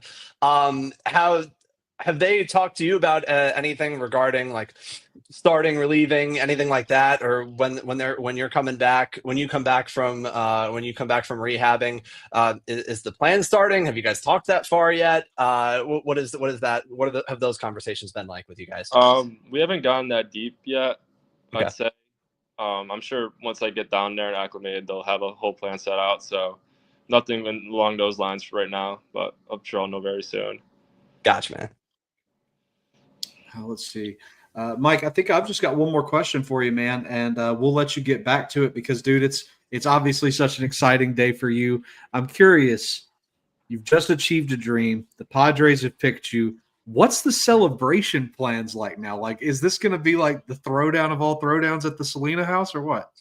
It's pretty chill, I would say. I have a couple friends here and some family, so it's just hanging out with them. We'll probably have a really nice dinner tonight and just just be with my loved ones for the night. So it's just like nothing too crazy, not like a party, just like a get together. So we're excited for that. Any idea what the dinner is? Yeah. No idea yet. No idea? You didn't get to pick it? I'm sure I'll be able to pick it, but we haven't. Hey, you got to have some sway in that. Yeah. I was about to say, I don't think anybody else in that house has Maybe ever been picked by dinner. Major League Baseball. There you go. Yeah. Steak dinner. Well deserved. Now we're talking. Now we're talking. Mike, man, thank you so much. I'll tell you another thing that you should do. If you want to drop your socials for the stream, let any of the Padres fans or any of the fans that wish that their team had gotten you, if you want to tell them where to follow you on your socials, please feel free to do so. Yeah, so my Instagram is Michael Selena 1. I think my Twitter is Michael Selena 27. So if you're a Padre fan, come follow that. Follow the journey. It's going to be amazing. We at Prospects Live are big fans of yours as well. And we can't wait to follow the journey. And we want to thank you again for spending some time with us, bro. But please, by all means, give back to your friends, your family. Tell them thank you for letting you spend some time with us. And we're so hyped for you, man. And we're excited to see what you do going forward.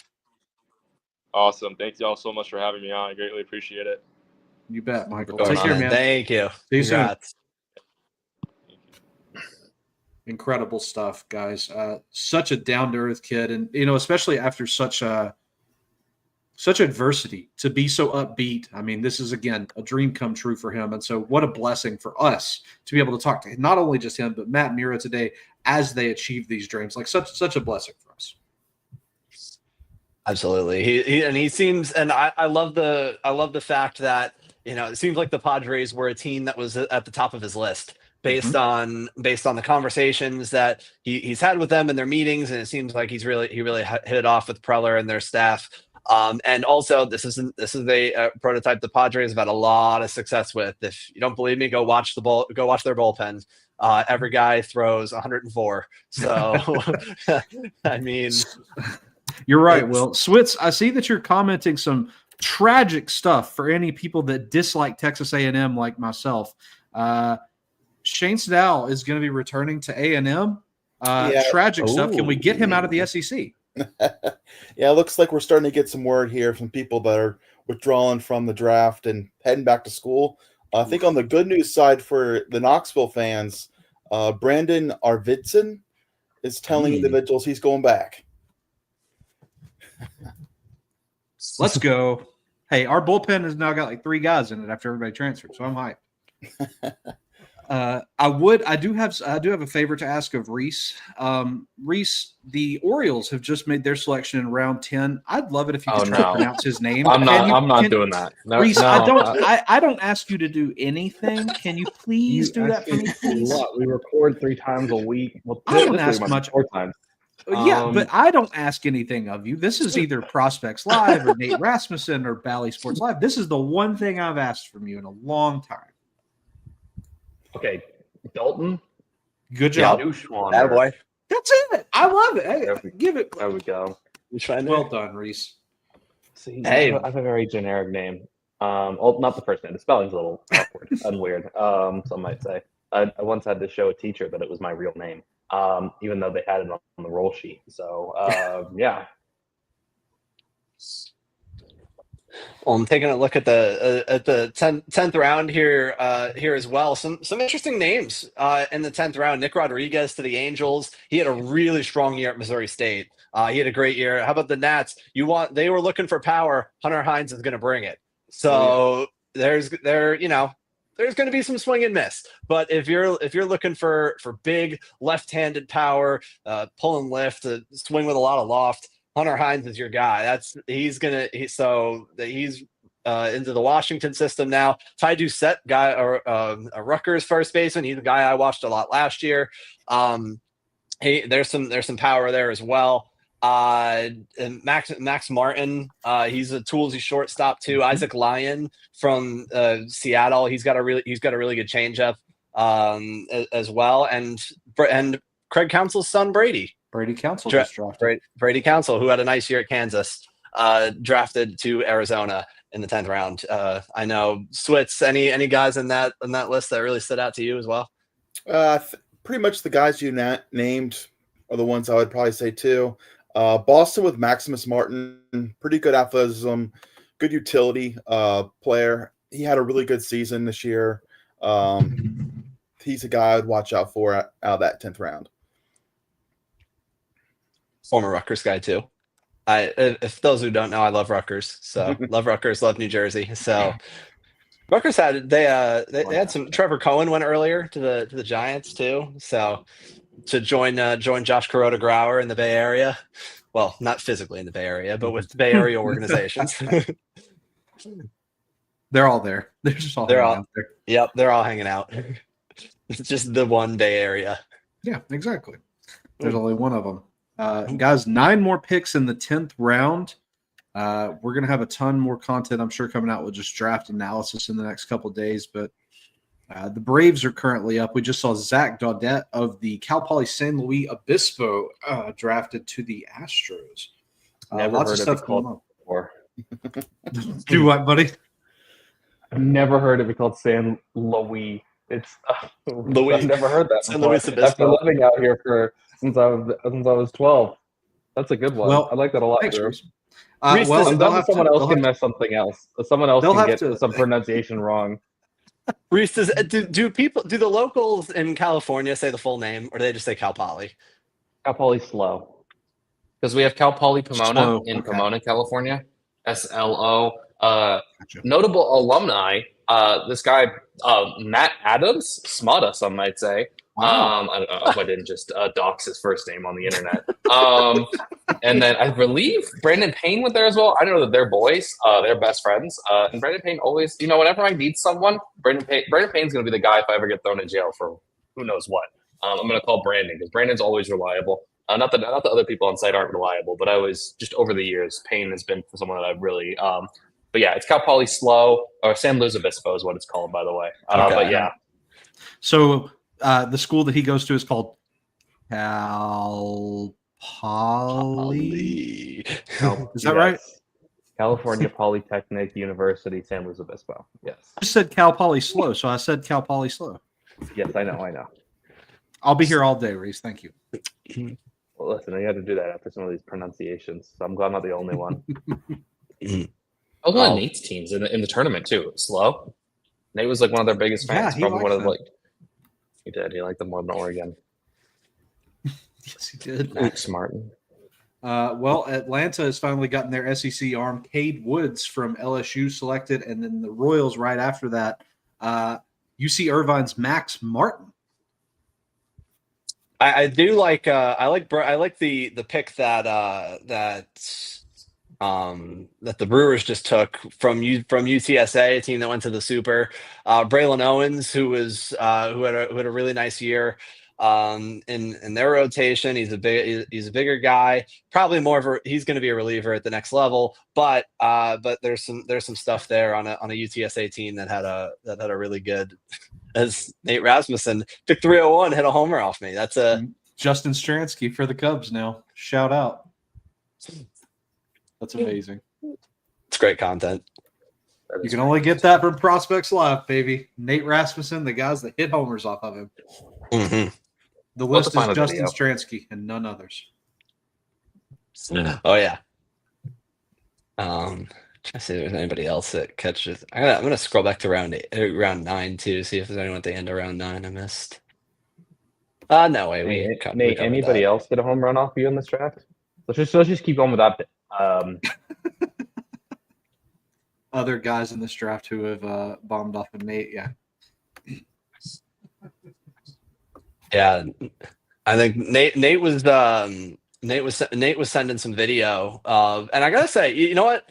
We can rag on Nate. Feel for the breaking ball, not too bad. Oh, yeah, no, it's very good, very good. Not too bad. He's very, very modest about his pitching, but he was good. And he knows, like, I don't know. You look at the numbers too. The numbers are pretty good. So the poor elbow just didn't hold up very well. Yeah, he did say that a So- lifetime of elbow pain. You know, there's a common phrase that said God gives his strongest warriors the toughest battles, and he knew that Nate would not be able to keep up with baseball and putting up with Reese and myself on a regular basis, and so he really did him a favor with that. So. I remember when I called Nate for the first time. I'm not gonna lie, I thought he was a lot taller. I thought he was like Will's height. He sounded like a big, like I thought he was like tight end size. And then I see him for the first time, and I was a little deceived. Nate wants to make sure that he is awake in the case that he does get drafted in the second half of the draft.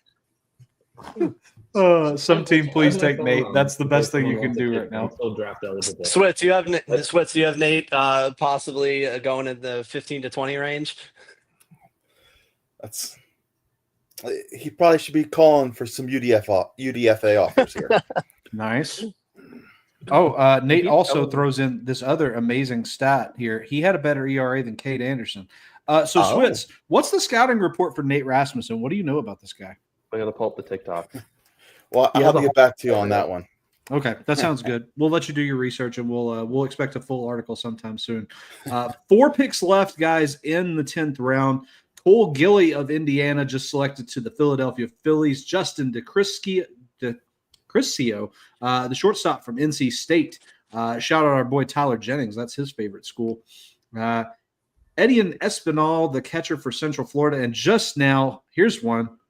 Pitcher Harrison Bodendorf from Oklahoma State to the Guardians. How about some 10th round pop? The Guardians love their lower slots. Oh, yeah. They cannot get enough of them. And that's what Bodendorf had a fantastic year at Oklahoma State.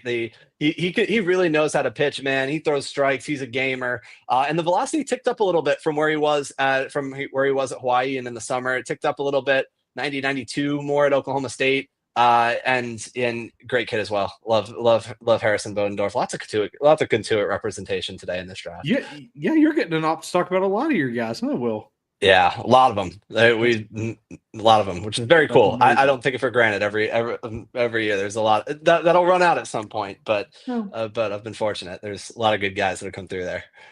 Blessing for you for sure. And again, for the Guardians to pop Bodendorf right here is such a good get for them in round 10. Switz, any notes on Bodendorf? Pretty much what Will said. Low slot guy, tough angles, really tough matchups when batters get in there. He produced a lot of ground balls. So pretty much what you're seeing is what you're getting there. How about this one, Switz? Pick 313, third to last in the round. Tyler McLaughlin, pitcher from Georgia to the New York Mets, officially can no longer like him. So what's the word for Mets fans? I'll have to look at my notes on that guy. No problem. We are, again, just to recap, we are winding down the stream. A couple more picks here to go, and then we'll probably give some wrap-up thoughts. Will, what do you think? As in, am I good with the plan, or do you want my thoughts? No, just asking. Like that seems to be the plan. If I'm not mistaken. Yes. That's. I was like, are you confirming the plan, or are you asking me for my wrap-up thoughts? But yes, we confirmed the plan multiple times in the chat. Yeah, just making sure.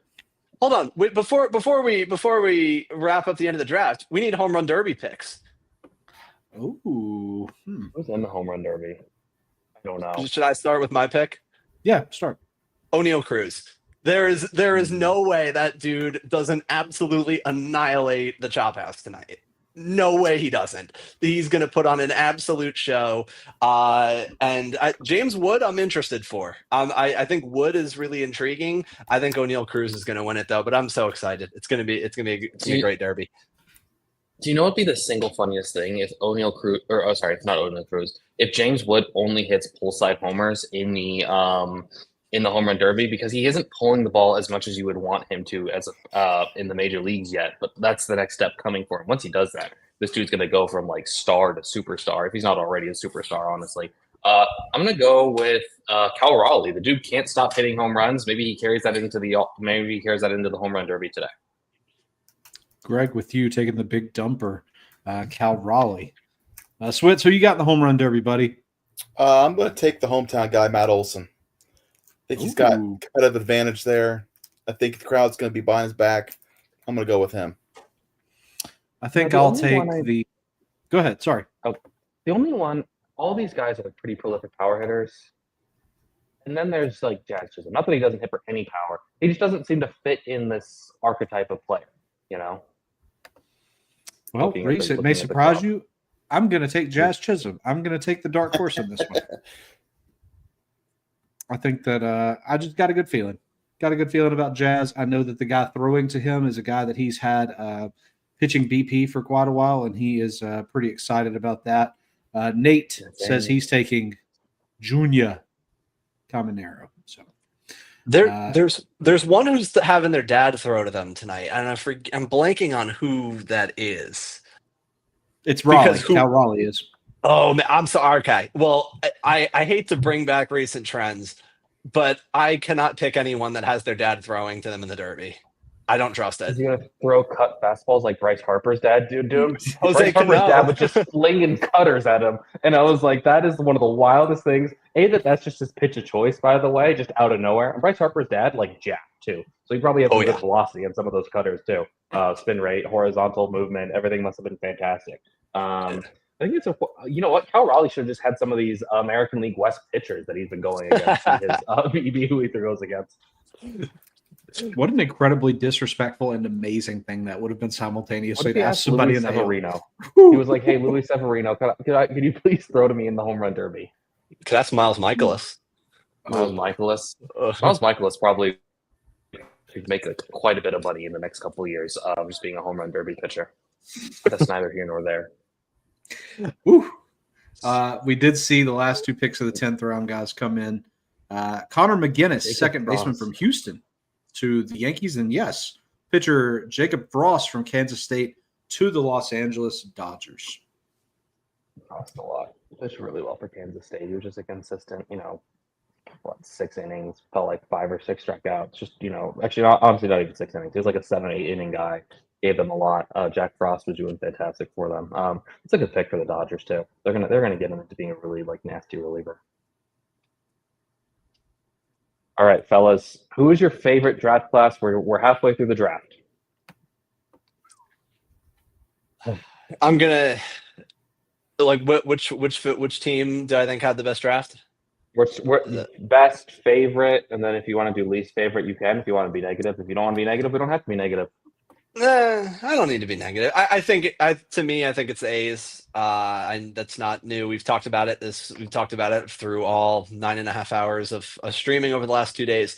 The A's had a phenomenal draft, both early on and late, and I just love the fact that they got Jamie Arnold to fall to them further than I think than he was anticipated to, and then obviously Devin Taylor in the second round, and Turley is a really nice upside bat in round 3 as well. I think round 3 or 4. I'm blanking on. I think 4. But I think the A's had a really, really good draft, and I think Milwaukee is a close second.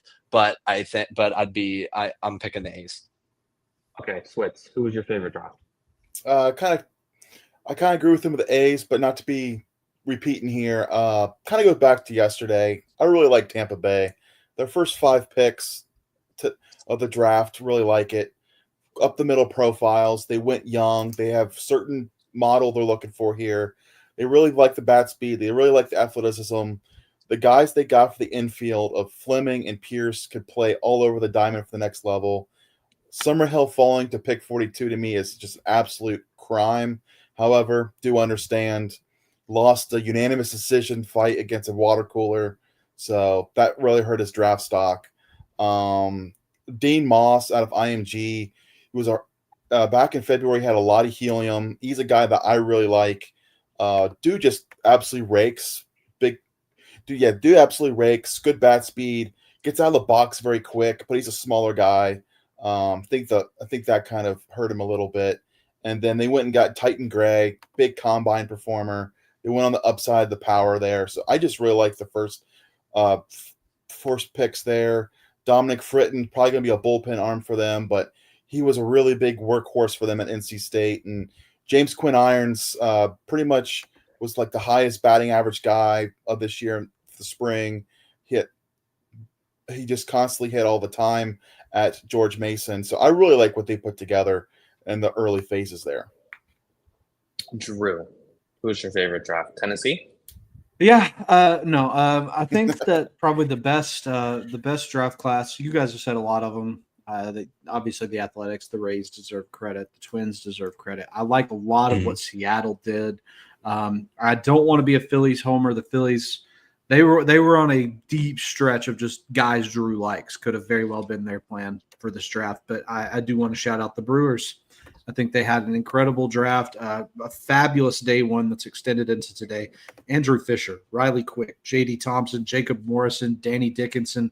Again, they followed the plan of let's just get guys Drew Wheeler likes. And so that's obviously going to earn some praise from me. A lot of interesting drafts, and there's still guys, a ton of talent left on the board. Several of my favorite guys have not yet been selected through 10 rounds. So either that says something about me and what I like, or it says something about the depth of talent that's even still available for teams. Reese, what about you? Who'd you like? The Rocky. No, I'm just kidding. We're gonna go with the Philadelphia Phillies. I love their draft. I thought they got like two.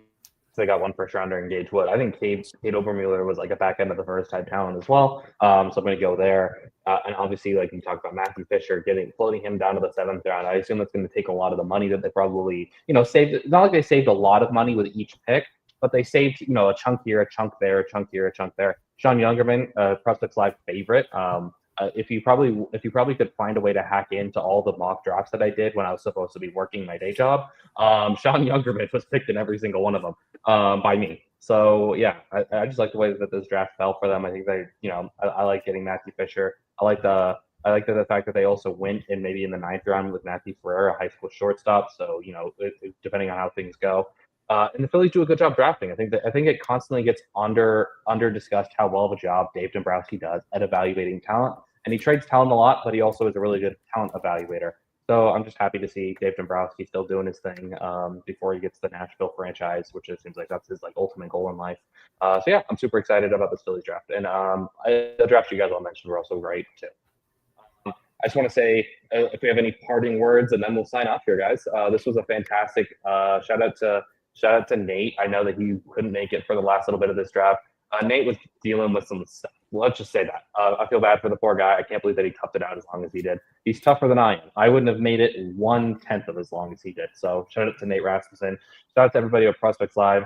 Shout out to everybody who came onto the stream. I can't even if I say names, I'll forget names. So shout out to everyone who showed up.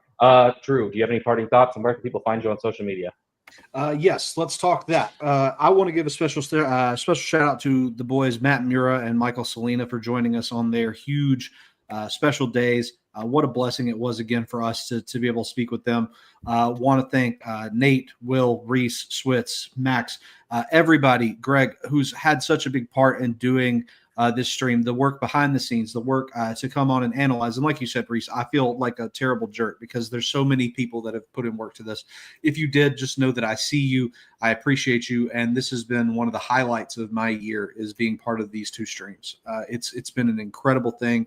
If you want to follow me for whatever reason, do so on most socials at Drew is okay. Switz, where can they find you on the social media, buddy? You can find me on Twitter and Instagram as well. Where can they find you, Will? So you can find me on Twitter at Will _Thompson 33. I should probably okay, hold on. Will _Thompson 33, that's correct. So yeah, you can follow me on Twitter there. A lot of sometimes insightful, sometimes random, sometimes whatever I want. A lot of Red Sox. I mean, I don't think I'm bombarding people with the Red Sox, but yeah, so you can follow me there. As well, I just want to thank everybody at Prospects Live. We have such an incredible staff that pitched in for the stream, for either the stream, whether they came on, whether they were putting out all the social blurs behind the scene.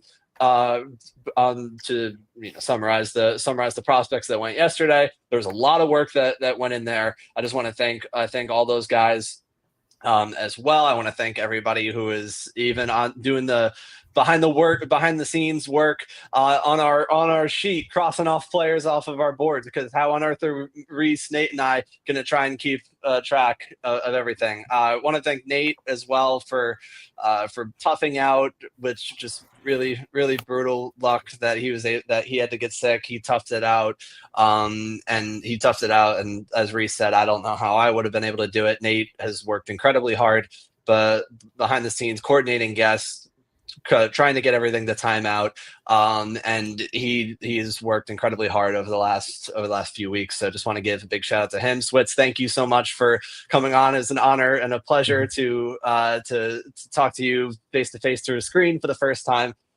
So it's great to get to talk to you. And just a big thank you to, and also the viewership numbers, and for everybody who tuned in for any sort of the viewership numbers were outstanding. And just want to thank everybody who watched for even a little bit, for making us a part of your draft day coverage. So I really, really appreciate it. And don't forget, there's a lot more content coming, whether it's after the draft, and whether throughout the rest of the minor league season. The trade deadline's coming up. You're probably going to see a lot of Reese White trade articles, among others, I'm sure, that will be pitching in on trade deadline day. So there's going to be a ton with that. With prospects, our new top 100 is going to be coming out pretty soon. So can't wait for that. And of course, the daily sheets are incredible. I know I'm kind of taking Reese's job here, doing the What's New at Prospects Live. Like, this is crazy. Yeah, but you know what? It's your court mandated segment. I can't even imagine this what Crime Will would do. But I'll land this plane here. Yeah, you can land it. Yeah, so you can follow me on Twitter for some odd reason. If you want to, Reese B. White. You can follow me on Blue Sky, and I won't post there. You can follow me on Instagram, and I won't post there either. I'll just retweet. I'll just repost our other work. But yeah, thank you to everyone for tuning in. This was awesome. Nine, almost 10 hours of streaming between all of us. So this has been fantastic.